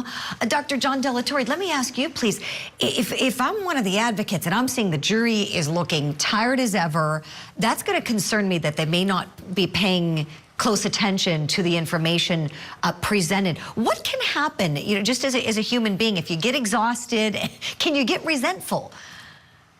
I mean, you can get resentful, and you can absolutely get resentful to the individual who's maybe calling the things that you find boring, right? The team that's calling the most, like we'll just say video depositions, right, can absolutely get the short shrift. So it's my concern would actually be that they're not picking up on something. It's less about their emotional state, but are they actually missing things that they should probably be doing? Because I'm afraid that Amber Heard's team is probably being a little bit too nuanced, while Johnny Depp's team is being full front, concrete, this is what it is kind of thing. And you don't want a jury to, you know, be interpreting evidence. You want them to just have it force fed to them. Mm-hmm. Right. Great point, Dr. John.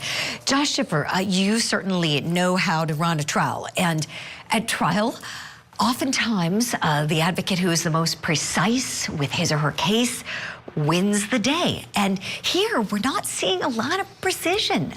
You know, this case, and when I look at it really from start to finish, I mean, both sides are putting so much in that doesn't have to do with the issue at hand, which is whether or not, you know, she defamed him in the op-ed and whether or not he defamed her through statements made by his attorney. I mean, those are really the crux of it, but we're hearing so much about substance abuse problems, about, you know, who defecated in the bed, whether it was Amber Heard or the dogs, or, I mean, what does this have to do with anything? And it runs that risk, like Doc's talking about and you're talking about, of upsetting jurors. A lot of the feedback I'm getting, both from professional colleagues as well as the general public, is we're upset. We're mad.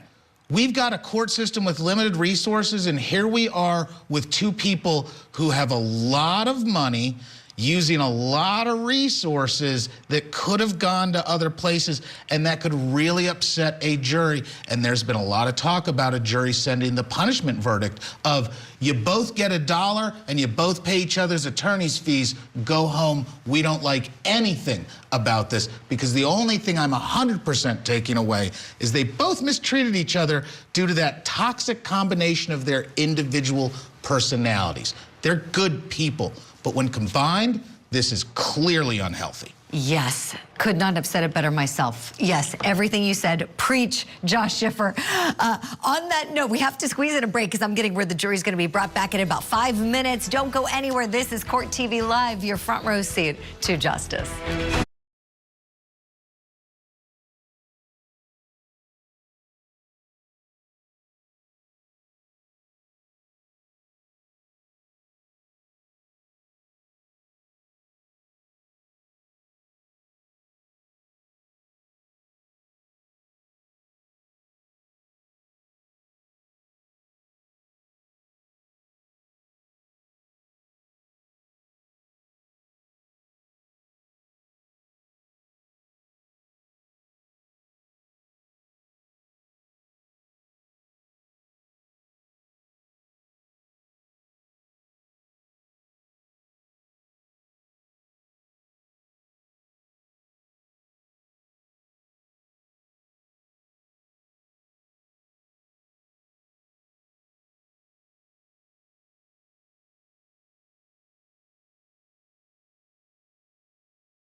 .com now.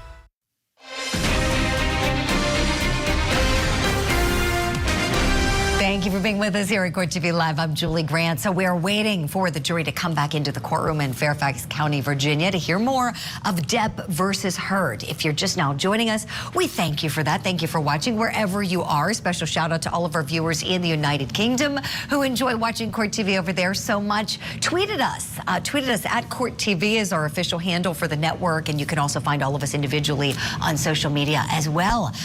We see some action happening in the courtroom. What's ahead? We know that there's going to be an in-person witness. Thank goodness for that, because this jury is getting tired, but we don't know who just yet. Let me turn to my guests now for some analysis. I have with me in the studio attorney Josh Schiffer and standing by remotely forensic psychologist Dr. John Delatorre.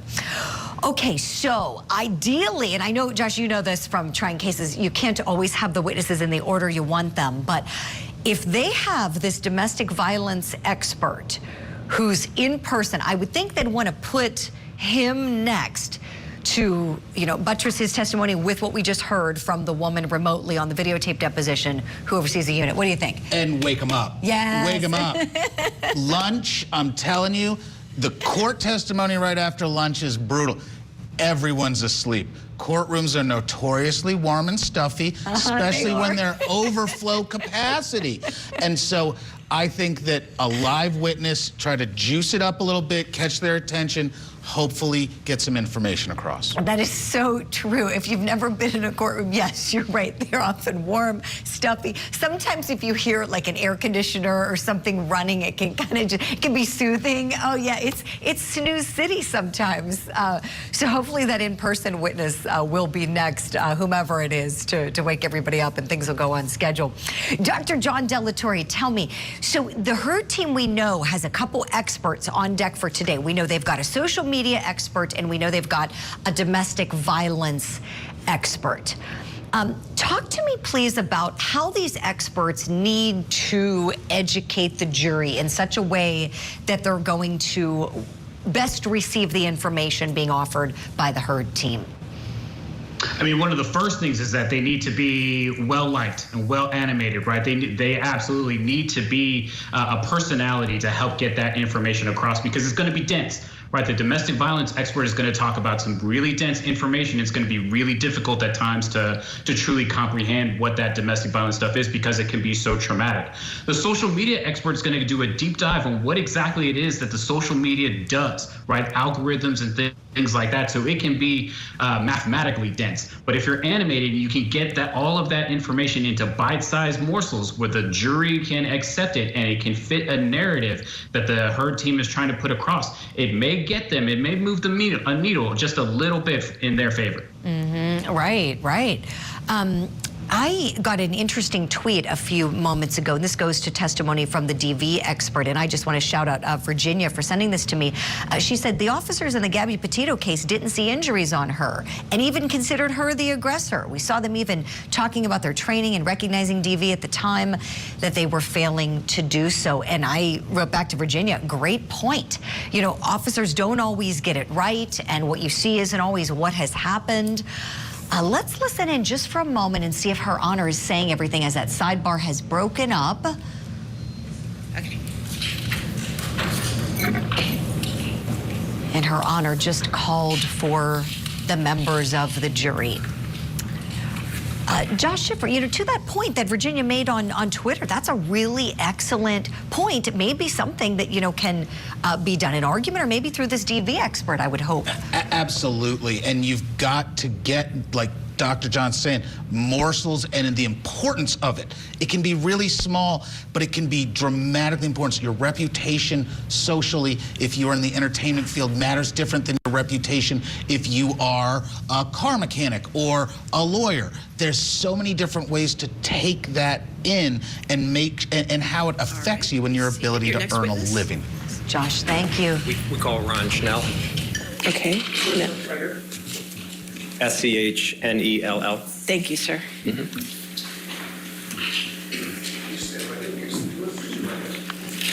Do you solemnly swear or affirm to testify truthfully in this case in penalty of law? Yes.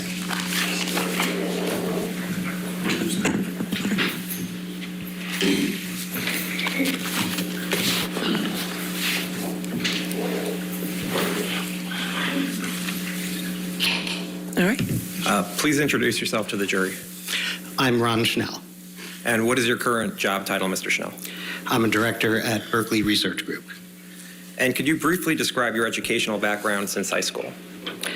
I have a master's degree in computer science. Do you have an undergraduate degree? I do not. And can you explain to the jury why not? When I was a kid, there was a lot of publicity about me because I was a professor at NYU.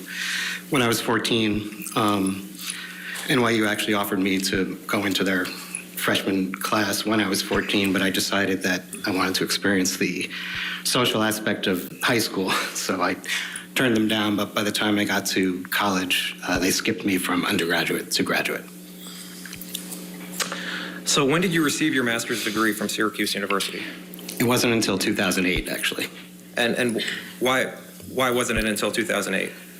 So because of my previous background while I was at Syracuse, including I did work at MIT in the artificial intelligence lab for the two founders of artificial intelligence, Patrick Winston and Marvin Minsky. I was immediately lured to industry even while I was in graduate school, and eventually they offer you enough money where you have to take them up on it. So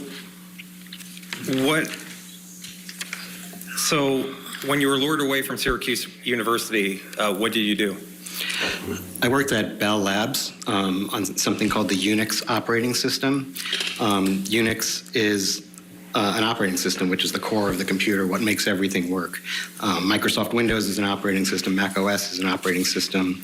You may have heard of Linux, which is, Unix was the predecessor to Linux. So I worked on the kernel of the Unix operating system at Bell Labs.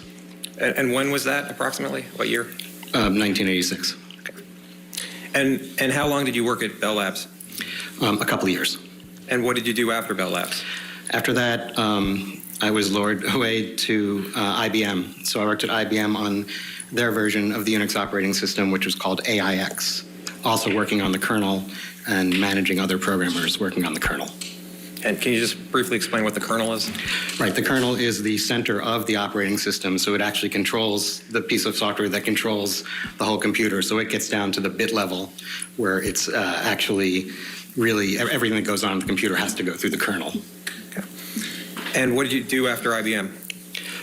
After IBM, I founded a startup company. What was the name of that startup company? It was called Secure Online Systems. And what did Secure Online Systems do? It was a company that wrote software for mainframe computers running the various versions of the Unix operating system. And were there any other investors in Secure Online Systems, Inc.? Yeah, my business partner in that was Sylvester Stallone. And what eventually happened to Secure Online Systems? Well, it was, as I said, a software product that ran on mainframe computers running Unix.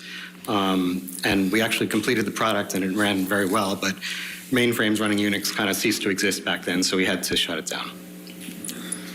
So what did you do after the company shut down?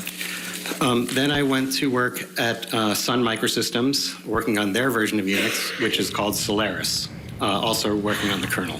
I had to ask myself, did I hear that correctly? And they told me in the control room that I did. He just said that his business partner is Sylvester Stallone. I'm sure the jury might have reacted to that. We'll find out later.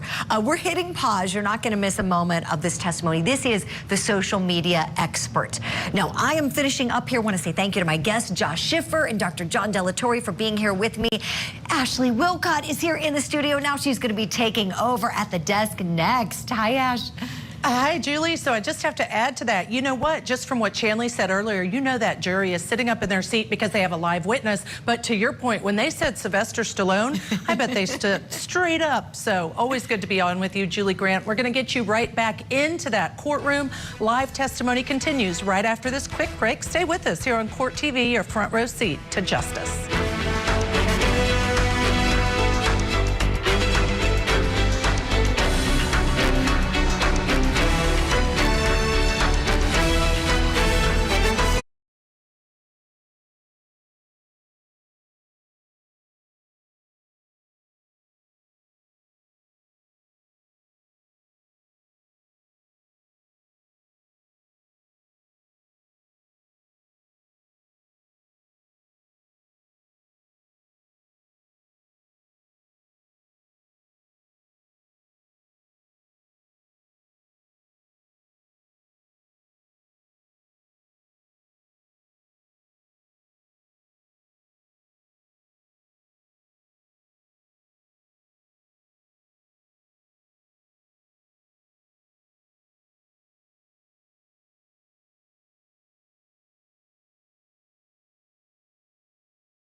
Join Calibrate.com. Did Mr. Depp ever abuse illicit drugs? A handful of times I saw it. Pain, consumption that seemed excessive. His star had dimmed. He was a doctor brought on, I believe, to help him get sober. I thought it was a scam. My warnings in 2015 that we were in very dire financial circumstances were not met very favorably. Today talking about Johnny Depp's drug use and how it affected his career and relationships. But did these witnesses actually see physical violence between Depp and Amber Heard? Depp's ex-wife continues her case today. We expect to hear from actress Ellen Barkin soon. Court TV cameras are, of course, inside that Fairfax, Virginia courtroom, catching every moment of testimony. We also have legal experts standing by to break it all down. Coming up next.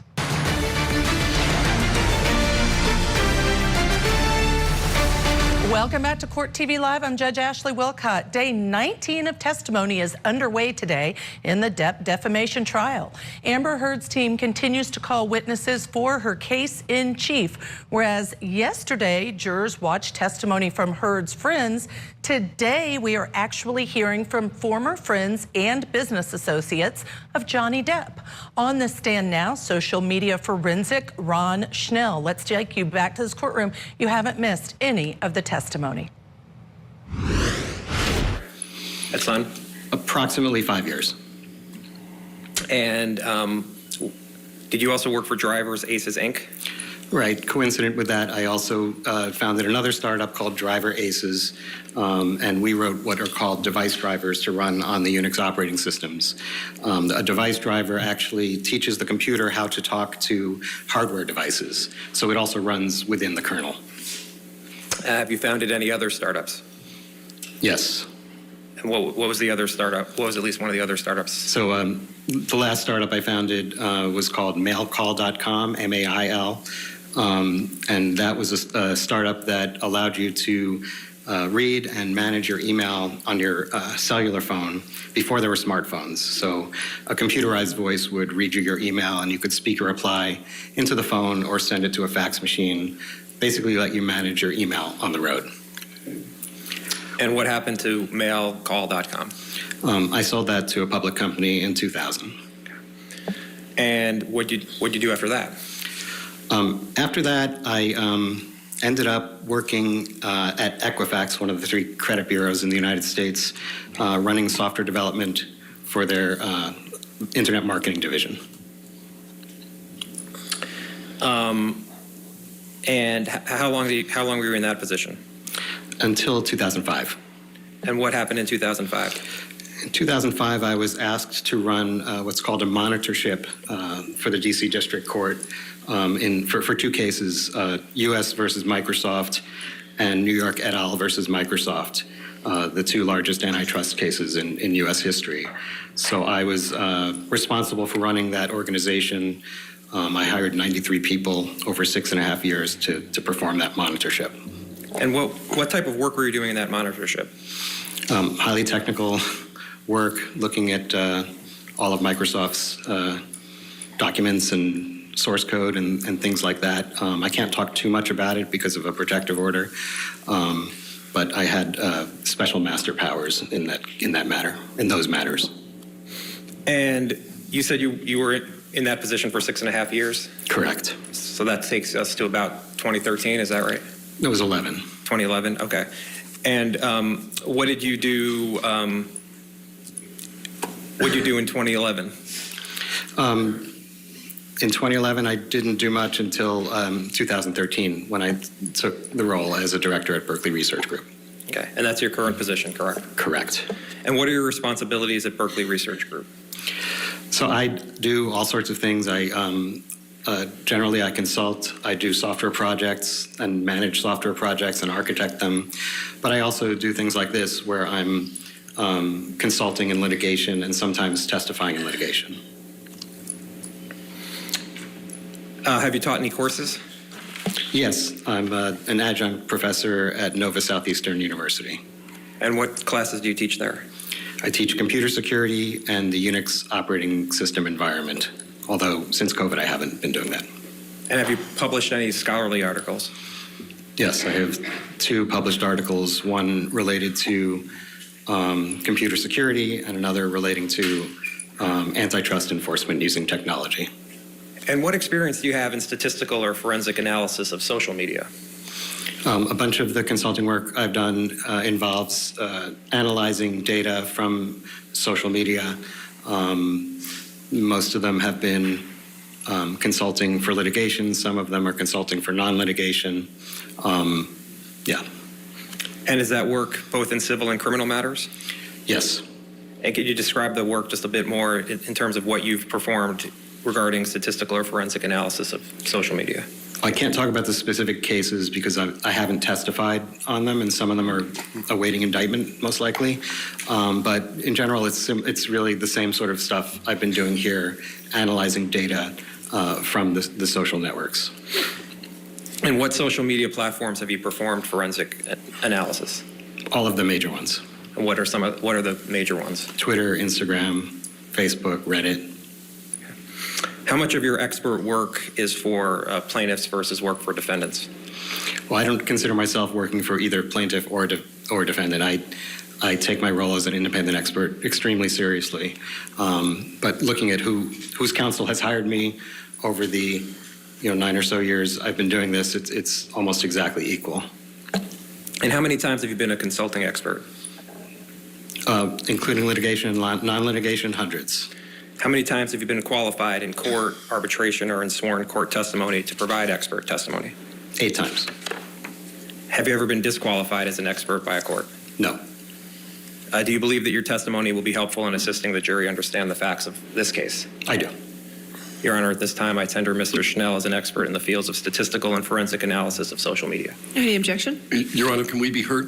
Do you want to voir dire? Yes, I do. Okay, you can voir dire. Thanks.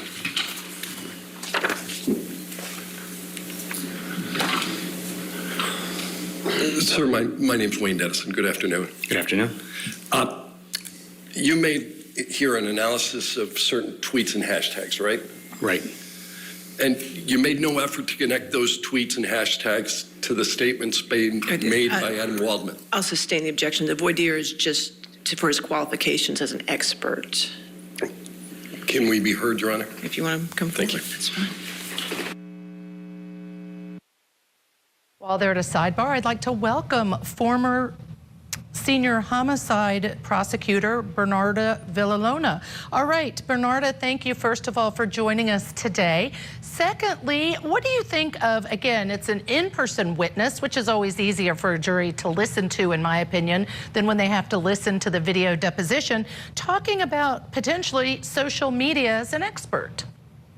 So first off, hey, Judge Ashley, thank you for having me. I've never even heard of an expert in statistical and forensic evidence of social media. Have you ever heard of that? Because usually we just bring an expert in from the companies. But aside from that, is it me or is this young Doogie Howser? He was in college or asked to go to college at the age of 14. What can this man provide to this jury? And that's probably why they're having a sidebar, and it's just funny.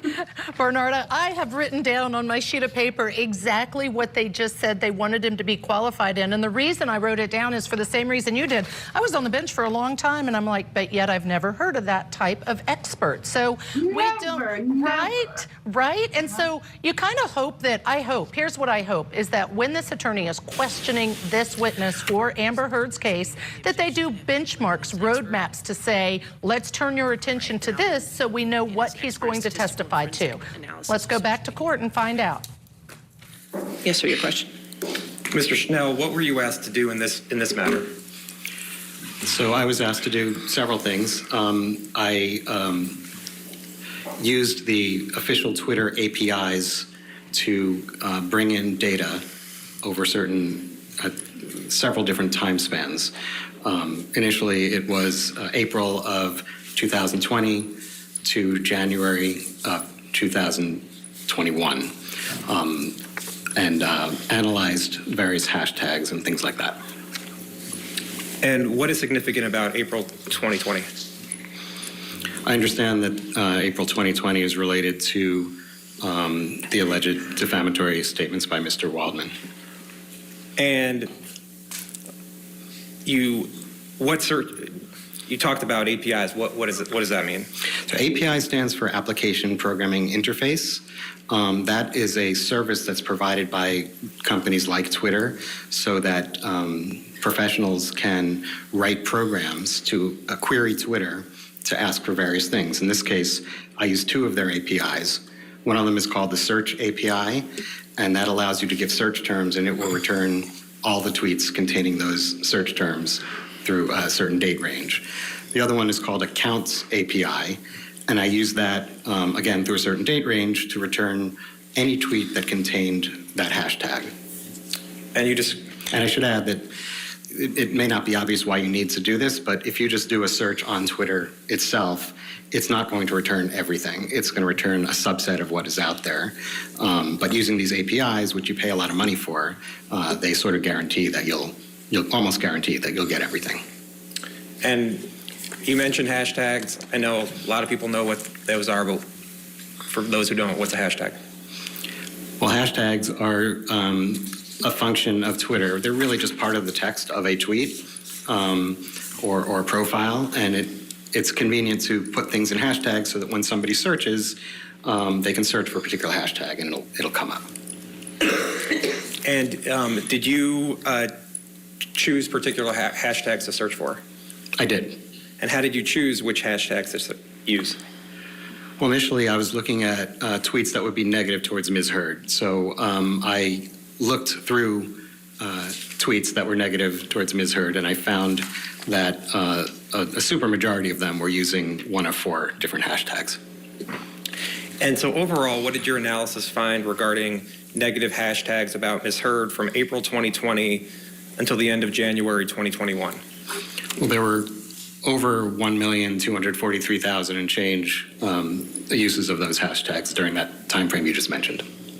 And did you perform an analysis of the negative hashtags from April 2020 until January 2022?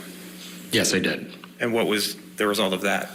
There were over another million, so 2.38 million, I think. And how did you determine that the tweets were negative about Ms. Heard?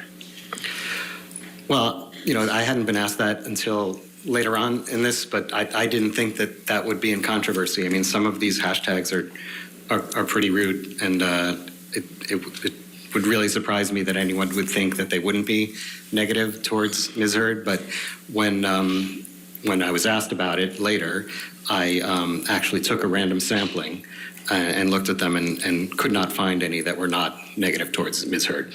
And what was the random sampling that you used? I did 2 of them. They were 1,000 each. And how did you determine which 1,000 tweets to use to review in each search? I wrote a program that truly selected them at random. And in your experience, is 2,000 tweets a meaningful sample? If they're chosen at random in this universe, yes. Okay. In addition to the 4 hashtags for Ms. Heard, did you review any other? Did you look at any other hashtags? I did. And what type of hashtags did you look for? I looked at what I found to be 6 hashtags that would be negative towards Mr. Depp. Okay, but Michelle, could you put up demonstrative 1, which is on the 5th page of attachment 4 of Mr. Schnell's expert designation. Right. Mr. Schnell, did you create this chart? I did. And what data is this chart based on? This is based on the search API from Twitter, and it rolls up the number of tweets with the various hashtags by month of these 2 years. 3 years. Your Honor, I'd like to make this a demonstrative Schnell demonstrative 1, or do you want it to be a? If I could get it one of the numbers, since it's going to be part of the record, just. Okay. Can we call it Schnell demonstrative 1, and then I will give you a number?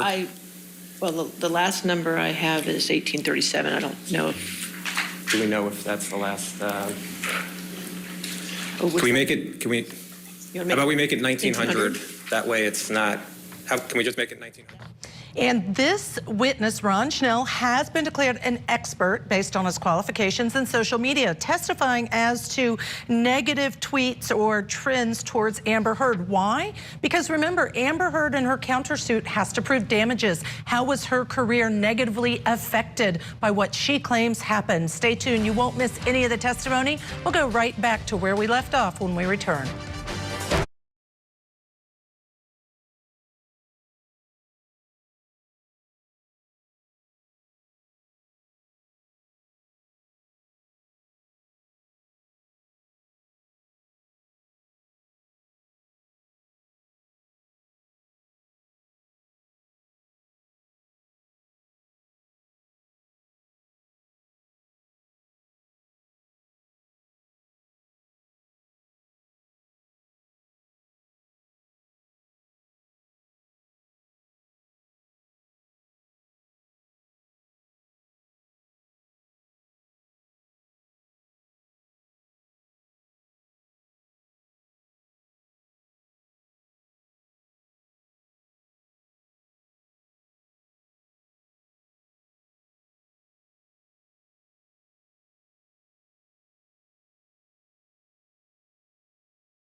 Smile Direct Club.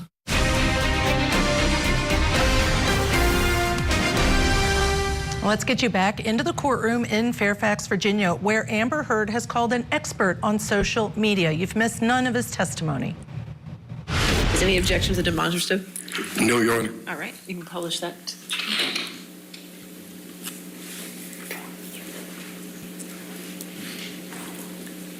And is this a chart you made, Mr. Schnell? It is. Okay. And the at the top here, there are hashtags that are in yellow. You see that? I do. Okay, and if we go all the way to the right, well, first let's scroll over to the left here. I apologize. You see, in 2020, there's the months of June and July.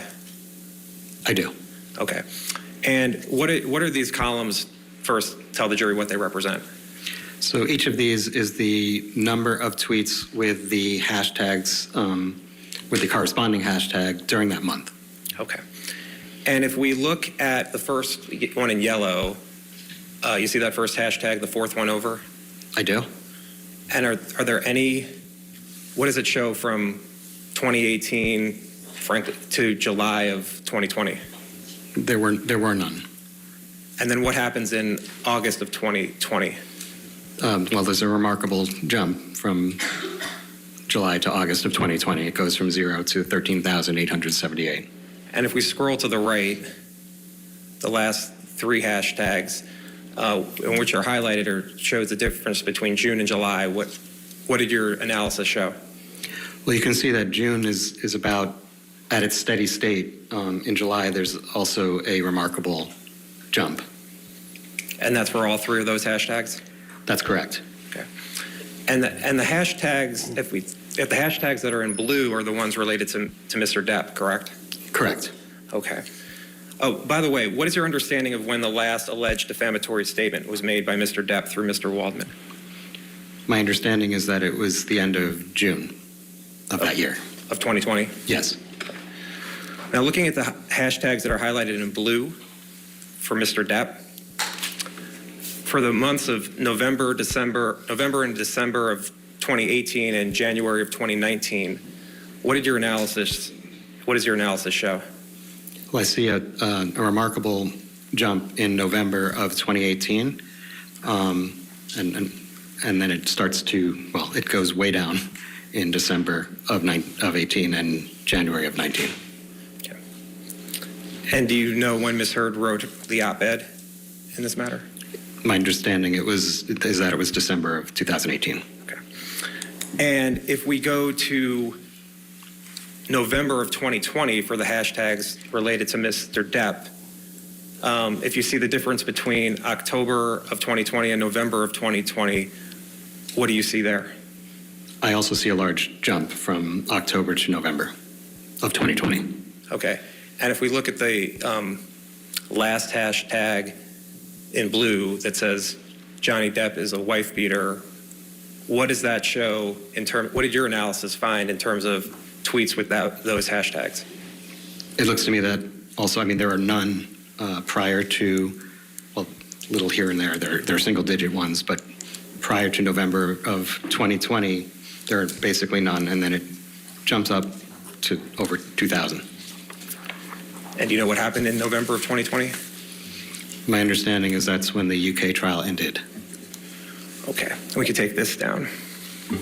And can you put up demonstrative 2, which will make 1901, which will identify as 1901. That's fine, 1901. Any objection? No, Your Honor. All right, 1901 can be published.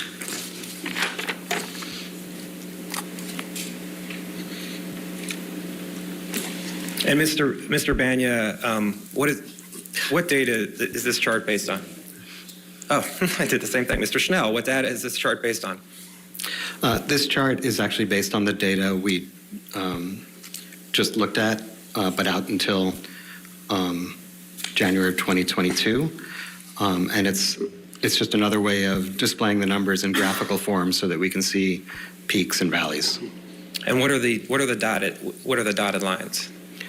So if you look at the top, you can see that the dashed lines are the negative hashtags towards Ms. Heard, and the solid ones are the negative hashtags towards Mr. Depp.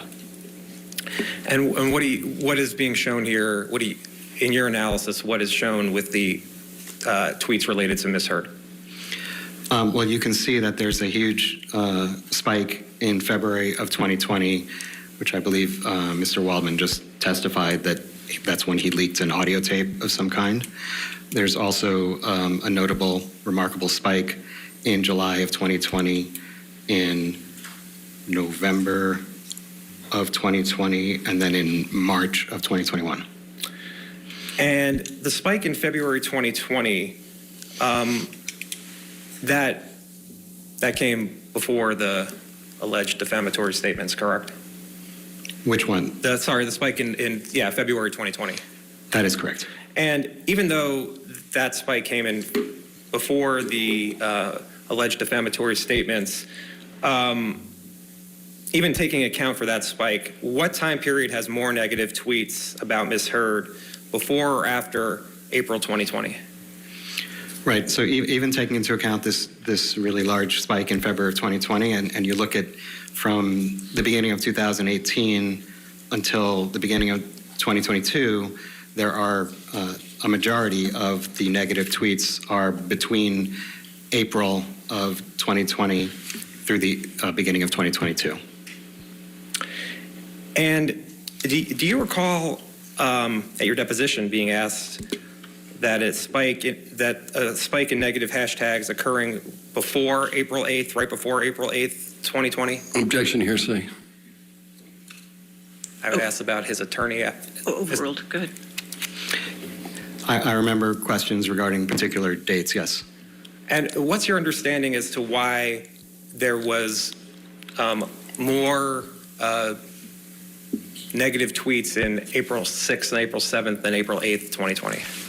Objection, no foundation. Was there more negative tweets on April 6th and April 7th than in April 8th, 2020 as it relates to Ms. Heard? Right. If you look at the day-by-day counts, which I supplied to Mr. Depp, and you can see that there's a spike that begins on April 6th and goes for a few days. So April 6th is, to my understanding, before what people are calling the alleged defamatory statement. And did you look at the tweets for April 6th and April 7th? I did. And what did you find? I found that there are Waldman statements that are the same as on the 8th, on the 6th, and the 7th. The Daily Mail on the 6th, and Vanity Fair on the 7th. And what terms were being used? Well, hoax is certainly used in each of them. I think abuse hoax is used in one of them. I don't have it in front of me, but generally speaking, in the 7th, I think it's the same exact terms that are used in the one on the 8th, but the 6th may be slightly different, but it has the word hoax. Okay. If we can go to the second page of this demonstrative. What's being shown in the second page of this demonstrative? So this is generally, it's the same data as the first one, but I've removed one hashtag, the Justice for Johnny Depp hashtag, because it kind of overwhelms all the others because there are so many of them. And by removing it, it sort of rescales the graph and you can see the others much better. And even though they looked really tiny in the previous page, you can see that they're big numbers, over 100,000 and stuff. So this shows, and if you look between the two, you can see that the curves are the same. So it shows like a mathematical correlation between all the hashtags. So what do you mean by mathematical correlation? Well, they're correlated. You can see the numbers go up and down at the same place. So I'm understanding the hashtags are essentially all going up and down at the same times? Correct. Okay. Thank you. And can we put up demonstrative exhibit 3? Which would make 1902? 1902. That's yes. fine. Thank you. You'll notice what this social media expert is doing is talking about different trends in the tweets after certain events. You're not going to miss any testimony. When we come back, we'll take you back live into this courtroom.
at joincalibrate.com.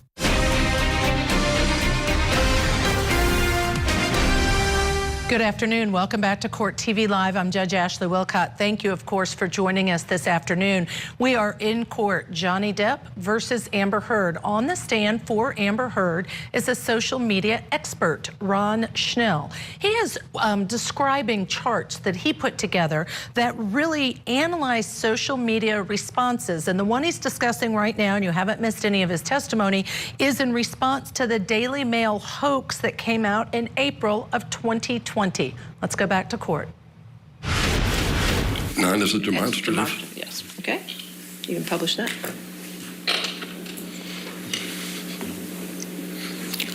Mr. Schnell, did you create this chart? I did. And what does this chart show?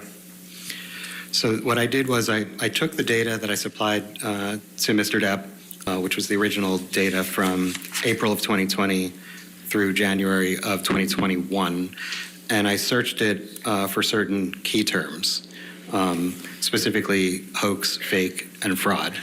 And that's what it's representing.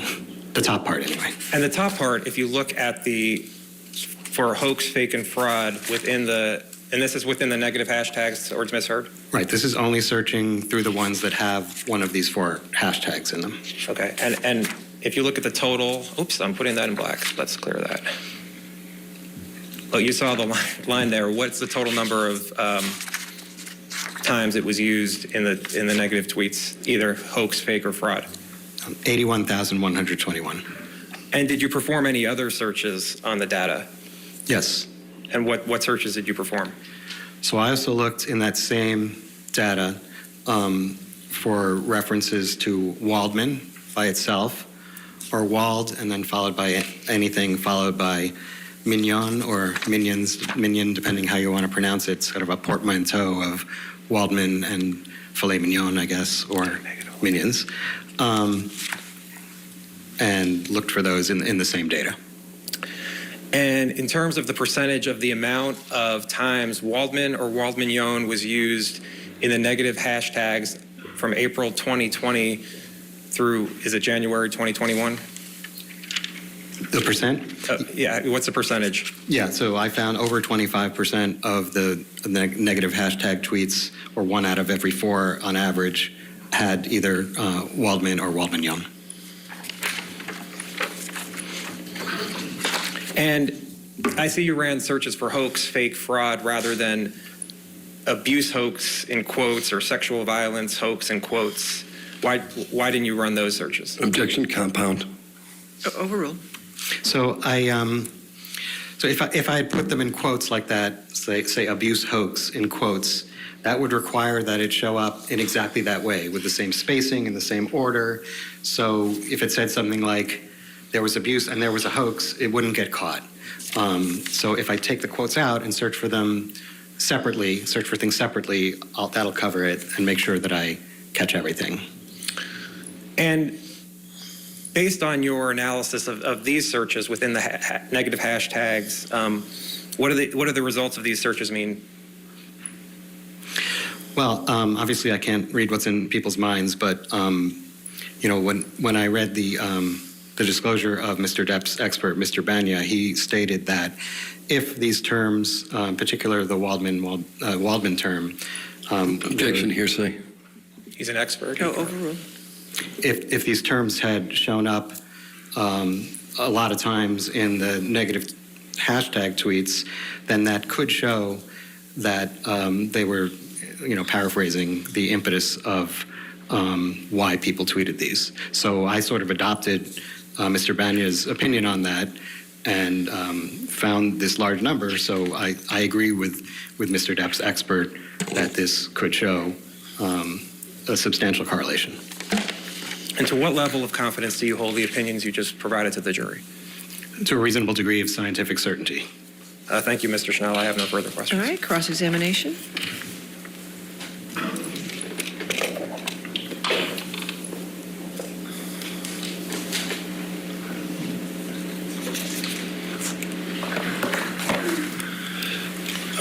Sir, this is the first time that you've testified as an expert as in the field of statistical and forensic analysis of social media, isn't it?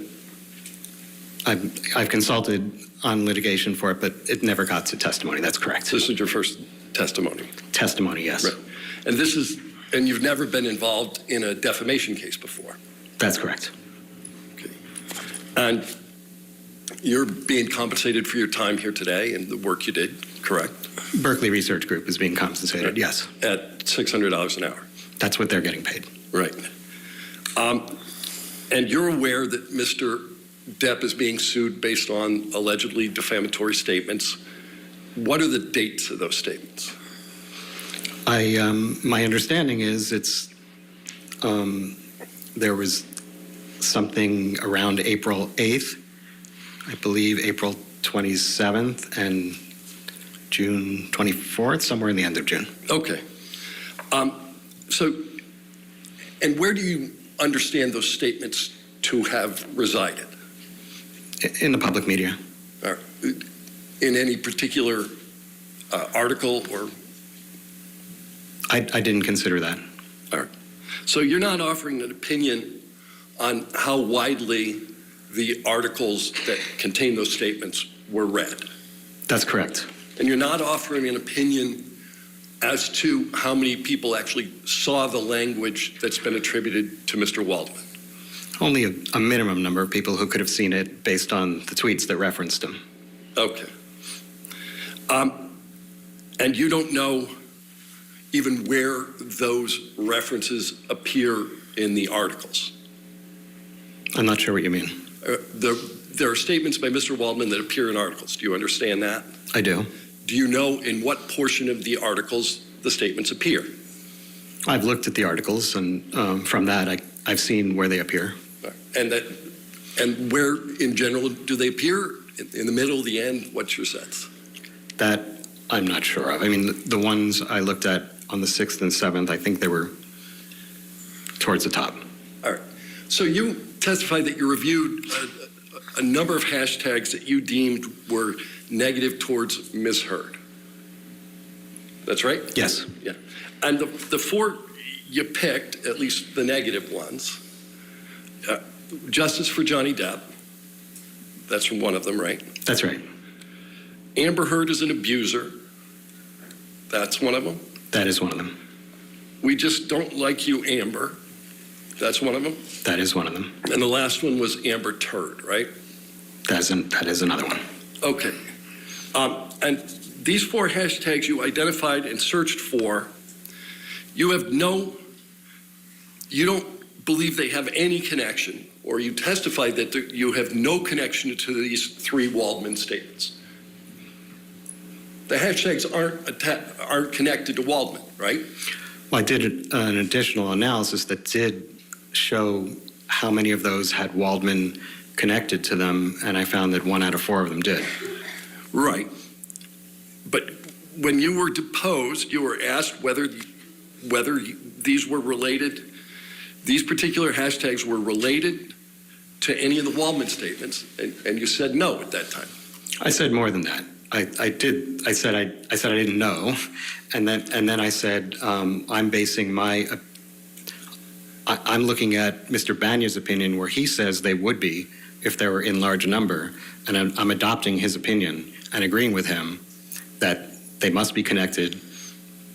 So you're adopting an opinion that hasn't been rendered in this case yet by anybody but you? Well, I know that Mr. Banya has testified. Okay, what I'm saying is I know that Mr. Banya's disclosure says that he is expected to come to that opinion. All right.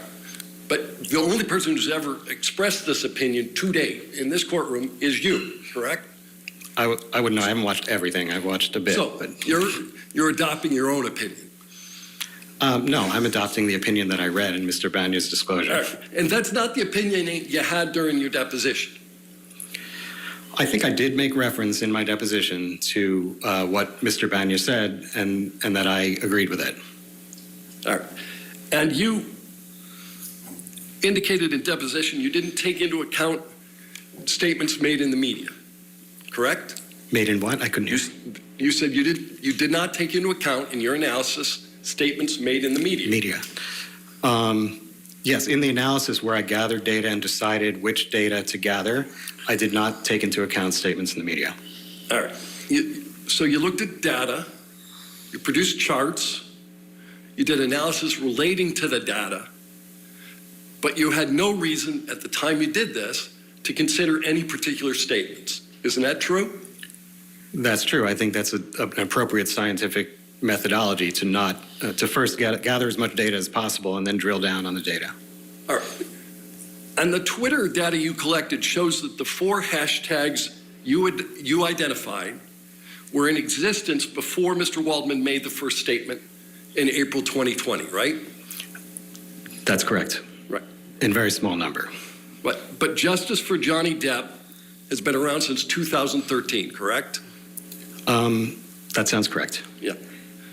Amber Heard is an abuser, and Amber Turd first appeared in 2016, correct? I don't recall, actually. Right. Still with us, Bernarda Villalona. Bernarda, you're a former detective. Is this an investigation? What are your quick thoughts about this testimony? So as a former prosecutor, I can see where he's going, but I think that the defense is doing, actually Johnny Depp's attorney is doing a great job in cross-examining him because the correlation is not strong and he did general searches. And if you're talking about Johnny Depp, that these hashtags were from 2013, then how is it that you're showing that it was negative press that Amber Heard was getting? All right, and I know that you are a former prosecutor, so apologies. I was thinking of another line, but I just must say this. Do you think that this witness is making a difference for Amber Heard's case? Absolutely not, especially if you're familiar with social media. These numbers don't mean much to you, especially I think they chose the poor selection of hashtags to make a point in this case. Those 4 do nothing for me. All right, Bernarda, stay with us. We are going to take a break. On the other side, we're going to go back to court. You won't miss any of the testimony here on Court TV Live.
at our best deal ever.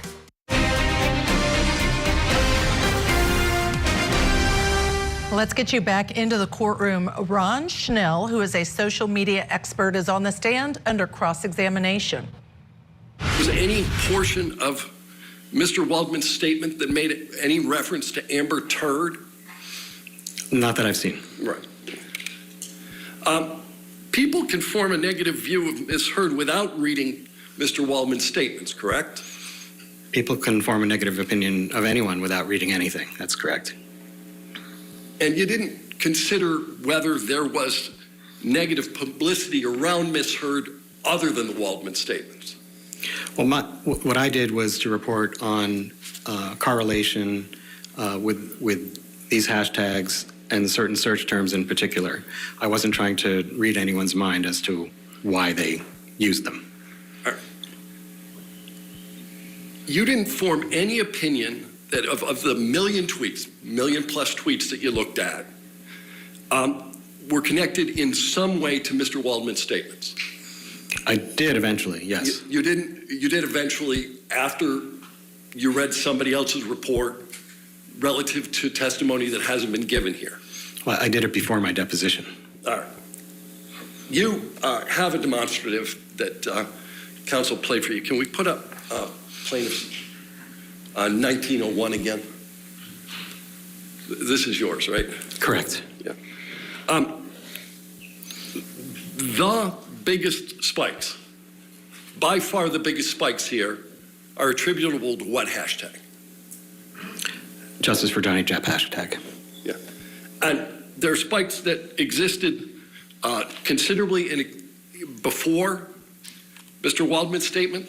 You were asked about that by counsel? One of them did. That was the date that Mr. Waldman leaked the audio tape. The biggest spike was before the statements.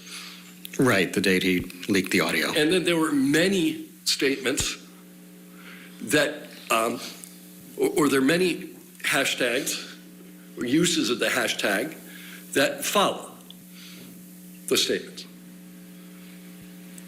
You'll have to be more specific. Well, so you looked at 1.2 million of these hashtags, right? Right. In your chart, didn't 980,000 of these plus belong to Justice for Johnny Depp? That sounds about right. You'd have to show me, but I'll take your word for it. All right. But the vast majority of them were Justice for Johnny Depp. A majority of them were. Well, it wasn't the majority so large that you had to draw another chart? The reason for drawing another chart is because the numbers were high at particular points, so you wouldn't be able to see the other hashtags. Right. Literally, this is your chart, and all of the other activity at the bottom you can barely see in comparison to the hashtag Justice for Johnny Depp. Right. As I testified, you can barely see them because of the spikes in the Justice for Johnny Depp hashtag, but when you look at the other chart, you can see that those others are still very large numbers. So you're not offering any opinion as to what caused these spikes? That's correct. Right. So you're not opining as to why these spikes are there? I'm only talking about correlation. Right. You're talking about a mathematical connection. That's right. Right. And you don't purport to be in anybody's head such that you know why they did a particular post with a particular hashtag. That's correct. All right. There's a second spike that appears to be in July of 2020. Yes, the pointer was pointing to a different one, but yes. Yeah. Were you aware there was a trial in the UK in 2020? I'm aware. And in July? You're saying it was in July? No, but as of the time of that spike, there was publicity around a trial, correct? I don't know how much publicity there was. I know the trial was going on then. All right.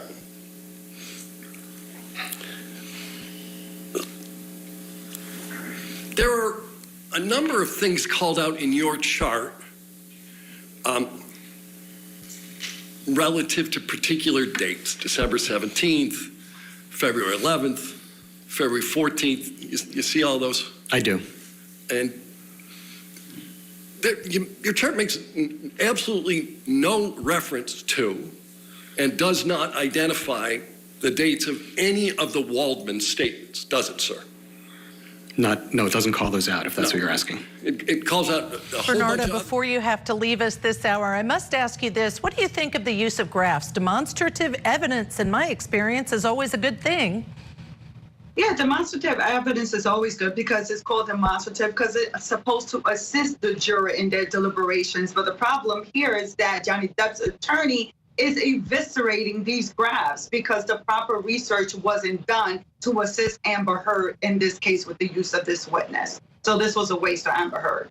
All right, and remember, this is Amber Heard's case. She has to prove damages. I suspect that's what this is trying to be used for. Will they prevail? Will Johnny Depp prevail? Tell us what you think on social media. We also are going to bring you this trial continuing. Thank you so much, Bernardo Villalona, for joining us today. Goodbye to you. Always appreciate your expert analysis. And up next, more testimony after the break. Will Depp's team be able to stump this social media expert? Also still ahead, will we see testimony from actress Ellen Barkin today? We'll go back to that courtroom here on Court TV, your front row seat to justice.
Killer eliminates 99% of unwanted calls, so you can live your life spam call free. Download RoboKiller today.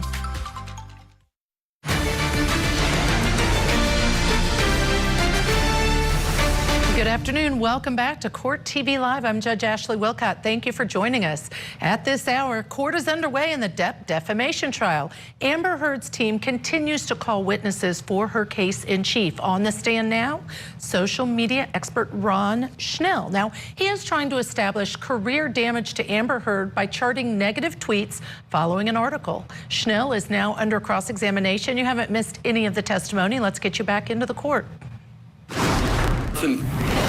Relative to the Waldman statements. Correct. All right.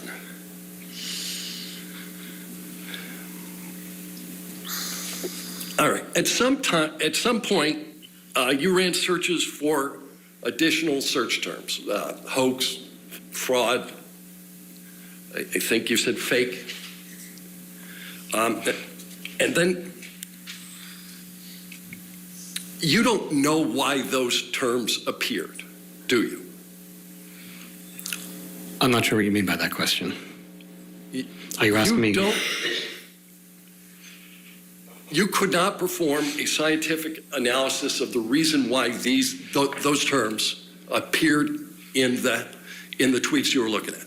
Right. I could only show mathematical correlation. Right. You could show a correlation, but you don't have any idea why they're there. I can't get into people's heads. Right. And just because the tweet contains one of the terms does not mean the tweet was in some way prompted by Mr. Waldman, right? Well, there are a few things I searched for. The ones you just mentioned, and then the Waldman and Waldman-Yon terms. So, you know, it's not that big a stretch to say that it's related to Mr. Waldman if it's his name and Waldman-Yon or Minion. Wait a minute, is the new standard it's not that big a stretch? No. I'm trying to speak. Scientific certainty, right? Yes. All right. So you're not suggesting that you know why Mr. Waldman's name appeared in any of these tweets? Well, if you look at the tweets that have Waldman-Yon, you know, and I looked at a large sample of them. Just a large sample was 2,000 out of 1,000,002. No, I looked at more than that of these. But that's another thing that I wouldn't expect to be in controversy. You know, when people are saying that they're part of the Wald-Minions or things like that, I would expect everybody to agree without arguing that it has to do with Mr. Waldman. And nobody asked whether it had to do with Mr. Waldman. I'm wondering, how do you know that it had anything to do with Mr. Waldman's statements? But I was under the impression, I was informed that nobody really knew who Mr. Waldman was before all of this. So I wouldn't expect it to be anything else. I didn't think it was in controversy. It wasn't in controversy whether everyone knew who Mr. Waldman was? Is that your testimony? No, I'm saying it wasn't in controversy that that if somebody was suddenly talking about him, that it had to do with this case. All right, but again, it's not, did it have to do with this case? It's, did it have to do with the allegedly defamatory statements? You have no idea, do you, sir? I can't get into anyone's mind. I can only talk about the science of it. Right. And so you identified all of these hashtags as negative towards Miss Heard, right? Right. Justice for Johnny Depp is not negative towards Miss Heard, is it? No, but the tweets that use that hashtag are. No, but the hashtag itself, the hashtag that predominates through your analysis is not, in fact, negative towards Miss Heard. I'm not opining on the hashtag itself. I'm talking about the tweets that contain that hashtag. But the hashtag itself is not negative. That's not part of my opinion, one way or the other. Do you have an opinion as to whether justice for Johnny Depp is a good thing? That's not part of my assignment. Okay, but you'll agree with me justice in general is a good thing? Big fan of justice. All right, me too. No further questions. All right, redirect. Okay, yes, sir. Mr. Schnell, you reviewed a large sampling of tweets of justice for Johnny Depp, correct? I did. And the tweets that had the hashtag justice for Johnny Depp, how many of them were negative toward Ms. Heard? All of them. Okay. And what percentage of the tweets with negative hashtags between April 2020 and January 31st, 2021 contain the terms Waldman or Waldman-Yon? Overruled, I'll allow. Over 25%. 1 out of 4. And in your analysis, how far in time do the tweets containing the terms Waldman or Waldman-Yon go? Like how far to now? Well, beyond the scope of cross. He was asking about overruled. So I think I disclosed at my deposition that I looked further into 2022 and found that it continued to go on. Didn't see any end to it at all. Okay. And based on your analysis, again, what period of time had more negative tweets against Ms. Heard, before or after April 2020? It was clearly double as many from April to 2021. And that's even including the February 2020 spike, correct? That's right. So and that happened before April, obviously. So even if you put that in there, it's still a lot more after April of 2020. And there are fewer months in that time period. I think there are 20 or 15 months in that time period and 27 months in the first part. And based on your analysis, what, if any, end do you see to the negative tweets toward Ms. Heard? Objection, no foundation. Based on his analysis up until the time? I'll sustain the objection. Okay. Did you see any, based on your analysis, at the end of the time of your analysis, what was happening with the negative tweets toward Ms. Heard? They continued to go on. Okay. Mr. Schnell, after your cross-examination, have any of your opinions in this matter changed? No, they've not. Thank you. Nothing. All right. All right, sir, you can have a seat in the courtroom or you're free to go. Okay, sir? Thank you. All right, your next witness. Okay, sure.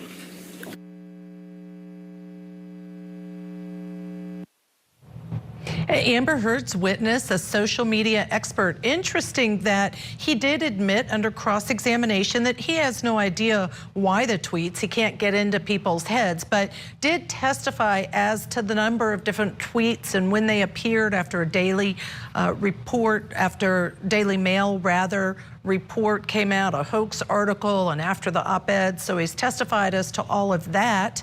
He did also say that he cannot say that the hashtag Justice for Johnny Depp is negative or not to Amber Heard. So we are going to take this opportunity while the next witness takes the stand to take a commercial break. We will be back on the other side, continuing to bring you coverage. You won't miss any testimony in Johnny Depp versus Amber Heard, the dual defamation trial.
Join Calibrate.com.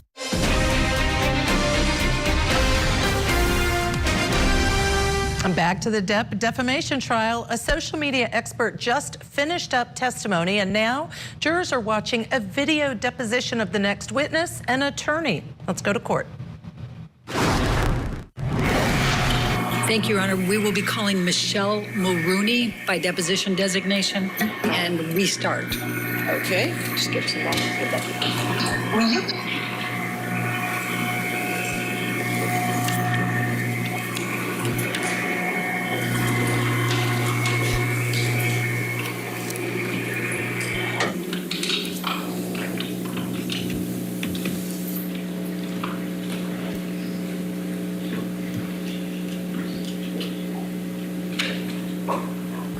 All right, you just want to spell the last name for me? It's Mulrooney.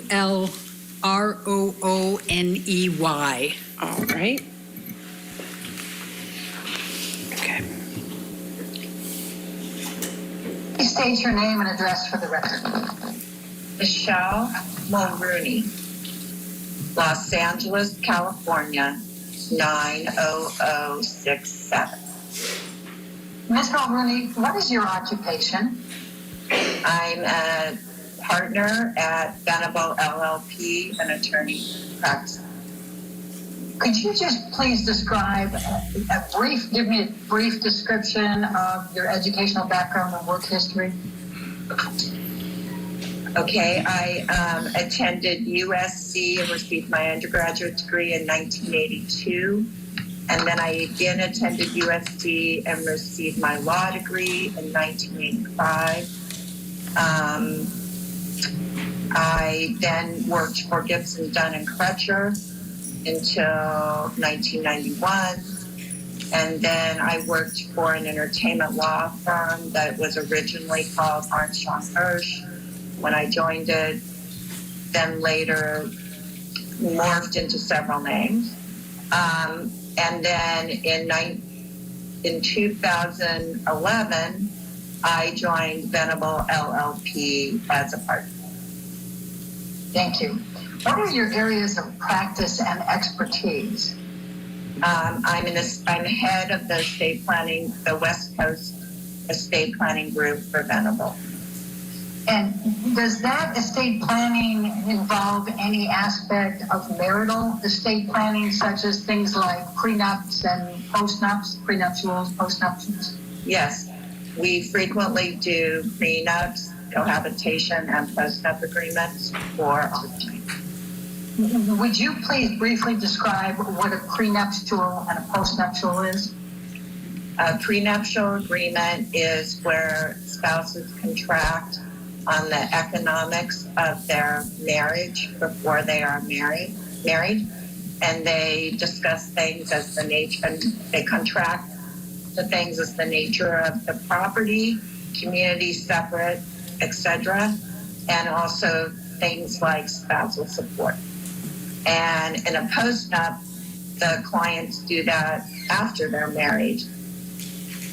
They contract on the same issues. Do you regularly represent actors? Yes.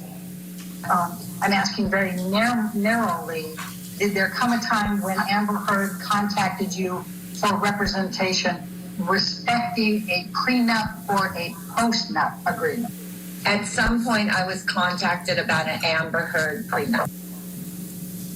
Ms. Mulrooney, I'm going to show you what has been marked as exhibit number 3, and it's an email from you to a Dana Lowry. Do you know who Dana Lowry is? Yes. Yeah. And could you please tell us who Dana Lowry is? She's a family law attorney practicing in Los Angeles. And this is dated Monday, February 2, 2015. And says, I look forward to working with you. Please send me, this is from you, please send me the bullet points for the economics of the deal. When you are back in the office tomorrow, I will have Amber's business manager get her financial information to me ASAP. I also like to exchange 2 years of tax returns, but not attach them. Is this your general practice? Let me know. Think. Who did Dana Lowry represent? Johnny Depp. I take it Amber in the actual document is Amber Heard, is that correct? Yes. Okay. And if I just direct your attention to the top of the email where it says February, get control here. February 2, 2015. What, if anything, does this do to refresh your recollection on when approximately you were contacted about representing Amber Heard in connection with the prenup? It makes the approximate date more clear to me. Okay. And based on this, when approximately were you contacted to represent Amber Heard in connection with the prenup or postnup? The early part of February, the late part of January or the early part of February 2015. Ms. Mulrooney, I'm going to ask you to take a look at what has been marked as exhibit number 4. And it is an email from you to Dana Lowry, which is Mr. Depp's counsel, correct? During this time period, correct. And it's dated Tuesday, February 3. And I'm going to scroll down first so we get the earliest part of it. And the first part of it is an email from Dana Lowry to you, dated February 3rd at 10:13, and says J/A deal points. Do you know what J/A means? I'm going to take you, first of all, to the bottom part, which is the J/deal points. Do you have an understanding of what J/A means? I believe it means Johnny/Amber deal points. Absent a prenuptial agreement or a postnuptial agreement, is California what we call a common law property state? No. What is it? It's a community property state. Okay, and what does that mean? Generally means that all earnings after the date of marriage are owned 50%. Each party has an undivided 50% interest in those earnings. Yes. What was your understanding of the purpose of the confidentiality agreement? It's very standard when you're doing a prenuptial agreement or a postnuptial agreement when either party is disclosing their assets that they ask for a confidentiality agreement. You respond on February 17, Dana, I have forwarded to Amber. She is filming a movie, but hope to connect with her by the end of the week. I will keep trying to move forward. I'm asking you what you meant by I will keep trying to move forward.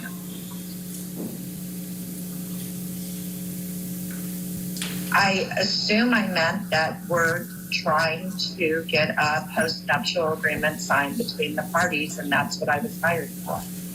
Show you what has been marked as exhibit number 7. And I'm going to start again with going down to show you where the stream is here. And it says, on February 17, that's the same email we've seen a couple times now where she's attaching the confidentiality agreement, telling you she'll have a draft post-nup agreement, but she's getting the signed confidentiality agreement first. And then I'm going to direct your attention to the very top part, and that is Wednesday, February 18. And it's from you to Dana Lowry, and it says Amber is sending the signed confidentiality agreement to me. I assume I will receive all the underlying financials and a list of anticipated future revenue streams and documentation pertaining thereto. What did you mean by underlying financials and a list of anticipated future revenue streams and documentation pertaining thereto? I mean, this is typical for an actor. They have profit participations, back ends, I wanted to have a list of what his future revenue would be. He might have had movies booked that he would render services after marriage. I just wanted to see the pro bono. What did you mean by back end? Back end is either profit participations or royalties. Sometimes it's box office bonuses. You just have to look at the underlying agreement on each movie, TV show, etc., to track what the revenue will be from each project. And why is that relevant?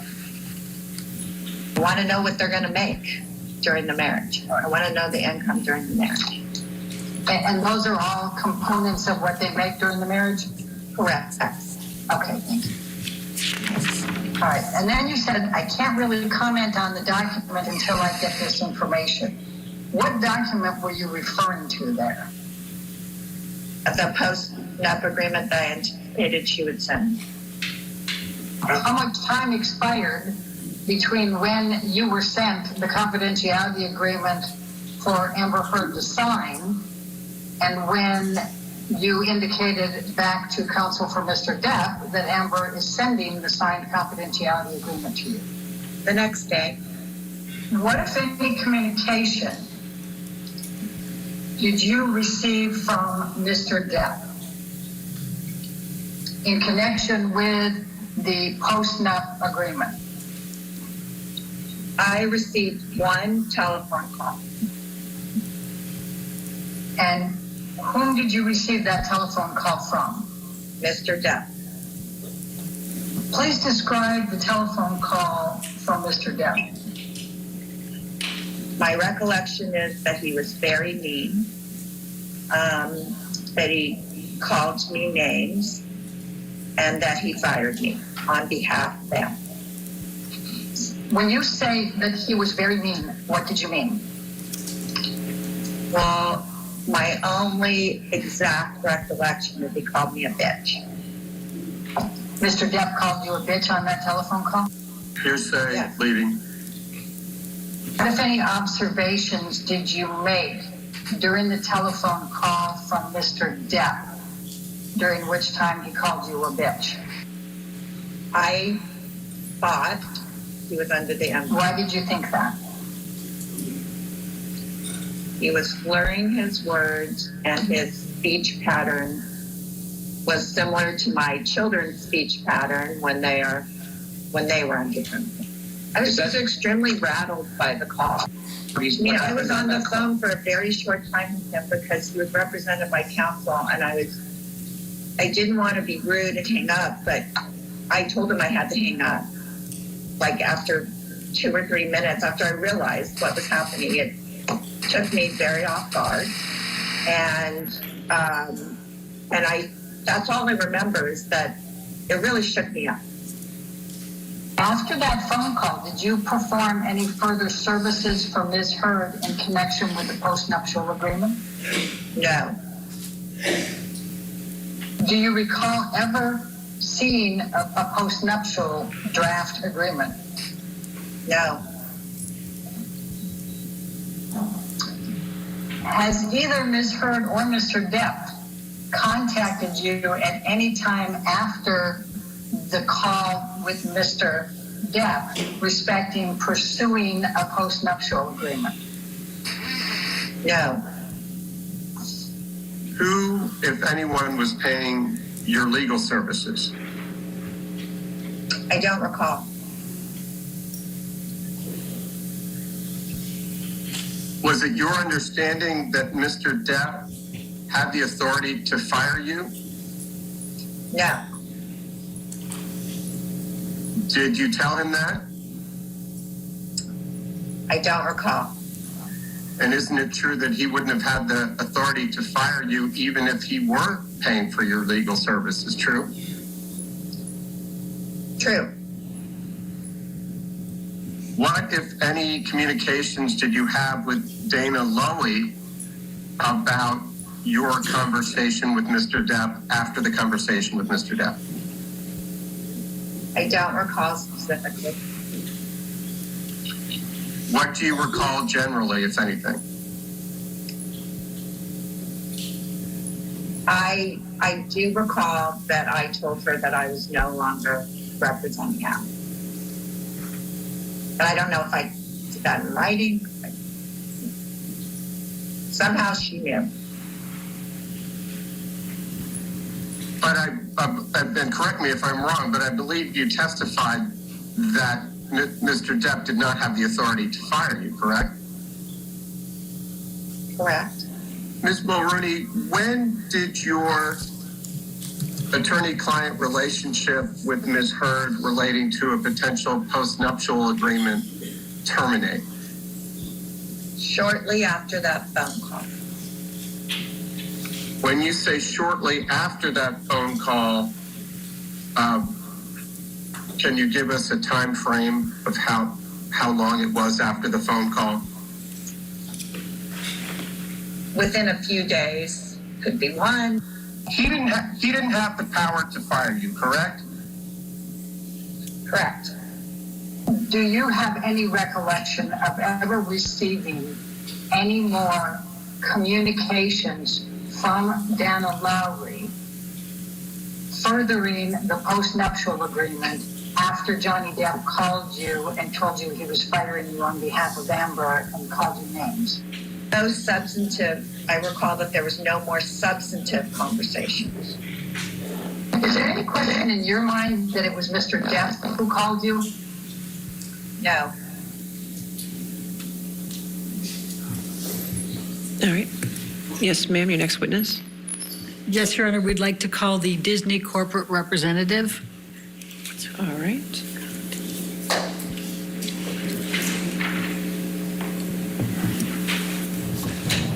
We are going to squeeze in a break while they're calling their next witness. Still ahead, actress Ellen Barkin will testify after the next witness. She's expected to talk about Johnny Depp throwing a bottle towards her when they were dating. Will she testify to any other violent moments? Stick with us.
free app now. Welcome back to Court TV Live. I'm Judge Ashley Wilcott. Thank you for joining us. We want to take you back into the courtroom in Fairfax, Virginia, where we are bringing you our continuing coverage. Court TV cameras in that courtroom for the Johnny Depp versus Amber Heard defamation trial. On the stand is the next witness, and I understand that it is a Disney executive. Let's take you back to the courtroom.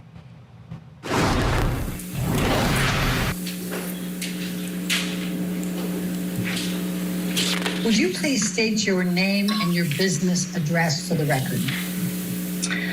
Tina Newman, Walt Disney Studios Motion Picture Production, live action, 500 South Buena Vista Street, Burbank, California, 91521. And what is your current occupation? I'm a production executive. And what is your job title? That is my title, production executive. I work in the live action feature division for Disney. Is it your understanding you're testifying on behalf of Walt Disney Motion Pictures Group? Yes. Were you involved in the gathering of the documents responsive to the documents subpoenaed to Disney? Yes, I did provide some documentation to Alec and his group from our production group. I'm going to ask you to take a look at what I just highlighted under topic number. It's subpoena duces tecum, paragraph number 2. And it asks for documents relating to this case, in fact, and then it also says specifically, this specifically includes the op-ed by Ms. Heard and any impact it may have had on the above. And that includes, as it's defined above, including the business relationship with Mr. Depp, including considering Mr. Depp for any work with Disney or future Pirates of the Caribbean role, or a lesser or greater role, a different role, or a different production. Do you recall seeing in any of the documents you reviewed, either being involved as the corporate designee or in preparing as the corporate designee, do you recall seeing an op-ed written by Ms. Heard? No. Do you recall in your preparation as the corporate designee of Disney and your review of the documents that were produced by Disney, any document that referred in any manner to the op-ed written by Ms. Heard? I would say no. Do you remember seeing in any of the documents you reviewed that were produced by Disney in response to the subpoena duces tecum, the word op-ed in any of those documents? I don't recall that, no.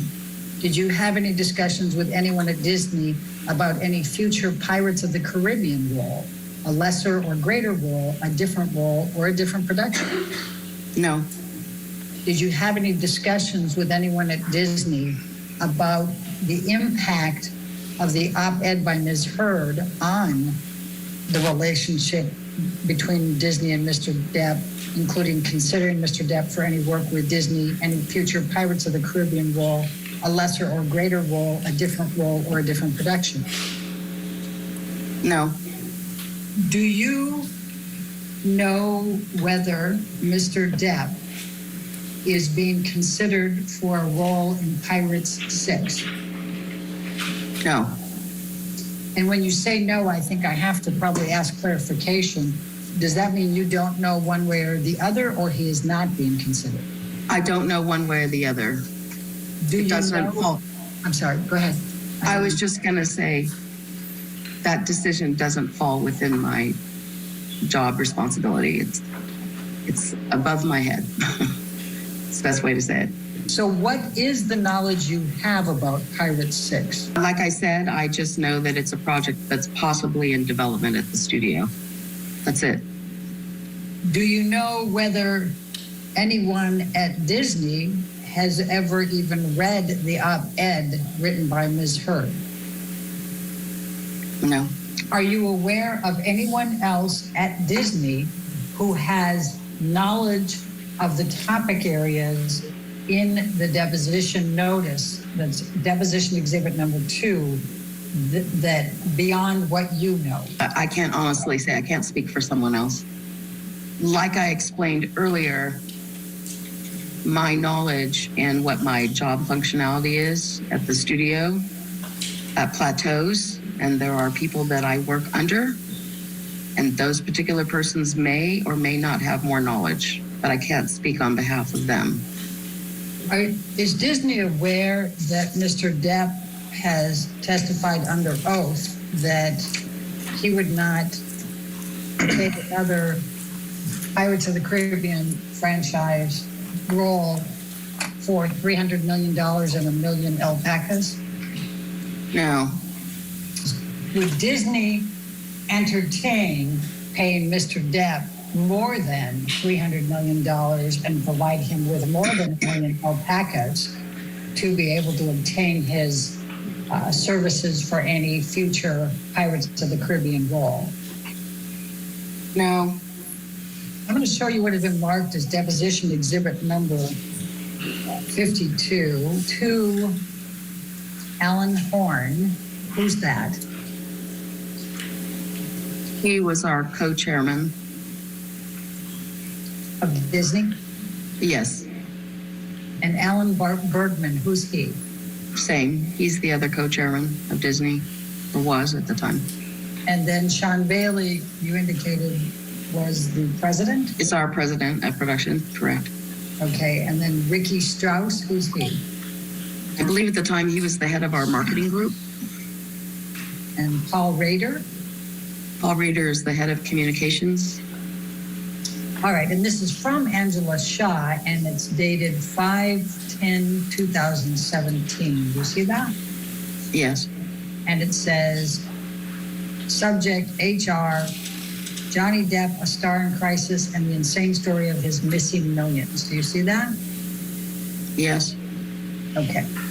Do you have any understanding as to why Angela Shaw was sending this communication to this group, the two co-chairmen, the president, vice president of production, head of communications on this particular day? I don't know what the intent of the email is, but obviously we have a relationship as a company with Johnny, so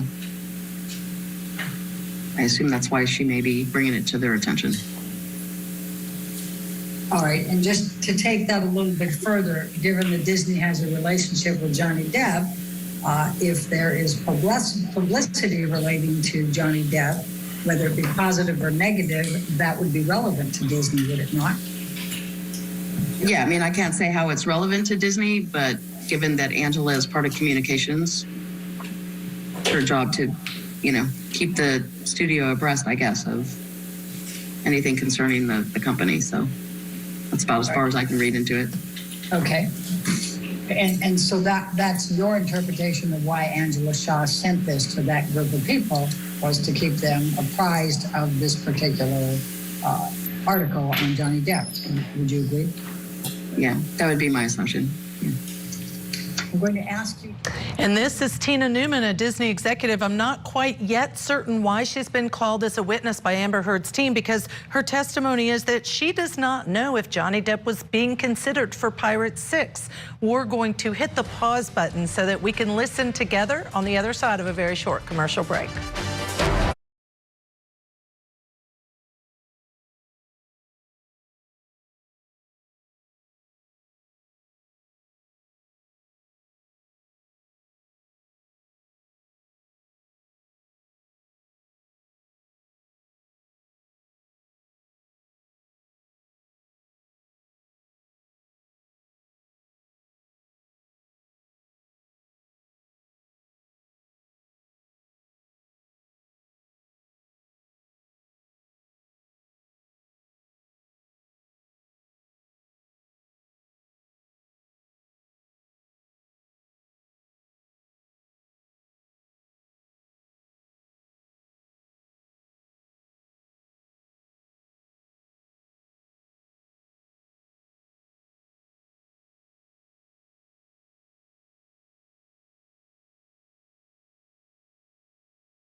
and happy cat parents.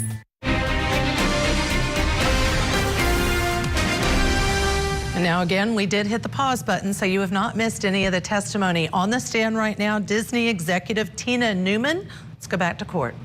Labor Days, exhibit number 53, and it is Disney 114 through 137. And I'm going to ask you if you recognize this document.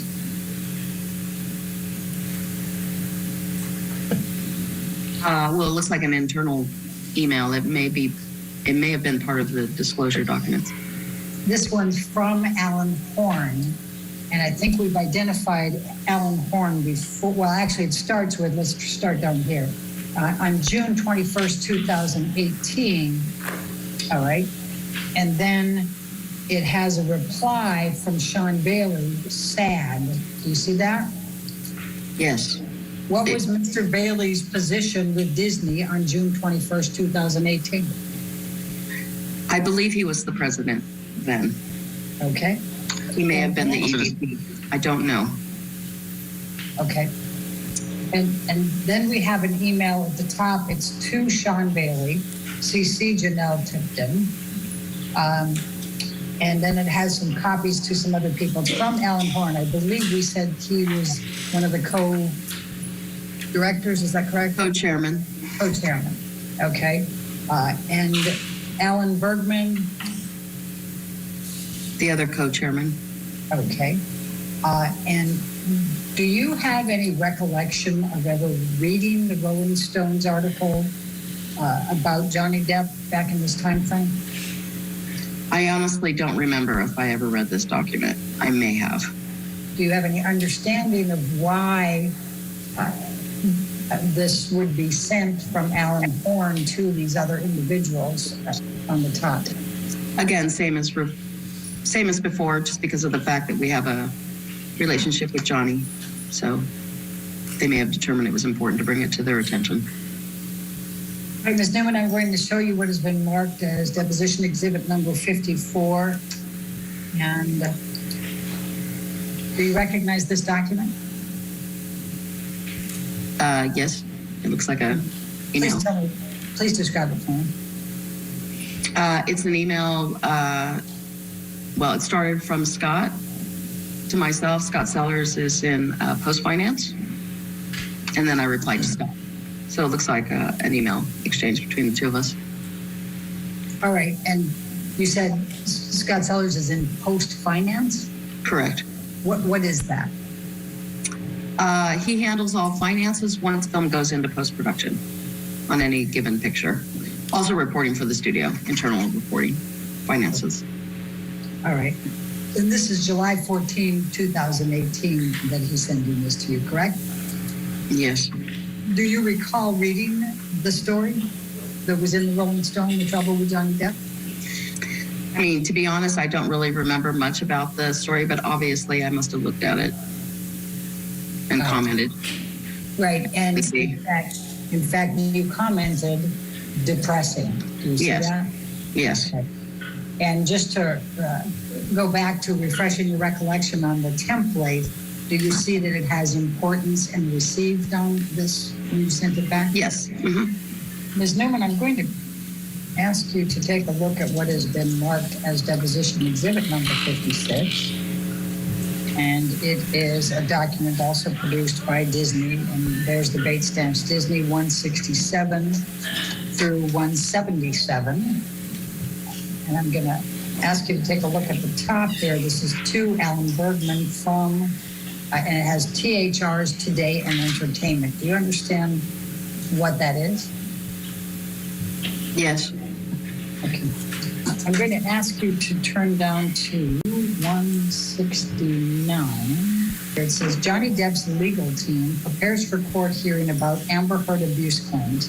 The actors' camp is previewing the evidence that it will present in an upcoming court hearing in the UK this fall, tied to a defamation lawsuit against the Sun for an article that labeled the actor a, quote, wife beater, end of quote, Katie Kalani reports. Do you see that? Yes. Do you have a recollection of learning about this and reading about the UK case in this time frame? We're talking October 2018. I may have seen a headline come across my desk in the same manner as Alan received it, but that's probably as far as it went. Ms. Newman, I'm going to show you what has been marked as deposition number 60. And it's dated November 5, 2020. And it says Disney reportedly scraps plans for Depp's POTC 6. I'm assuming that's Pirates of the Caribbean 6 return. You see that? Question was just, did you see it? Yes, I see it. As you sit here today, are you aware of any document in Disney's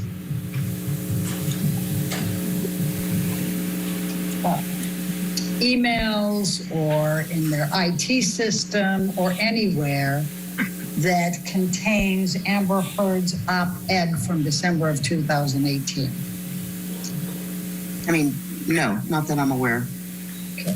Are you aware of any decision maker within Disney who has ever said they are not casting Johnny Depp in Pirates 6 or any other role because of Amber Heard's op-ed? No.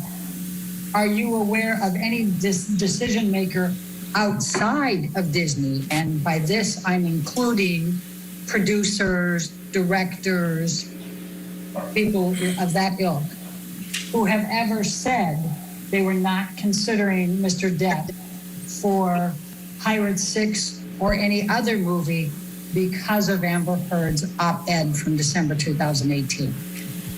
No.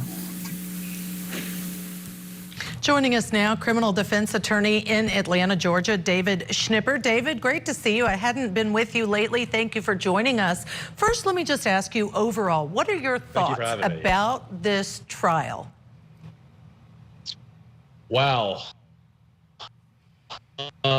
You know, I was a big Johnny Depp fan from all the way from his Edward Scissorhands days, but you know, it's sort of like celebrity. You know, this is what they do for a living, right? They're actors and actresses. And let's see, and we're having some audio issues. I'm going to try one more time, but we may not be able to hear you very well, David. Have these witnesses, in your opinion, moved the ball forward for Amber Heard's team at all? From this witness, it seems to show that Mr. Depp's work was not compromised by the article. And I think that that is significant because part of the prongs of defamation in Virginia is, you know, was he injured? Was he hurt? And him being hurt did he fail to get roles that he would have gotten but for the article being published? And so it seems that this Disney executive is telling the court that there's no evidence showing that Mr. Depp's work in this particular, with the Pirates of the Caribbean, had been compromised. And so for this particular witness, it seems like it is helping Amber Heard. Yeah, and I think one of the things, just as a reminder to all, are the legal requirements for a defamation lawsuit, because they have to show, first of all, that the op-ed was about him. Second, it was a lie. And to your point, third, damages. Just in the last 10 seconds, at this point, who do you think is ahead in this trial in terms of a verdict for them? Well, you also the actual malice of New York Times versus Sullivan, because he's a public figure, and that makes it even more difficult. So I think in that aspect, Ms. Heard is, but then again, there's a cross claim. This is a chaotic show, and we'll have to sit back, grab the popcorn, and see what the verdict is. All right, thank you so much, David Schnipper, for joining us. Stay with us. Court TV has you covered for every aspect of the defamation trial. Keep it here. Court TV, your front row seat to justice.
Personal loan.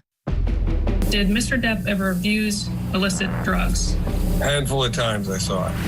And consumption that seemed excessive. His star had dimmed.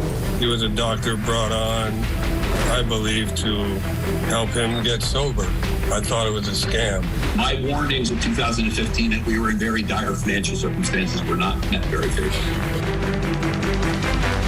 Witness after witness today talking about Johnny Depp's drug use and how it affected his career and relationships. But did these witnesses see physical evidence between Depp and Amber Heard? Depp's ex-wife continues her case today, and we will hear from actress Ellen Barkin next. Court TV cameras are inside the Fairfax, Virginia courtroom, catching every minute of testimony. We also have legal experts standing by to break it all down. Coming up next.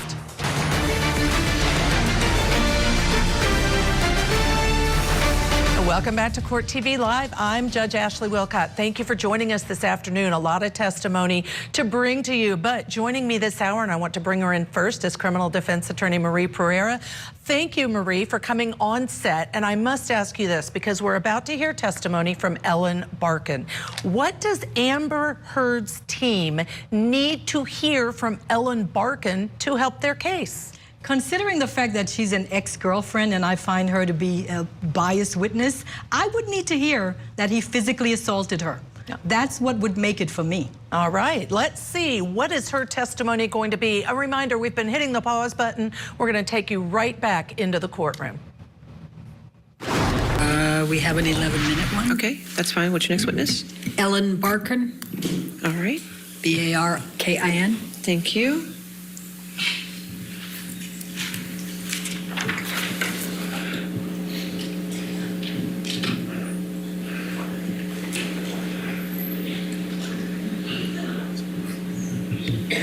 Good morning, Ms. Barkin. Good morning. I think the first thing that would be very short but very simple and clean for the record is if you could just describe kind of your career background. I know it's very lengthy, but just give a kind of brief summary of kind of when you started working and what you've done during your career. I started acting professionally about 26 or 7. And I did theater, television, movies, lots of them. That's what I did for 40 years. And in the course of your career acting in theater, television, movies, etc., did you come to meet a person by the name of Johnny Depp? Yes. Can you specify in time, Ms. Barkin, when you met him? I would say 1990. And upon or after meeting him, did there come a time when you became friends? Yes. And can you describe how that happened? We just developed a friendship over time that lasted, I guess, if we met in the 90s, maybe 10 years, a little less. And fair to say that Mr. Depp at the time was also an actor, a professional actor? Yes.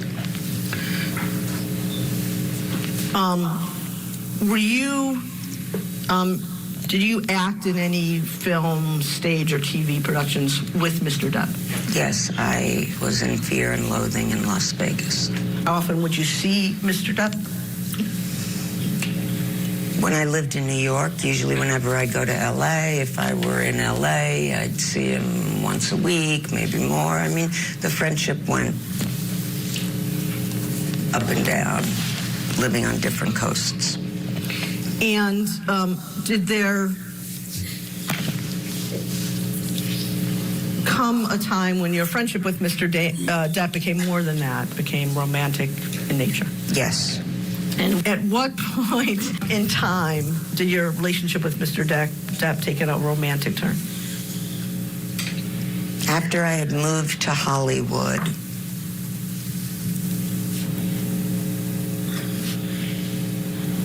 and he, switched the buttons. Recall what year you moved to Hollywood? Yes, 1994. When you say switch the buttons, can you tell me what you meant by that? The friendship went from a purely platonic friendship to a romantic one. At that point in 1994, when the relationship turned romantic, Can you change that to sexual? To sexual. Thank you. For how long did your relationship with Mr. Depp remain sexual? Several months. Anywhere between 3 and 5, 6. And during that period, how often would you see Mr. Depp? That period when it was sexual? I'd say I'd see him 3 or 4 times a week. And again, I'm not looking to pry into private details, but can you tell me, like, where you would see him? Just give me some sense of that. Yeah, he would come to my house, or I would go to his house. And both houses in L.A.? Yes, about a 10-minute drive apart from each other. And at either when you were at his house,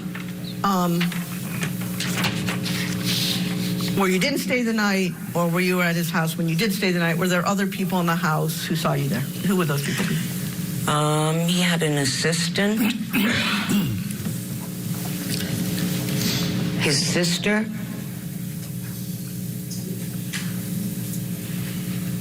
That's all I can remember now.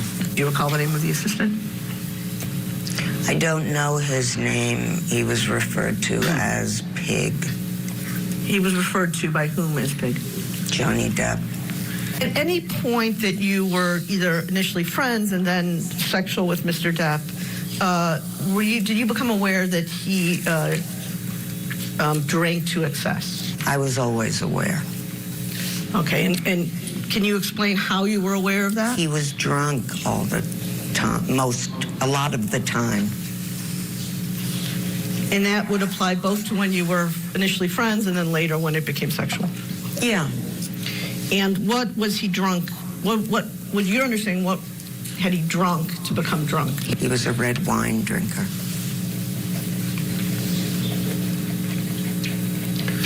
Okay. In addition to alcohol, were you aware at that time that Mr. Depp was taking any prescription medication? No. Okay. Same question, Mr. Barkin, for illegal substances. Yes. Same question. And what illegal substances? Hallucinogenics, cocaine, marijuana. Hallucinogenics, can you say specifically what those were? I don't really know. Okay. He called me and told me he was tripping.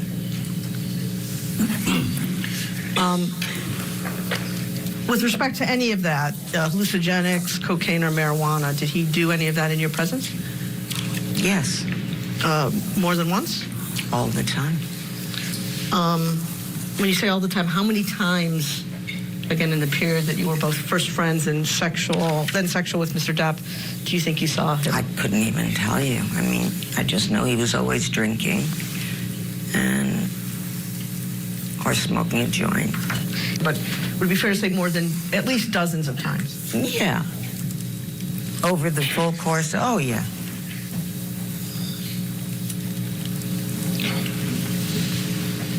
Now, did you ever observe, Ms. Barkin, Mr. Depp's behavior change when he drank more or used more drugs? I did not. So he was kind of the same all the time, fair to say?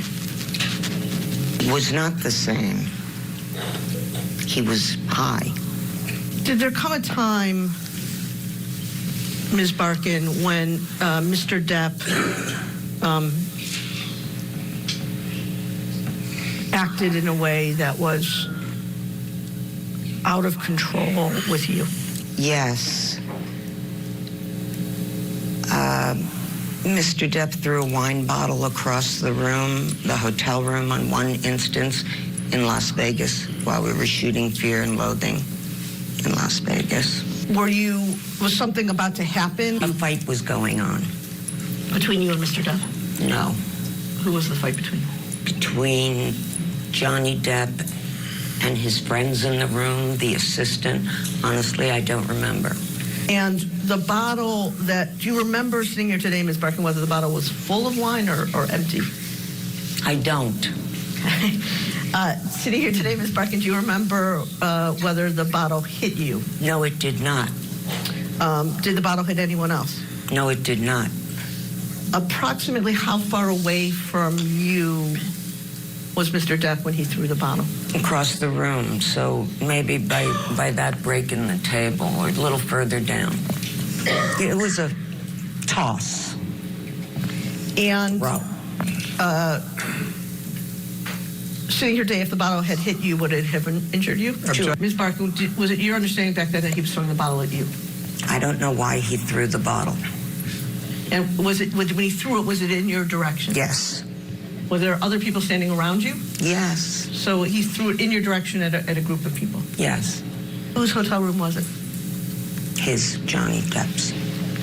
Who broke off? He did. How did it come about that Mr. Depp broke off your relationship? I went to go home. There was a big goodbye, crying, a lot of jealous, and don't do this, don't do that. And I never heard from him again after that. And did Mr. Depp not want you to go back to Los Angeles at the time? Yes, he didn't want me to go. I was only supposed to be there for 2 days. I stayed for longer. And you just referenced, you just used the word jealous. How did that come up?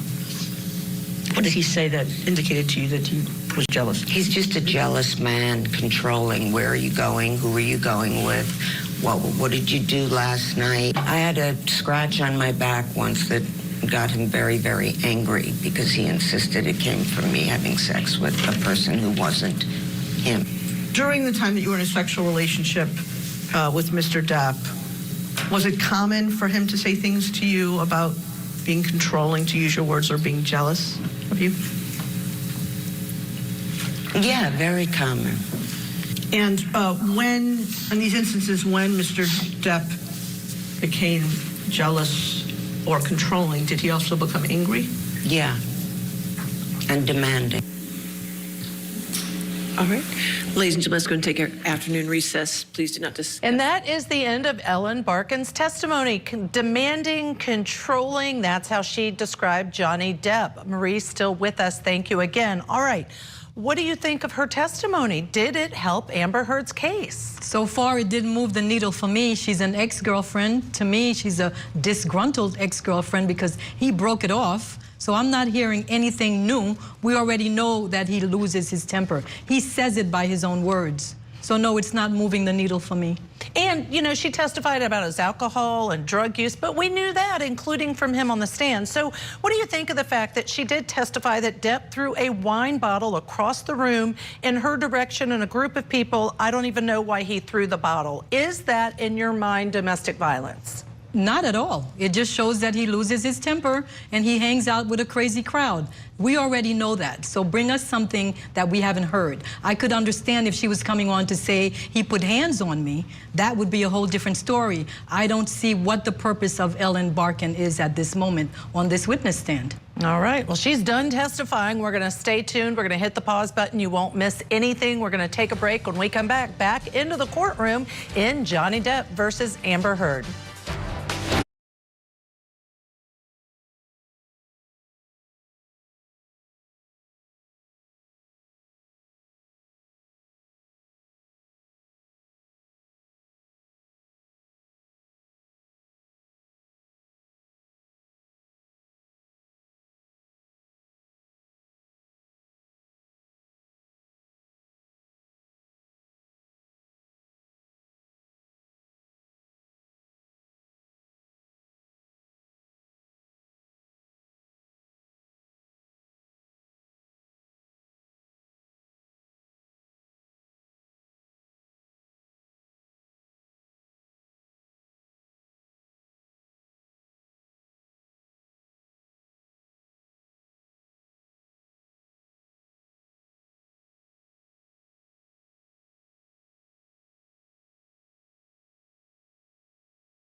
Join Calibrate.com.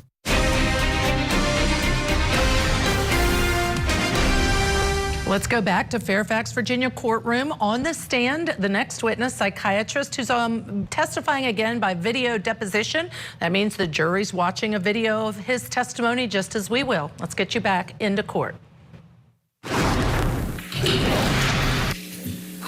Your Honor, we call Dr. Alan Blaustein. All right. Blaustein. Thank you, sir. Oh, and I'm asking questions first. I believe I may be the only one asking questions in this matter. All right, thank you. Can you please provide your full name? Alan Scott Blaustein. You're a doctor, correct? Correct. And you're a psychiatrist? Yes. How long have you been a psychiatrist for? Since 1987. And you went to medical school? Yes. What medical school did you go to? Northwestern University.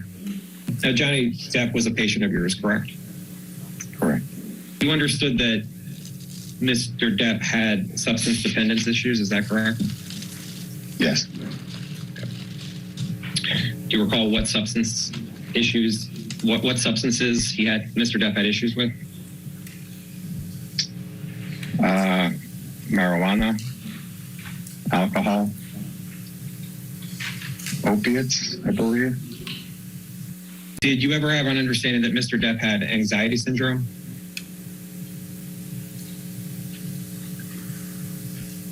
I knew Mr. Depp had anxiety. And how did you come to be aware that Mr. Depp had anxiety? She told me that. Do you recall having any conversation that Mr. Depp was bipolar? There was some question about bipolar disorder diagnosis, but I do not remember any specifics about the discussion. Do you recall having a conversation with Mr. Depp about a bipolar diagnosis? No. What behaviors did Mr. Depp acknowledge that should be changed?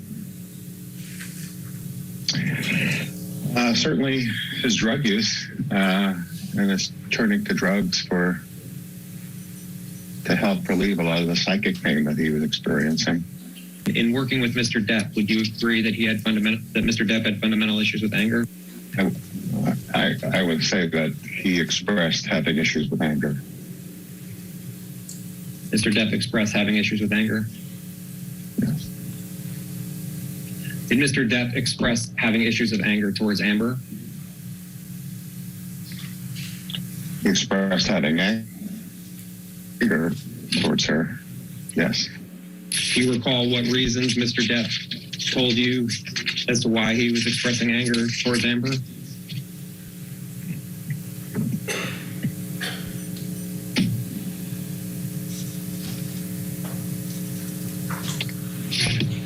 I can't, no, I'll have to say no. In working with Mr. Depp, was he ever suspicious of Amber having affairs? I can recall now he expressed feelings of jealousy, but I don't remember if it was about affairs. Do you recall any more detail about what Mr. Depp was feeling jealousy toward Amber about? No.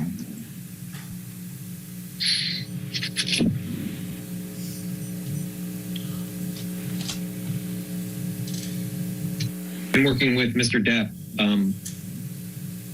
did you see that Mr. Depp had any issues with patience? Yes, he was impatient. What is your understanding about issues that Mr. Depp had with Amber? It was a very chaotic relationship with a lot of fluctuations and ups and downs and lots of difficulty in emotional expressions and lots of anger in both places and high intensity affect and emotional expression.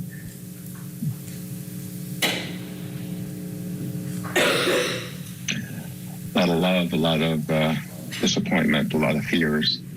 Dr. Blaustein, I'm showing you what's been marked as Blaustein Exhibit 3. Do you recognize this document? Yes. Okay. What is it? It's my invoice billing document. Okay. This is from your files? Correct. You keep this document in the ordinary course of business? Correct. And this billing invoice is for Johnny Depp, correct? Correct. And so where it says 10/2/14 from your billing records, would this be is this your understanding the first time you met with Mr. Depp? By phone, yes.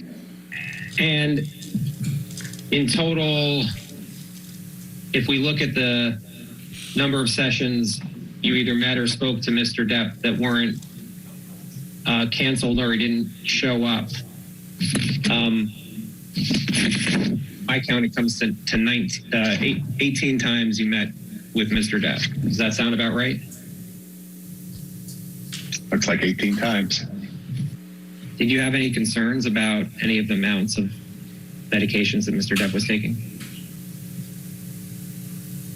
I had concerns about the Adderall that I would have expressed to him. And what were the concerns about the Adderall?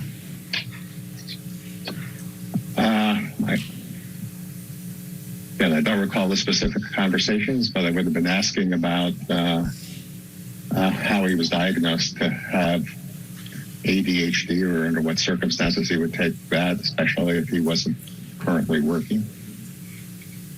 Did you ever talk to Mr. Depp about what he did when Marilyn Manson would visit? No. When you were working with Mr. Depp, did you have any understanding whether Mr. Depp was still abusing drugs and alcohol or not? Yes. But you do recall that there were times in your working with Mr. Depp where he had breakthrough uses of drugs or alcohol? Yeah, that his relative sobriety was not complete, yes. And that's what you mean by breakthrough usage, that his sobriety, Mr. Depp's sobriety, was not complete? Well, relative sobriety, again, I said relative sobriety because he did continue to use marijuana throughout, almost entirely throughout the time that I knew him, with a short time exception, I think. So I called it relative sobriety, then there'd be some breakthrough uses of other substances. Okay. And when you say breakthrough usage, just so everyone understands, what do you mean by that? He was trying to be sober. He was working on sobriety. And by breakthrough uses, I mean sobriety would mean the abstinence of using the substance. And so the breakthrough would be on a particular time he would have used the substance that he was trying to be sober of, abstinent of. Okay. So in addition to marijuana, in the time you saw Mr. Depp from October of 2014 through January of 2015, there were times where Mr. Depp broke his sobriety with drugs or alcohol in addition to marijuana, correct? I believe so, yes.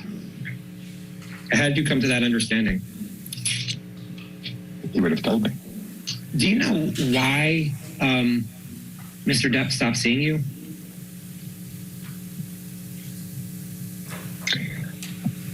I know he was preparing to leave to Australia to go to work, and I assumed that was the reason. This psychiatrist met with Johnny Depp about 18 times. He's testifying as to the reason he uses drug and the psychic pain that he has. What else is he going to say? We're going to hit the pause button, so when we come back, you will hear everything he has to say about Johnny Depp. We'll be back on the other side.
Load the free app now.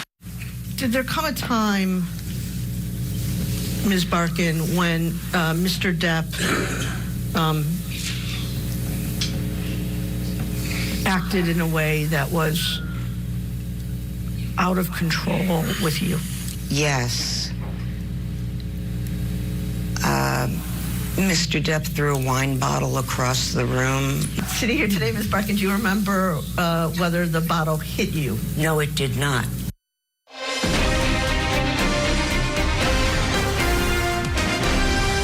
Welcome back to Court TV Live. I'm Judge Ashley Wilcott. Let's touch on that first. Ellen Barkin. No, the wine bottle that Johnny Depp threw across the room did not hit her. She was standing with a group of people when he threw it. So here's what I'd like to know. I respect the opinions of all of our viewers, very differing opinions. Was that testimony helpful to Amber Heard? Do you think that Ellen Barkin made a difference for the jury in terms of the evidence that they have to consider? We'd love to hear from you on social media. In the meantime, we did hit the pause button. Let's get you back to court. Dr. Alan Blaustein is a psychiatrist. He saw Johnny Depp, according to his testimony before the break, about 18 times. Let's get you back to court to hear the rest of his testimony. But he hasn't returned to you since he went to Australia in 2015, correct? Correct. And did anyone inform you as to why he stopped seeing you? No. Blaustein, Exhibit 9 are notes reflecting your care of Mr. Depp, correct? Correct. And you kept these notes in the ordinary course of business, correct? Correct. And you kept these notes in a file for Mr. Depp, correct? Correct. And this is page 1 of those notes from October 2nd, 2014, correct? Correct. Again, there will be plenty of places where I don't remember, I can't read what they say. They are for my current attention purposes only in these particular notes. Okay. And that's what makes them process notes. In working with Mr. Depp, did he discuss any abuse he received as a child or an adolescent? Yes. And do you recall any difficulties that Mr. Depp was talking to you about in his relationship with his fiancée? No, not from this. What does it say? Such a pain in the ass. Do you recall why he was saying Amber was a pain in the ass? No. Okay. And what's the next thing say? Well, in boxes about his kid's mom. Okay. And again, I think I have the word destructive. What was destructive referring to? Do you know? I don't know. No, I don't. Something relationship 14 to 15 years, mother of my kids. Out about officially. He didn't want to be his dad. Thinking I'm not abandoning like his dad. And then below kids, it says clear, better. She needed me to be all this. Needed me to be all this week or all this work. I don't know. If we turn to the next page, it says page 2. Yep, got it. And then what's the next line say? There's this violence, rage that we've had over a couple of years. Okay, and so what is Mr. Depp referring to there? I do recall. So do you recall that in working with Mr. Depp that he spoke about violence and rage in other relationships in addition to his relationship with Amber? Or rage and chaos. I don't remember violence, but I do remember rage and chaos. Now, again, the context of this is I had met him at this point. So this is an initial telephone consultation. So to see whether or not he was going to start therapy with me. But in your working with Mr. Depp, was he talking about rage and chaos with relationships in addition to his relationship with Amber, correct? Yes, yes. What other relationships was he talking about, rage and chaos? Again, I don't have the specific recollection, but I think it included the mother of his children, and arguments about child custody, child care, or visitation, or access to the children. On the left, it says raised 2 kids, 15 and 12.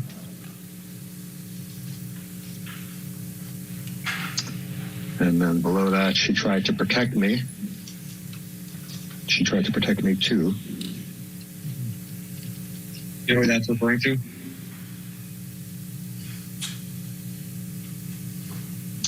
My association now is his sister, but I don't think that's true. I don't have a specific recollection, no. Wouldn't take fear, wake up to fight devil. Wait up to fight devil. You know what that's referring to? Wait up to fight devil? I think he referred to a devil as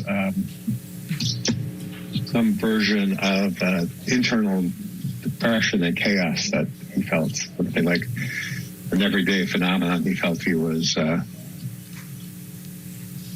struggling. And he, I think, would label it as a devil. So Mr. Depp labeled it's something that was internal to him as the devil? As a representation of something horrible inside of himself, what I would say. So the devil was something horrible inside of himself, correct? That's what Mr. Again, I don't think he ever said that, so I'm going to be careful here. The devil was the representation of the battle that he had many days when he woke up with the depression and anxiety and fears that he had. Did Mr. Depp ever refer to himself as a monster?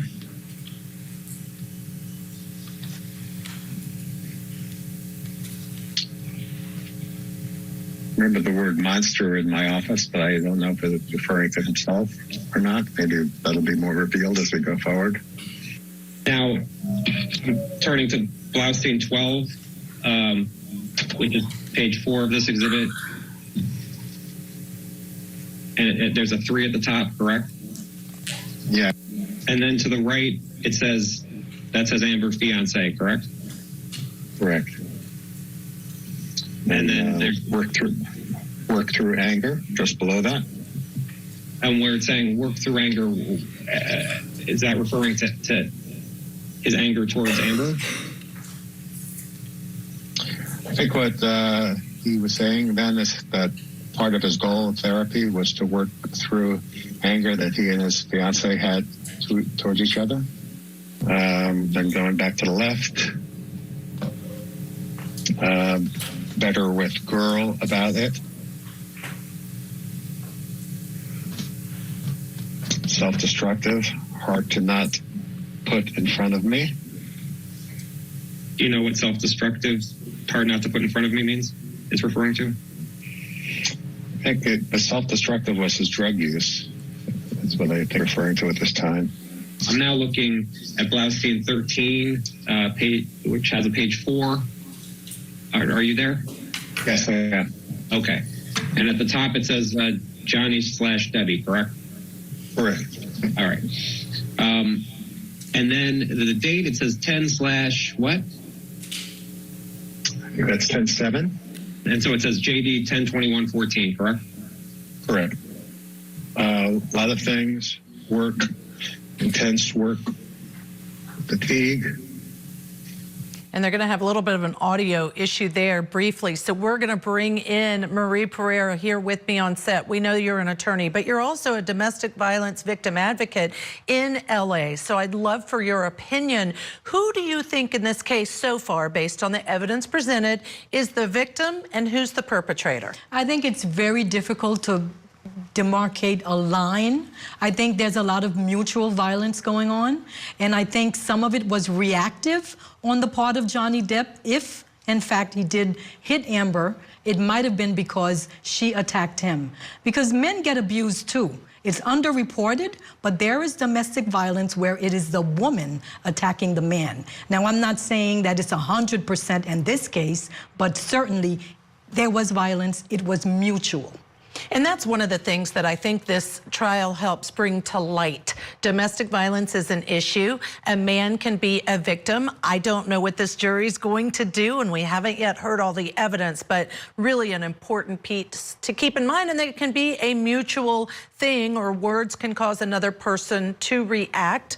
Who knows what this jury's going to do? Viewers, we'd love to hear from the viewers on social media. I know you would welcome that as well, with any questions or thoughts as we are continuing to show you this trial. We are going to squeeze in a break. Again, hitting the pause button. You won't miss any testimony. We'll be right back here on Court TV Live.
back to the Depp defamation trial. On the stand, Dr. Alan Blaustein, who saw Johnny Depp about 18 times. Back to court. Need a minute? Here I can say with certainty his words, shit with my girl. And what's that referring to? Difficulty he was having with Amber. Do you recall what he was talking about, what difficulty he was having with, Mr. Depp was having with Amber? No. The next line looks like it says she refuses to accept. Correct. Do you know what Amber refuses to accept? What Mr. Depp was referring to? Nope. And to the right, it says Amber what? Amber wedding. Were you talking at this point about potentially Mr. Depp and Amber marrying? Yes, he was talking about that, yes. Okay. And then what does it say under she refuses to accept? Wedding February. And then what's next? May not want to go to marriage, 51 years old. Were there any discussions that you had with Mr. Depp where he had concerns about the age difference between him and Amber? I don't think so. No. Okay. But what does it say under 51 years old? A lot of life experiences. You're being my mother and psychotic sister. What did you understand Mr. Depp was referring to where you wrote you're being my mother and psychotic sister? I think that's something that he told me he said to her. That Mr. Depp said to Amber, you're being my mother and psychotic sister? That's what I would think, yes. Okay. Then the next line. High tolerance for marijuana. Who has a high tolerance for marijuana? He did. All right, turning to the next page, which is Blaustein 15, and where I have a number 5 on the top there. What is it? Something? Self-destructive very early. And was Mr. Depp talking about himself being self-destructive very early? Yes. Okay. How is Mr. Depp describing that he was self-destructive?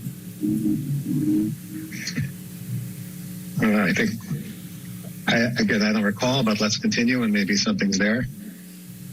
So he was trying to be sober from booze and pills, correct? Correct. Okay. And then was it you who said reward? Yeah, asking him about where can he get rewards elsewhere? Where did he get reward? I maybe asked him where did he get rewards elsewhere, and there he said in the past MDMA, ecstasy, cocaine. So what did you understand where you wrote MDMA, ecstasy, cocaine? I'm not quite sure, but those are things that he had used in the past. There is another possibility that I had asked him specifically about that, but I don't think so. I think it's more likely that those were things he had used in the past. Do you know what pills Mr. Depp was referring to be sober from? I know oxycodone was the main thrust of that time. And then it says, back to the left, it says left off.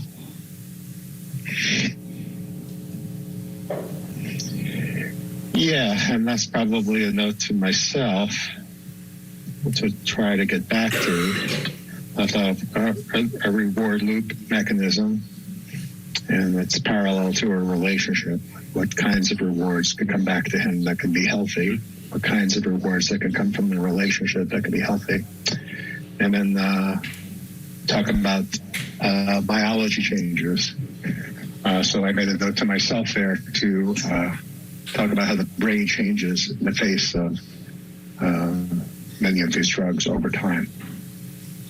Did you talk with Mr. Depp at all that his brain can change as he continues to take these drugs? Yes, I did. And then it says 10/27/14. More on relationship issues, being accused, in his word, of being manic, grounded by seeing children. Son is one of the positive aspects of the relationship. I assume he's talking about his past relationship there. Mr. Depp was saying that Amber reminded him of his mom and his psychotic sister. The relationship reminded him of his relationship with his psychotic sister and his mother. Yes. And Mr. Depp talked about that he was being accused of being manic. Yes. Did he say who accused him of being manic? I assume from this it was Amber. Turn to the next page, Blaustein 16.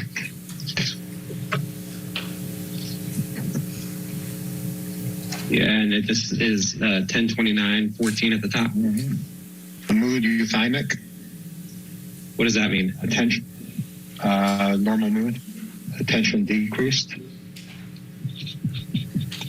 You mean by memory attention decreased? Difficulty with attention, paying attention. Memory, transitional difficulties. What do you mean by having transitional difficulties with his memory? It would have been part of a maybe mental status test that I would have done in the first session, where he would have trouble holding on to memory of things from 5 minutes ago. If I asked him to remember 3 words, he may have had difficulty. He would have had difficulty remembering those 3 words 5 minutes later after distracting him with other conversation.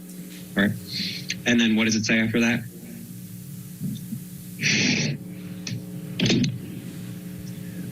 THC, a marijuana, as part of issue, tetrahydrocannabinol. That's what THC stands for. So you saw THC as an issue with Mr. Depp's memory and attention, is that right? Well, with the transitional memory, at least, yes, perhaps. All right, I want to bring back in Marie. I just have to ask you your final thoughts and what you think about this trial and how the evidence is going as they're watching another video deposition. I think the video depositions are overkill, and I think the jurors would appreciate it if a live person came in. This man's testimony, with all due respect to him, he seemed unprepared. He's reading his notes as they go along, and I feel like it's a waste of the jurors' time. It's almost like a sedative. He's so slow. And he's finally said something that was worthy, was about his memory, that he has a problem with transitional short-term memory. But how long did it take for them to even get to that? And what do you think about Johnny Depp having a rebuttal? Because we know he'll have the opportunity. Do you foresee any key witness that you think would really help his case during rebuttal, or is rebuttal even necessary? Rebuttal is necessary. I think Johnny needs to bring in a doctor who can testify that the injury he received was a high-velocity injury and it couldn't have happened like Amber explained it. All right, great point. Thank you so much for being with us here live in studio. You'll be with us a little bit later on today. And I want to thank all of you at home for joining us today. Michael Ayala is going to take it from here. You won't miss a thing. Still to come, Amber's talent agent. Stay here, Court TV, your front row seat to justice.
Apoplasty.com.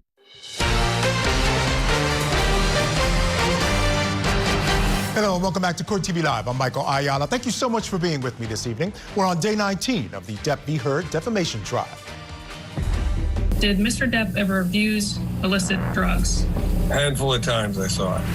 Pain, consumption that seemed excessive. His star had dimmed. He was a doctor brought on, I believe, to help him get sober. I thought it was a scam. My warnings in 2015 that we were in very dire financial circumstances were not met very favorably. Well, the high drama continues today. Amber Heard's case continues with a parade of video deposition witnesses featuring Depp's former friends and employees, including former girlfriend, television and movie star Ellen Barkin tells her story to the jury. Now, we've got you covered. We're going to get you all caught up on all that happened today, but we are not done with court just yet. We do want to get you right back into the courtroom. A videotape deposition is being played now of Dr. Alan Blaustein. He saw Johnny Depp about 18 times back between about 2015, 2014 or so. A couple of interesting things that he has testified to already. There was concern about Johnny Depp being very depressed. There was also concern over growing rage within Johnny Depp, and also the loss of short-term memory due to extended drug abuse. All right, let's get back into the courtroom for more of the videotape deposition of Dr. Alan Blaustein. MSE, mental status examination, more present, more attention.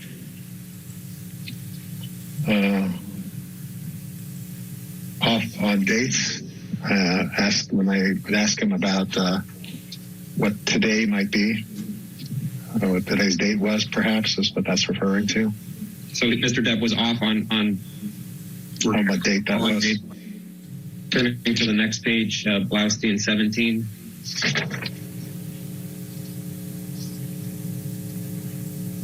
It says JD at the top, and then 11, 10, 14. See that? Yep, I have that. Okay. And Mr. Depp came in to see you on 11, 10, 14? Correct. Okay. And what's the first line say? Some clouding, probably secondary to THC. What do you mean by clouding?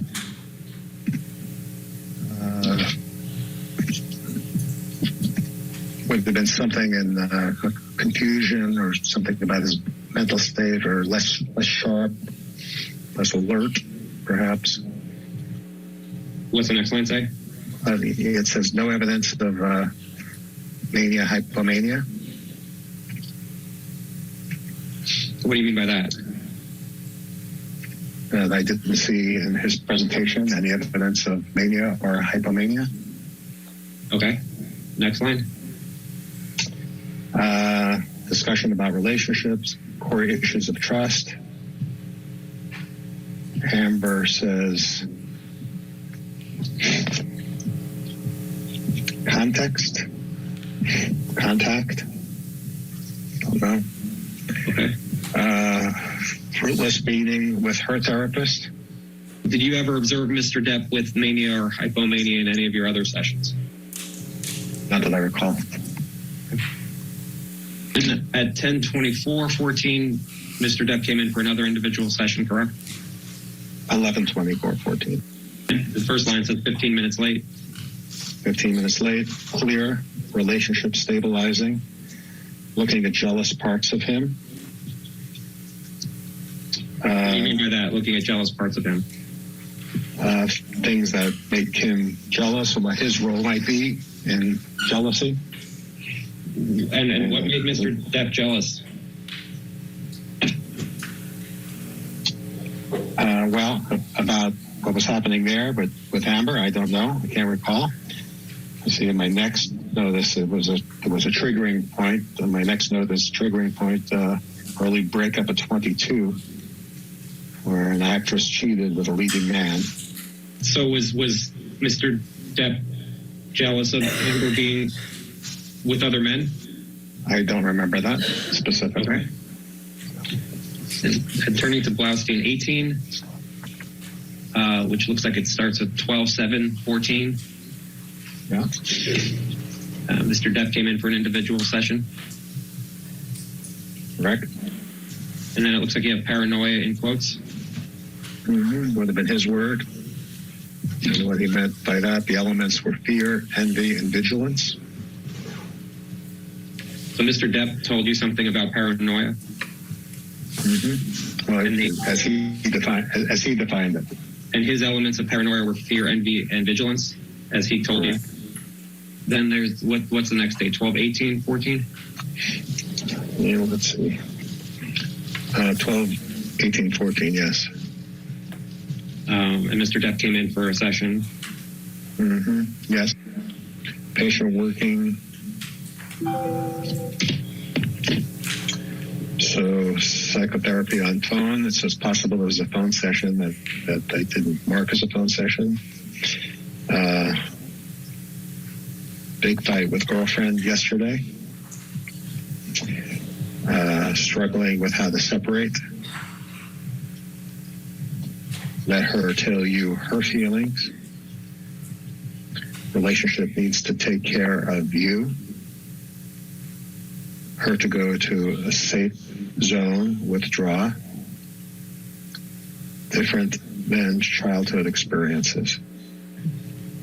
And then it's at 1/6/15, correct? Correct. And what do these notes say? Patient late, 20 minutes. Positive hypnotherapy session. Goals to make a beeline to bed. Using relationship to take care of the individuals.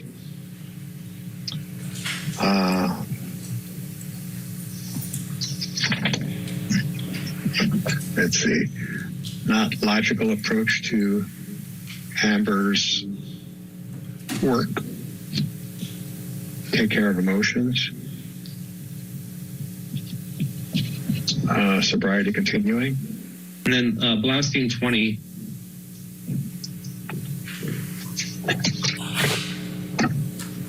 We move down to the last page. And this is for 1/8/15, just to be clear. 1/8/15, correct. Slate, vulnerability, woman in studio who admired Amber. Threat. What did that mean? What did you understand that to mean? That probably related to your prior question, that there was a woman who admired her that he felt jealous of. Let's see, the next thing is something of vulnerability. Instances of vulnerability. An internal fear parallel to vulnerability in childhood.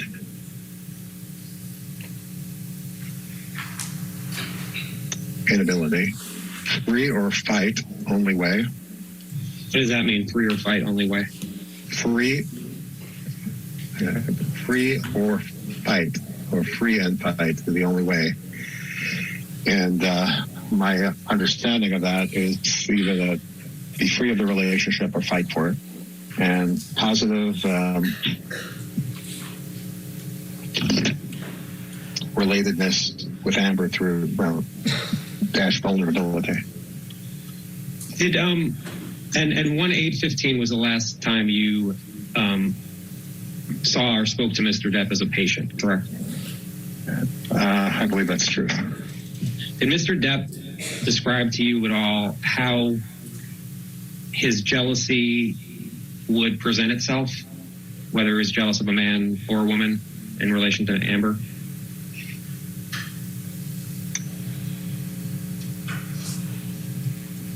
It would make him angry. It would make him feel insecure.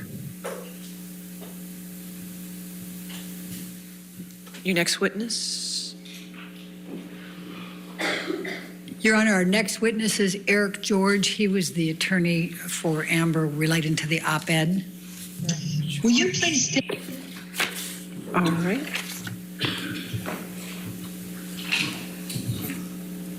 Your name for the record? Sure. Eric George, ERIC. Last name is George, GEORGE. And could you also state your business address, please? Sure.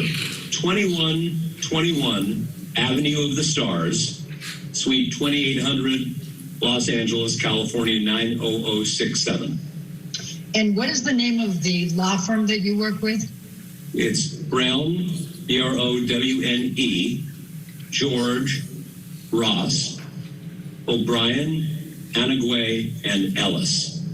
And you are an attorney, Mr. George? I am. And I take it from the name of the firm that you are one of the named partners? I am indeed. Okay. What are your areas of practice? Litigation, largely in the business and entertainment areas. Have you handled defamation and libel matters? I have. Where are you barred? In other words, what states are you a member of the bar? Sure. In California, New York, and Washington, D.C. And are you also a member or barred in the United States Supreme Court? I am. Can you please tell us where you attended undergraduate and law school? Sure. At Georgetown for both undergrad and law school. What, if any, service did you have with the Council of the United States Senate Judiciary Committee? Sure. I'm just pausing to get my dates correct here. In approximately March of 1999, I began service as counsel to the U.S. Senate Judiciary Committee, where I served through about mid-2000. And what, if any, service did you have to the Secretary, the Legal Affairs Secretary to the Governor, Pete Wilson? Sure. From about March 1997 to January of 1999, I was counsel to then Governor Pete Wilson, and my specific title was Deputy Legal Affairs Secretary. Have you been recognized for your career achievements since you have been an attorney? I'll say immodestly, yes. Various ways that lawyers are from time to time in magazines and publications and whatnot. And what, if any, recognition have you received as one of the top 100 attorneys in California? The legal paper annually puts out a list of the top 100 attorneys in California, and I've been fortunate to be selected as one of those for many years. And what, if any, recognition have you had as being a super lawyer in California? Same answer, except that's, I believe it's called Los Angeles Lawyer magazine. I could have that wrong, but again, annually they put out a list of their super lawyers. All right, time for a quick break. On the stand, Eric George. He represented Amber Heard during the time where that op-ed was being written. We're going to hear his testimony when we come back. Keep it right here on Court TV.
Happy cat parents.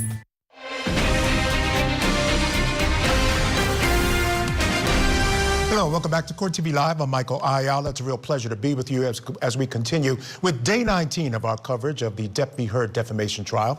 On the stand now, a videotaped deposition of Eric George. He is an attorney, a very impressive attorney, has very wonderful credentials, but he specializes, he says, in defamation and libel. And that's interesting because he represented Amber Heard at the time she wrote the op-ed. Now, the reason that you would hire someone during that time is to help keep you out of litigation. Didn't work here, but let's get back into the court. Are you also a member of the American College of Trial Lawyers? I am. What is one of the qualifications for becoming a member, being invited to be a fellow of the American College of Trial Lawyers? Sure. So the college reaches out to individual lawyers who have distinguished themselves and generally occupy the top 1% of law practice.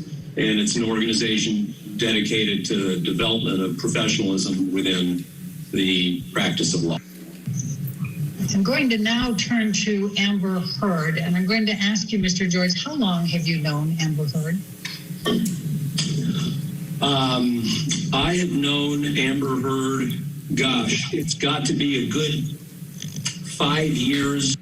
I'm going to be referring to an op-ed, and I'm going to use the term op-ed. It's obviously an opinion editorial that Amber Heard ended up ultimately publishing with the ACLU. And so in the Washington Post, December 18, 2018. So as I go through and ask these questions, I'm going to be using just the term op-ed. Will you be comfortable with me using op-ed and understand it to mean that particular publication on December 18, 2018? Sure.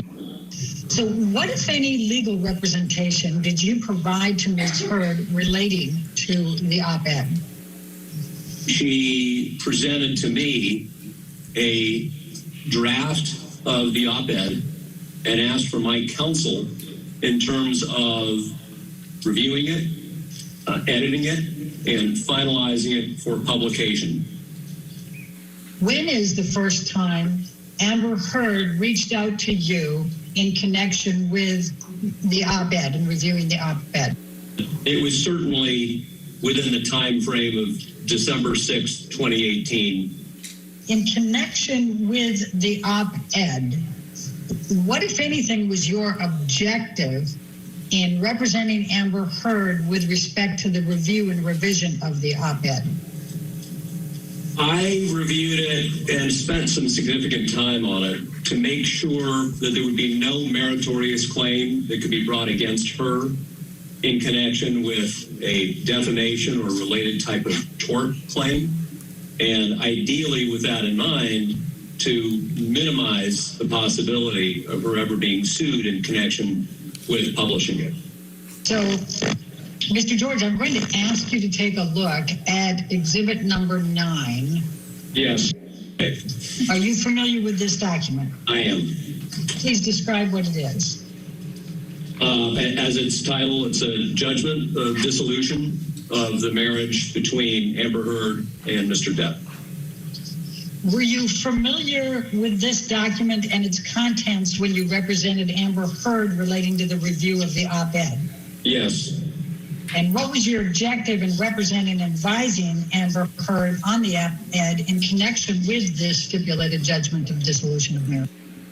So my objective was to make sure that there would be no meritorious claim that could be brought against Ms. Heard in connection with the publication of an op-ed, whether that is a tort related to, say, defamation or something akin to it, but also including any contract-based breach claim arising in connection with the judgment. And what, if any, indications did you have from Amber Heard during that time frame that Amber did not intend to follow your advice or did not care if she was in a compromising position or might be at legal risk? So let me answer that this way. Really 2 points. Number one, there was never anything that she said to me to the effect that she was willing to run some risk of being sued, or that she wouldn't listen to my counsel, or anything of that sort. Number two, that she affirmatively did follow, in all instances, my counsel with respect to these particular edits. What, if any, legal advice provided by you to Amber Heard respecting the Washington Post op-ed was disregarded by Amber Heard? None, to my knowledge. What, if any, legal advice provided by you to Amber Heard respecting the Washington Post op-ed was followed by Amber Heard? All of it. What, if any, legal advice did you provide to Amber Heard in connection with the drafting and publication of the op-ed that was not made in good faith by you? I acted in good faith throughout and with the best of my abilities. All right, your next witness. Yes, Your Honor. We have Jessica Kovacevic. She's Amber's agent, and that's approximately 27 minutes. How do you spell the last name for me? That's a tough one. Kovacevic. All right, thank you.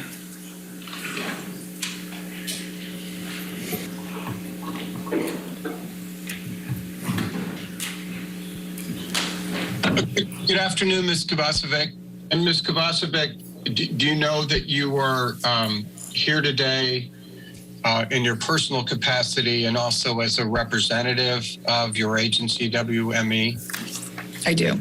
Ms. Kovacevic, what do you do for work? I'm a talent agent. Would you please describe in just very general terms what a talent agent does generally? Generally, you procure work for your clients. You make introductions, you read their scripts, you negotiate their deals.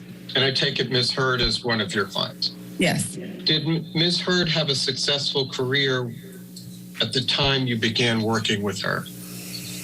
Yes. And over the period that you've worked with Ms. Heard as her agent, what have your job responsibilities entailed? Like I mentioned before, introducing her to producers and directors, writers, studio executives, procuring work for her,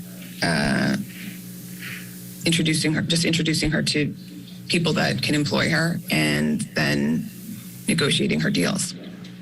And then dealing with All right, the witnesses are coming fast and furious now. Videotape depositions. The former talent agent is on the stand now. Videotape deposition, as I mentioned, and she's important because part of Amber's case is she has to prove damages. Remember, she's suing Johnny Depp as well. So I would imagine we're going to hear from this witness about the type of work Amber was getting and then was no longer getting. All right, we're going to take a break, pick it right up where we left off. So keep it right here on Court TV.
Join Calibrate.com.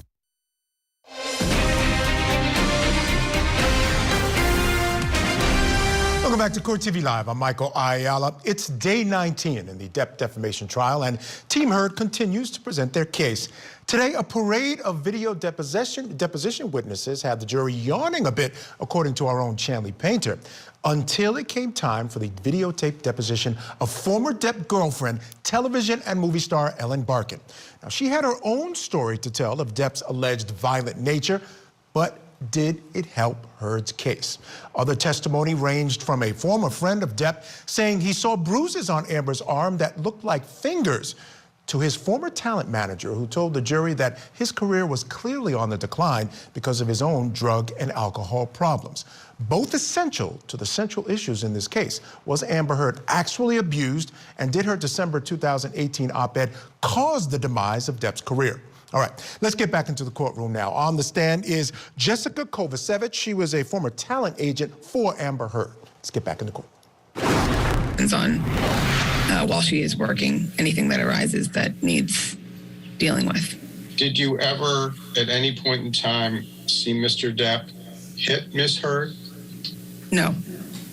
Were you working with Miss Heard when she was cast in the original Aquaman? She was cast in Justice League first, and then the deal was to be in Justice League, the first Aquaman and the second Aquaman. Did you assist Miss Heard in procuring the role of Mira in Aquaman? Yes. Was Aquaman a successful movie? Extremely. Was Miss Heard's performance in the film well received critically? Yes. Were there any negative views about Miss Heard's performance in Aquaman? In the press, you mean? Or what do you mean specifically? Well, in the press or otherwise. No, there weren't any negative. As her talent agent, did you attempt to renegotiate Miss Heard's salary for Aquaman 2? Yes. When did you do that? We did that around this time last year. Why did you attempt to renegotiate it at all? It's standard to renegotiate these types of deals. It's normal practice. When when Aquaman came out, it was the most successful movie of all time ever. So even more so for that reason. But for any successful franchise movie, when you make a 3 or 4 picture deal like we did in success, it's typical to go back and renegotiate the deal. And now getting to your point, why did you choose to do it last year at this time? Because that's when her option was exercised. And when you did get around to trying to negotiate, you and WME successful in doing that? Correct. When did he call Warner Brothers to renegotiate the next film? It would have been the end of February last year. What year is that, 2021? Yes. At some point, were there press reports that Ms. Heard was getting released from Aquaman 2? There were online rumors for a while that she was being replaced. When did you first hear about this? First, I don't know exactly when, but it was way before. It was way before this. It was maybe even a year before this. 6 months before, maybe. So nobody ever told you that Warner Brothers misrepresented the reason that they were replacing Ms. Heard, correct? Why? No, why would they? Did there come a time when Ms. Heard was restored to her role in Aquaman 2? Yes. At that time, what were the terms of her restoration to Aquaman 2? The financial terms? Yes. She was going to be making $2 million on the second film. Was that consistent with the original contract? Yes. Is this consistent with what Warner Brothers originally gave as the rationale for not using her in Aquaman 2? The lack of chemistry between her and Jason? Yes. Yes. So did there come a time when WME came to understand that Ms. Heard's role as Mira in Aquaman 2 was diminished in some way? When she was sent the script, directly, which is the common practice for these films. You're aware that Ms. Heard has a contract with L'Oreal, correct? Yes. Were you working with Ms. Heard when she signed that contract? Yes. What's a bot? A bot is a fake account that's created to execute a certain objective. What is your educational background since high school? College. What college did you attend? NYU. What year did you graduate? 2005. What was your major? Communications. When WME first began working with Ms. Heard as her talent agent, you said she had had some success. How well known was Ms. Heard? She was pretty famous. She was within the industry. You could call anyone and they knew who she was. So she had a certain level of fame. She had starred in movies and shows already by that point. Okay, going back and taking a wider lens, over the time that the several years you've worked with Ms. Heard, how would you characterize the arc of her career? I would say she was a known actress when I started working with her. Like I said, she was someone that you could call executives and producers and people about everyone, knew her name. She hadn't yet reached big star status, but she was definitely, she could get the lead of an independent movie. She could get the lead of a TV series. When I worked with her, we slowly started to strategically, have her work on some more prestigious projects and work with, better directors. And then when she got Justice League, that was a, turning point for her. And then Aquaman, subsequently was obviously the biggest thing she had ever been a part of.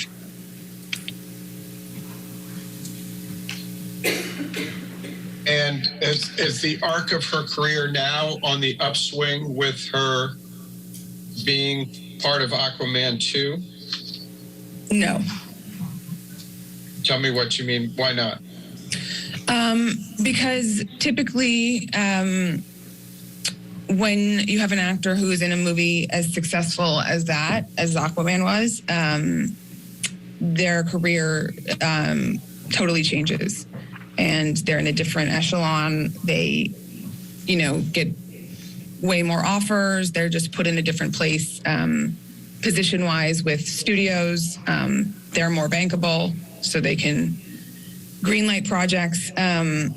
All of those kind of things are consistent with when you're in a blockbuster of that size. And with her, that did not happen. It happened, very significantly for her co-star.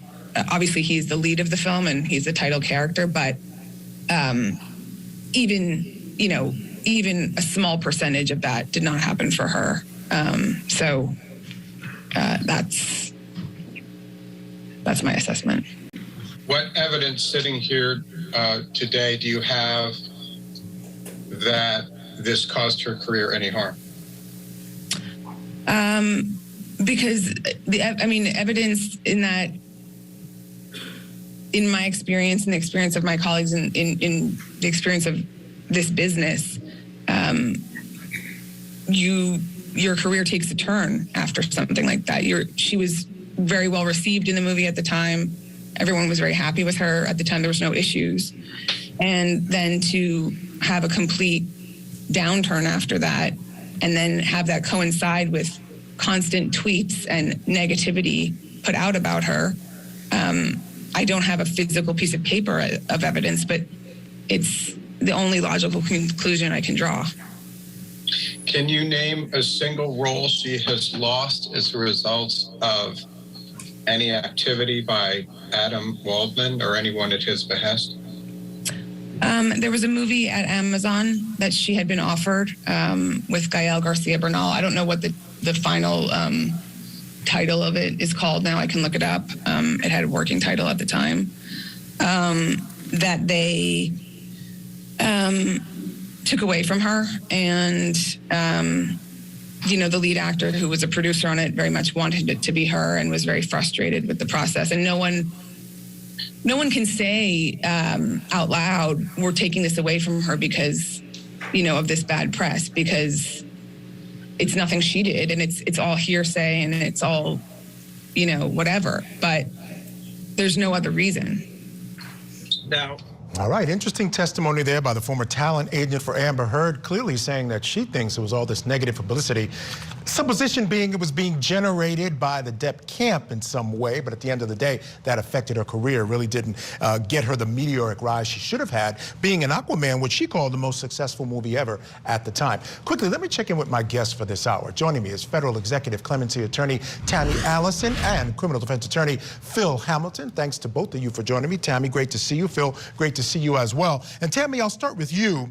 On this particular witness, we understand clearly what she's aiming at. She's aiming at damages. She's the one that's going to explain to this jury, based on her experience, what happened to Amber Heard only happens because of some sort of negative influence, and of course the supposition being that negative influence was stuff that was put out negatively about her, relating to what's going on with Johnny Depp. Yes, Michael, thank you for having me. I don't know why this talent manager was not there to testify in person. I think that would have been more impactful for the jury. But I actually do not think that she did a good job at really explaining away, because this is going to the crux of Amber Heard's defamation claim against Johnny Depp, that she lost out on roles, the L'Oreal deal, because of him and his smear campaign against her. But this talent agent did not have any identifiable evidence linking Johnny Depp to the individual that was putting out these tweets and the change.org petition, or that anything that he did was directly related to a smear campaign against Amber Heard, resulting in her coming off of this most successful movie ever, Aquaman, and a deal with L'Oreal, to her not getting it renewed and her not getting that deal with L'Oreal and the Amazon movie that she was not inevitably a part of.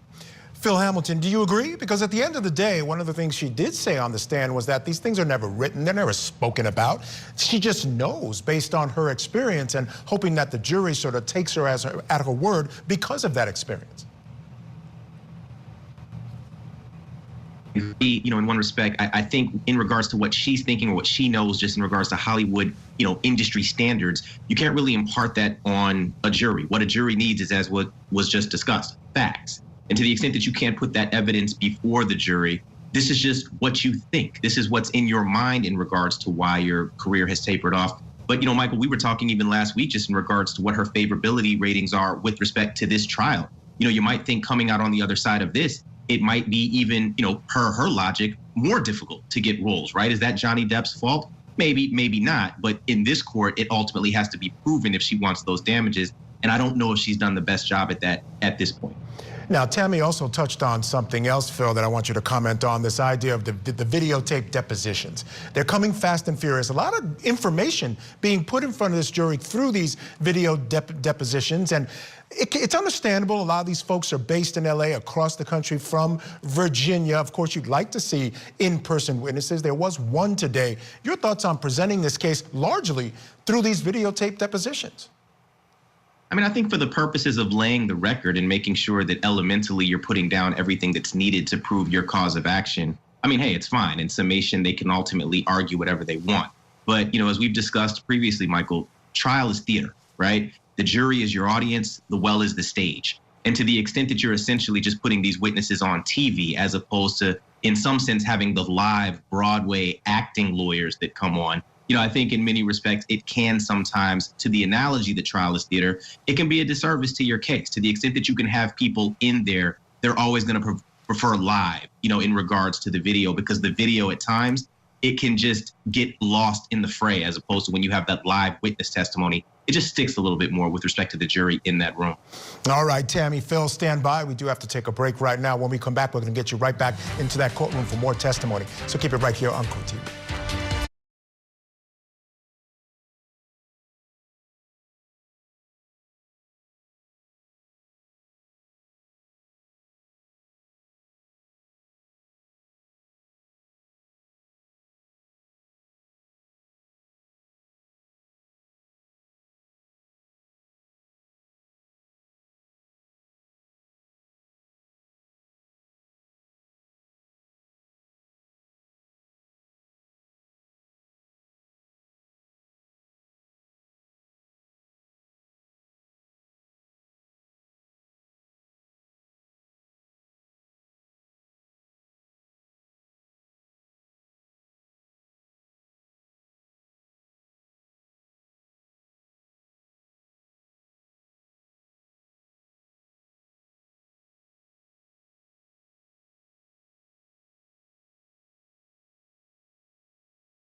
And 528.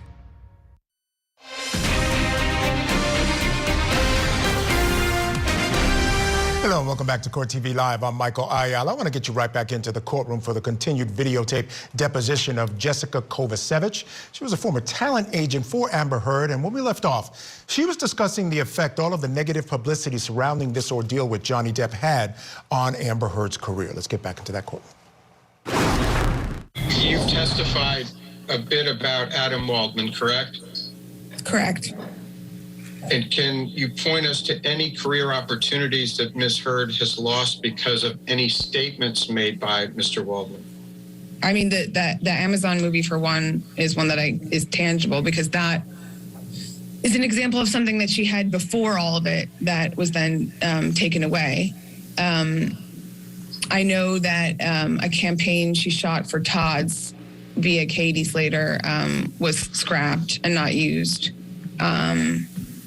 There was not another specific example because, like I said to you, no one is going to say to me, oh, we can't hire her because of these tweets or whatever. They just don't want to hire someone that has bad press around them from, these accusations, no one wants someone who's being accused of a liar and making something up and, abusing somebody. No one wants that association with their project. And directing your attention 10 pages into the article, there's another quote from Mr. Waldman. Mr. Waldman states in this article, quote, quite simply, this was an ambush, a hoax. They set Mr. Depp up by calling the cops, but the first attempt didn't do the trick. The officers came to the penthouses, thoroughly searched and interviewed, and left after seeing no damage to face or property. So Amber and her friends spilled a little wine and roughed the place up, got their stories straight under the direction of a lawyer and publicist, and then placed a second call to 911, end quote. Did I read that correctly? It just shows the top part of that on this page, but the top part was correct. Okay. Did any was WME aware of Adam's statement, Mr. Waldman's statements in this particular article? Yes. Now, you testified a little bit earlier about there being tweets from Adam. I assume you were referring to Adam Waldman. Is that correct? Yes.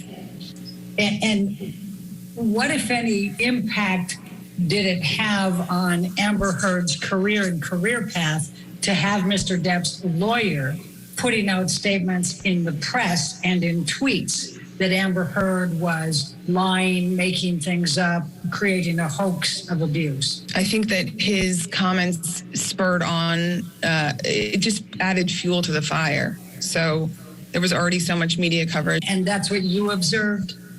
That's what I observed. I'm going to take you to Aquaman, and I'll call it Aquaman 1 just to make it a little bit easier to understand. What, if any, performance issues were raised with Amber Heard by anyone that was responsible for the filming of Aquaman? No performance issues raised whatsoever. And what was your understanding of how Amber tested with the audiences in Aquaman? My understanding was that she tested extremely well. And this is an Aquaman has reflected all the markers of a very successful movie at this point? Yes. You testified earlier that it's quite typical when you have a series of 3 to 4 films in a franchise or a series to be able to renegotiate as you go into the sequels. Do you recall that testimony? Yes. Okay. And why is that? Because you make the initial deals, before the movie has done, well. And then when the movie overperforms like that, it's a custom. In light of the success of Aquaman, would you expect that Amber Heard would be receiving endorsements as of this time? Yes. And what is the typical process that happens after someone has starred in a very successful movie, such as Aquaman and Amber with Mira? The endorsement department would, a combination of offers and then seeking out opportunities. Now, given Amber's career trajectory leading up to and immediately after the success of Aquaman 1, did you expect her career to go on an upward, downward trajectory, or stay the same? I expected an upward trajectory. And why is that? Because in success of a film like that, it's usually always the case. And immediately after the successes of Aquaman, would you have expected Amber's annual earnings to increase, decrease, or stay the same compared to the previous 5 years? I would have expected them to increase. And why is that? Because her profile had been raised internationally. She was in a movie that was successful worldwide. And when you are in a movie that performs that well worldwide, your bankability is stronger. You can finance an independent film more easily. You can greenlight a film more easily. All right, it is the top of the hour. We do have to take a break. We'll get you back into the courtroom on the other side. Thanks to Tammy Allison and Phil Hamilton for joining me tonight. Truly appreciate their patience. We also have much more to get to in our next hour. We take you back into that Fairfax courtroom for more. The videotape deposition of Jessica Kovacevic, Amber's talent agent.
To reset your metabolic system. Get back in control of your weight and your health with Calibrate. Sign up today at joincalibrate.com.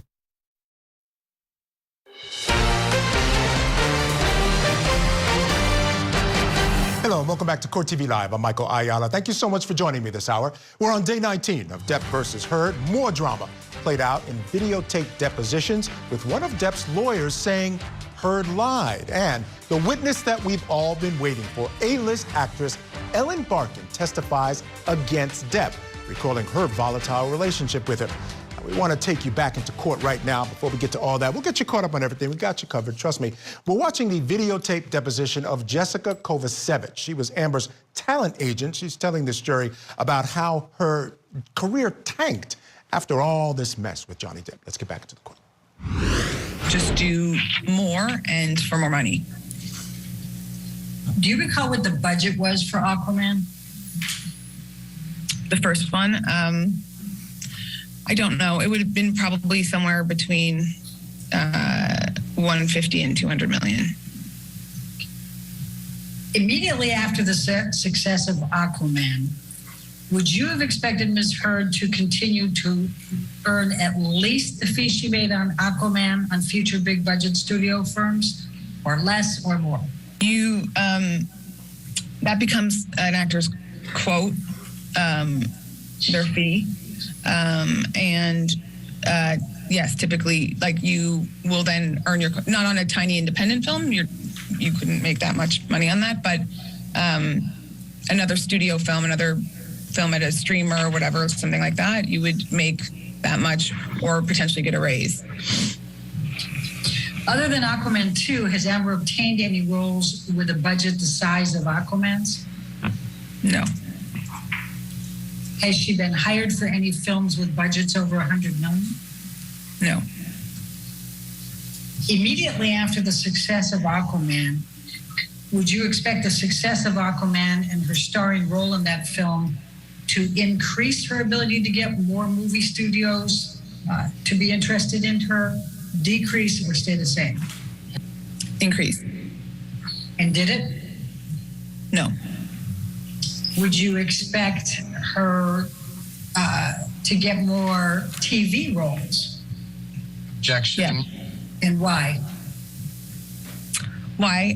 Because I mentioned earlier in the conversation, TV and films are so blended now, and there's much less of a delineation between picking projects between film and TV. And did Amber receive more TV roles as a result of Aquaman, the success of Aquaman? No. Immediately after the success of Aquaman, would you have expected Amber to star in more than one project per year, less, or the same? It depends. If it was a big, Aquaman takes up 6 months of the year. Big movies take up longer time. Indies, you can do a couple of them a year. It just depends. So I wouldn't put a number on it, but definitely more than 0. And has Amber starred in more than one project per year since then? No. Immediately after the success of Aquaman, did you expect Amber to earn between $5 and $10 million a year for the next 5 years? I would have expected to renegotiate on Aquaman 2, most certainly. And so right there, that would have been significantly more. And she would have, yes, I would have expected her to earn more in a combination of TV, film, and more endorsements. Was it your understanding that WME passed on to L'Oreal suggestions to assist them in being able to block some of the harassing Instagrams they were getting at that time? Yes. All right. Let's bring up 30 again, please. Now, did in fact L'Oreal suspend having Amber Heard on the International Women's Day campaign? Yes. What the conditions were for the renewal? It was just essentially that they were renewing her. It was the same fee. That was the bulk of it. It wasn't, like a raise, but they were extending her. Okay.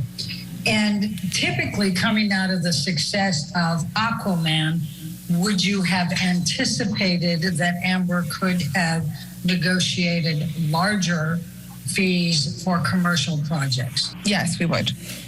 Okay, and why would that be? Because her profile had been raised. She was, she had done something super successful. So typically that's what you would do. That would just be the standard practice. When did you first learn about the change.org petition that was out there to try to get Amber Heard dropped from Aquaman 2? I don't know when I first saw it. Were you aware of it as of May 27, 2020? Yes.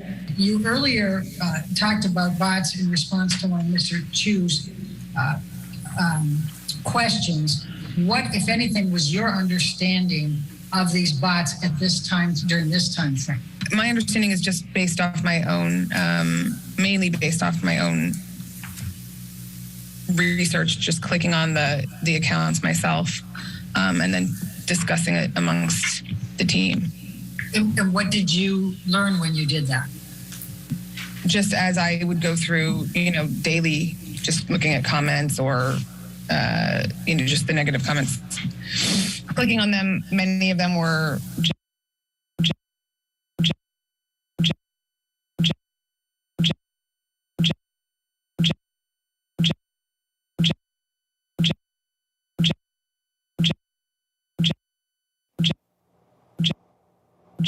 All right. I want to bring in my guest for this hour. Joining me here in studio, criminal defense attorney Marie Pereira.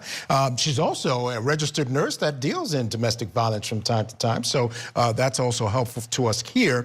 First and foremost, let me get your sense of today's case, the presentation being put on today. A lot of video deposition witnesses. That always causes a problem. Our own Shanley Painter said there was some yawning going on earlier. That's expected. But you got to take your witnesses as you find them. So what your thoughts on today's presentation? I thought it fell flat. I thought that the witnesses, especially Ellen Barkin, would be a little more dynamic. I thought she would have a lot more to offer. I actually thought she would say, I dated him, he was violent, jealous, and he put his hands on me. But she couldn't say anything except he threw a bottle across the room while he was having a rowdy night with his friends, and he had anger management issues. But Johnny already admitted to that, so I didn't feel like it added anything to the case today. Yeah, that's interesting because, Ellen Barkin, that was a name we'd all been waiting for. We wanted her to take the stand. And I agree with you. I was expecting a little bit more.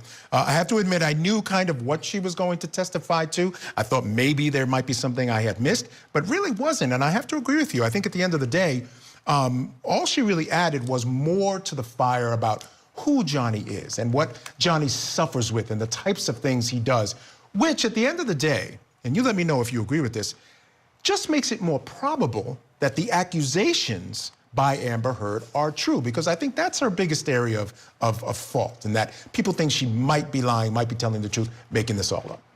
I think the fact that he was a big drinker and a big drug abuser lends to the theory that he could be a violent person, because certainly alcohol makes you lose your impulse control, it makes you impatient and angry. But it doesn't mean that that angry person has to take out the anger on someone else. My issue with Amber Heard is not so much that she is not a victim, but what I'm saying is, was she a perpetrator herself? I think it was a lot of mutual violence, and I think whatever violence took place was initiated by Amber Heard, who in turn got hurt in the process. Okay, so that's an interesting point, because we've had folks come on, specialists, talking about and even her specialist, her psychiatrist took the stand and said she didn't believe in mutual abuse. There's always an aggressor and there's always reactive violence. And I think the thing that this jury has to parse out the most is who was the aggressor and who was the victim.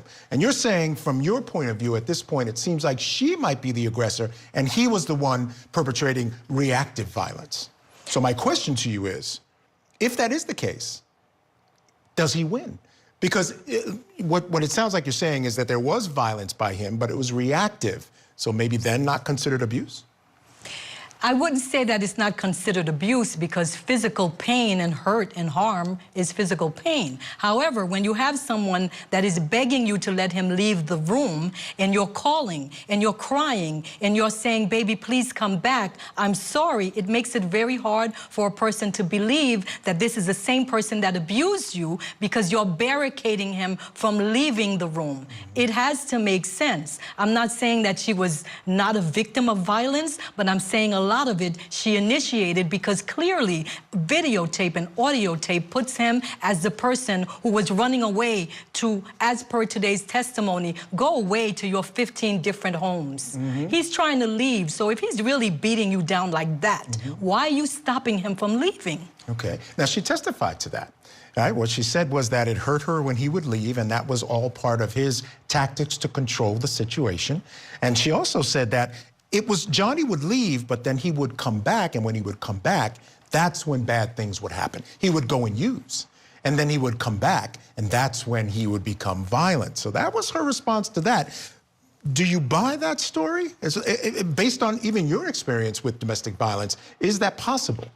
It is absolutely possible, but I still maintain that mutual violence is true in this situation because they were both mutually violent to each other. And from the testimony that I've heard, it appears that Ms. Heard is the one who is the high velocity person who is throwing things around and throwing things at people, throwing things at him. There have been testimony from not just biased witnesses, but credible witnesses. Their own couples therapist said, Amber said, I threw a can at him. She's a high velocity perpetrator, and I just don't believe the fact that she's claiming that he abused her like that, because again, you know, my pet peeve is with that plantar wound. She said, my feet were pretty sliced up. I'm still waiting to see photographs because she's the expert photograph taker. Why would she not take pictures of her feet covered with shreds of glass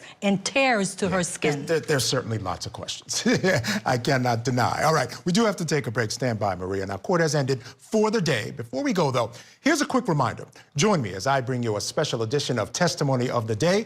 We'll get you caught up on all of the top moments from today's testimony. That's right here, starting at 7 p.m. Eastern.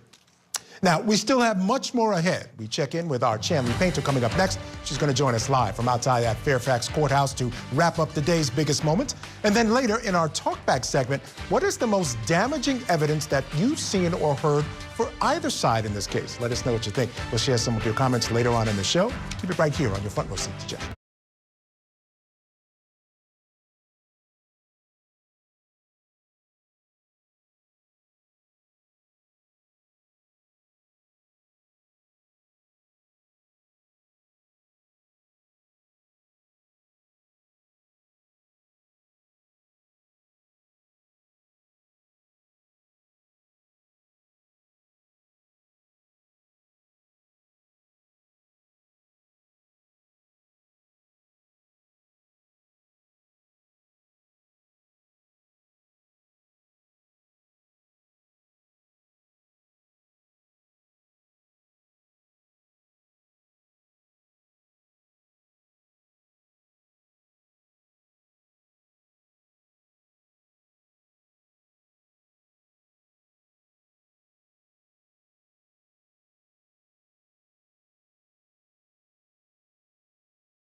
Hello, welcome back to Court TV Live. I'm Michael Ayala. It's time now for the debrief. I want to bring in Court TV legal correspondent Chanley Painter, who is outside the courthouse in Fairfax, Virginia, with our debrief.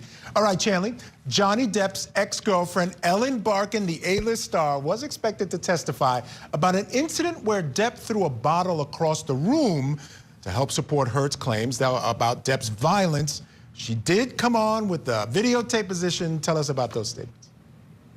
Right. Much anticipated testimony for actress Ellen Barkin. We know that she has been on the witness list and was going to be called. Finally, she was shown before the jury inside the courtroom. Shorter type of testimony, but you're right. She served a purpose for Amber Heard's defense, which is that Johnny Depp had anger issues, jealousy issues, and he threw things when upset. Let's take a listen to part of her video deposition. Did there come a time, Ms. Barkin, when Mr. Depp acted in a way that was out of control with you? Yes. Mr. Depp threw a wine bottle across the room. Sitting here today, Ms. Barkin, do you remember whether the bottle hit you? No, it did not. Her testimony basically entailed the fact that in the 1990s, specifically 1994, when they had some sort of a relationship, that Johnny Depp was always high or drunk. And there was one moment where the gallery laughed, Michael, where she corrected the attorney questioning her, calling the relationship a romantic relationship, when she said, actually, can we change that to sexual? And that got a little bit of a laugh from the gallery, but not the jury, Michael. Yeah, it sounds like it was a pretty hot and heavy relationship there. Now, today there was quite a bit of videotape deposition, but we did hear from a close friend, or former close friend of Johnny Depp's. What did he have to say about his former friend? Yeah, a former friend of 40 years was Mr. Whitkin's testimony, and another video deposition, first one up this morning. And he detailed, of course, the history of the friendship between him and Johnny Depp, and they played music together. He was a producer, and the fact that he was concerned about Johnny Depp's substance abuse, and also talked about how he was in other relationships, that he had sort of this history of jealousy with other relationships and with Amber Heard. And he actually talked about observing some injuries on Amber Heard at one point. Let's take a listen, though, to his testimony, because like you mentioned, their friendship faded over the recent years. Let's watch. Based on your personal observations from 2011 to 2016, did Mr. Depp ever abuse illicit drugs? Yeah, I mean, I think that abuse is the wrong word, but, I think that, yeah, it was going on. It wasn't like crazy rock and roll house. No, it was just, yeah. Is there a time that you believe that Mr. Depp needed help with substance abuse? As a friend, yeah. And what do you know about Dr. Kipper in relation to Mr. Depp? I don't have a strong opinion of Dr. Kipper, but I'll be honest as I can. He was a doctor brought on, I believe, to help him get sober. He was a sober doctor. And I believe he had a nurse with Johnny and a nurse with Amber at the time. I thought it was a scam. I thought it was a complete ripoff. Did you observe anyone else trying to help Mr. Depp with substance abuse? I know Christy, his sister, was always concerned with his well-being, whether it was substance abuse or not. And everybody, I think, deep down inside was, but like I said, the people on payroll won't really say much. They'll try, but they don't want to lose their job. Going again towards that theme that Amber Heard's team wants to bring up is that, Johnny Depp was the reason for his own demise, and that those around him only enables him, even though his sister, according to that testimony, was also concerned about his well-being and his substance abuse. We know she testified in this trial. And he also talked about this scathing text message that Depp allegedly sent him, accusing him of stabbing him in the back and bad-mouthing him, and they haven't been friends since 2017. Michael? Yeah, and actually it continues another theme today. A lot of former people connected to Depp were called, right? They called Depp's former manager as well to talk about the career aspect of Depp's life. What did she say about her former employer? Yeah, Tracy Jacobs, a lot of people who formerly worked and really helped, according to their testimony, make Johnny Depp the star that he is and has been over the last several years. And so her video deposition was quite memorable because she came across Michael as kind of this disgruntled former agent. Even said I made him a star and he essentially fired me, was her testimony.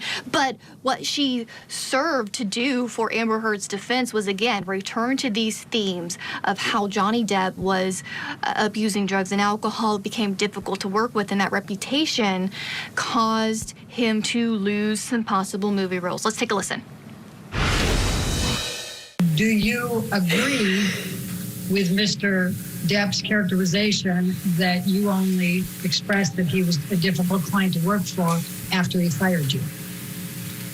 Absolutely not.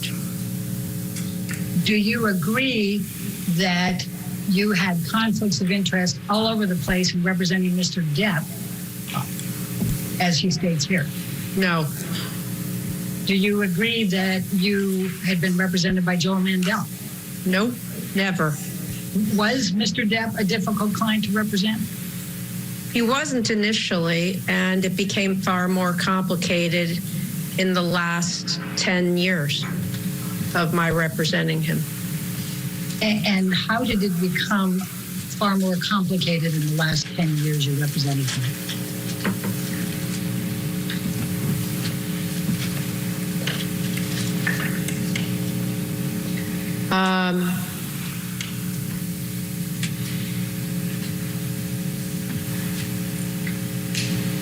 His unprofessional behavior.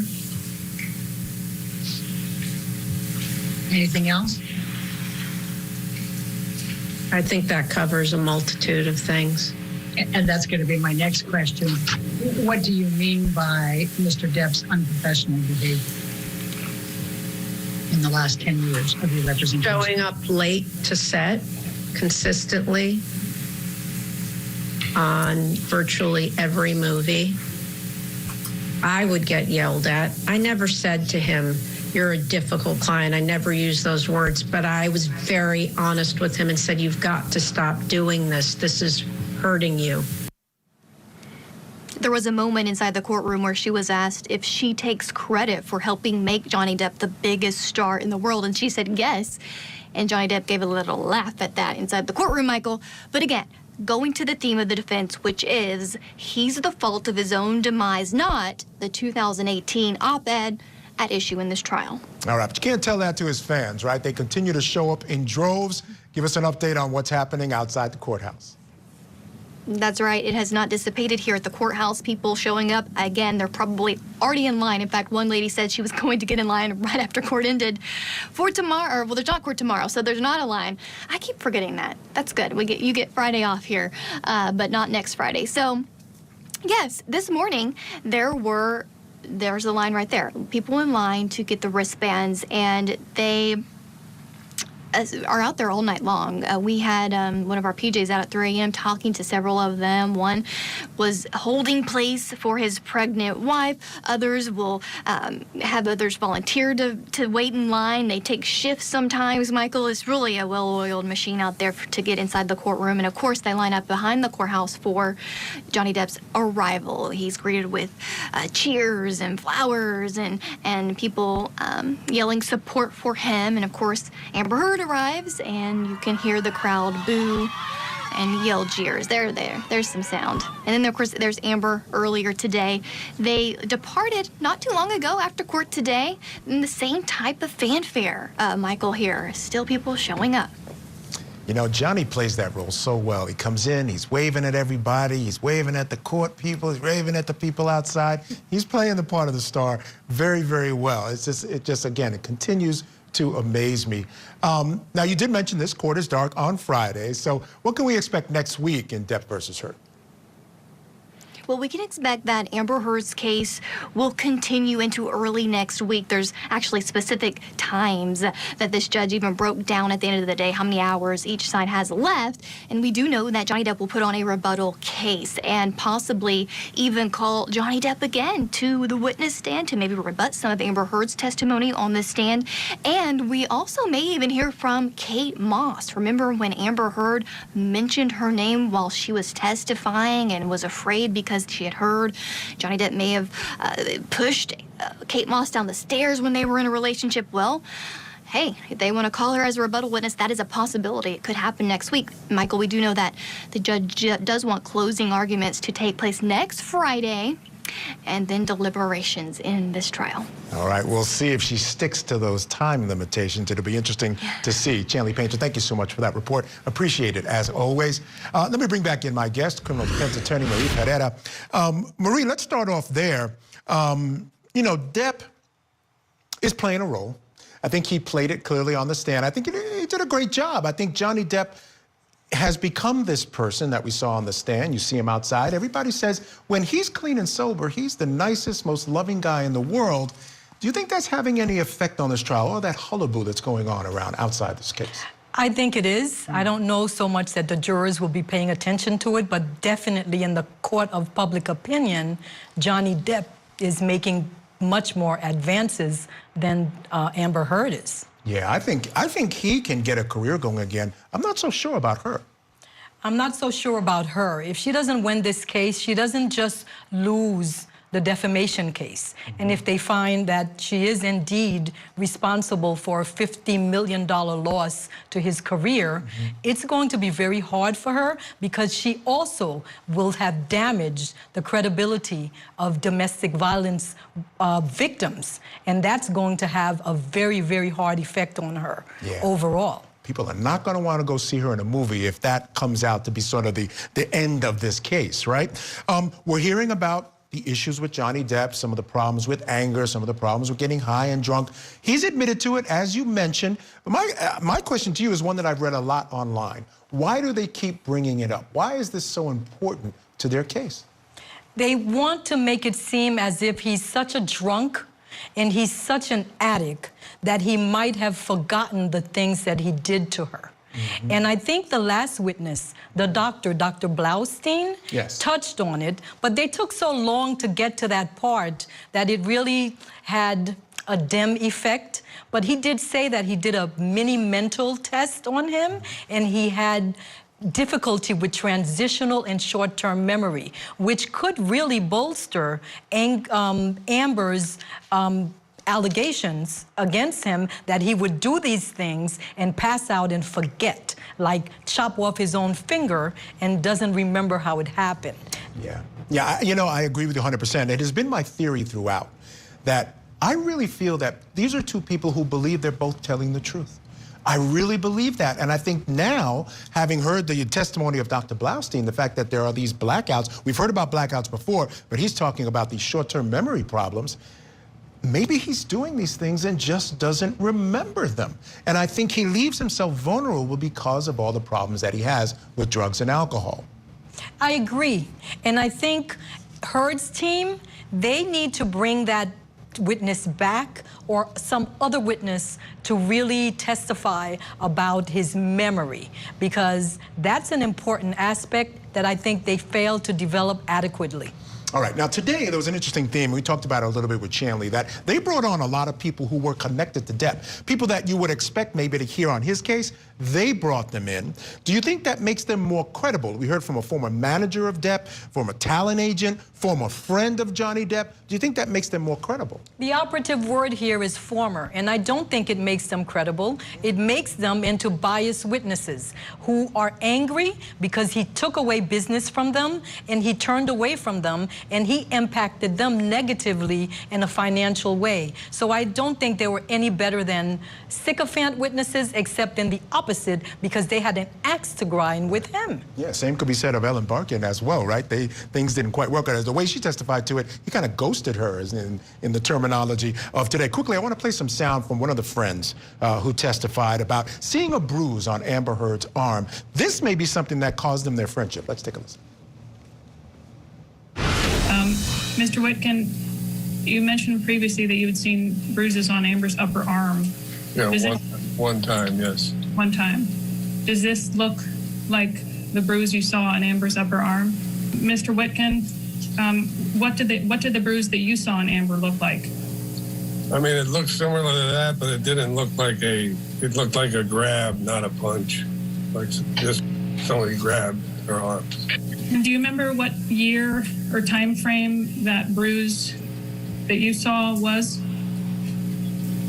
I'd have to go through the dates. We were working on a Keith Richards documentary, and Johnny and her showed up to the studio, and I just had noticed it on her arm.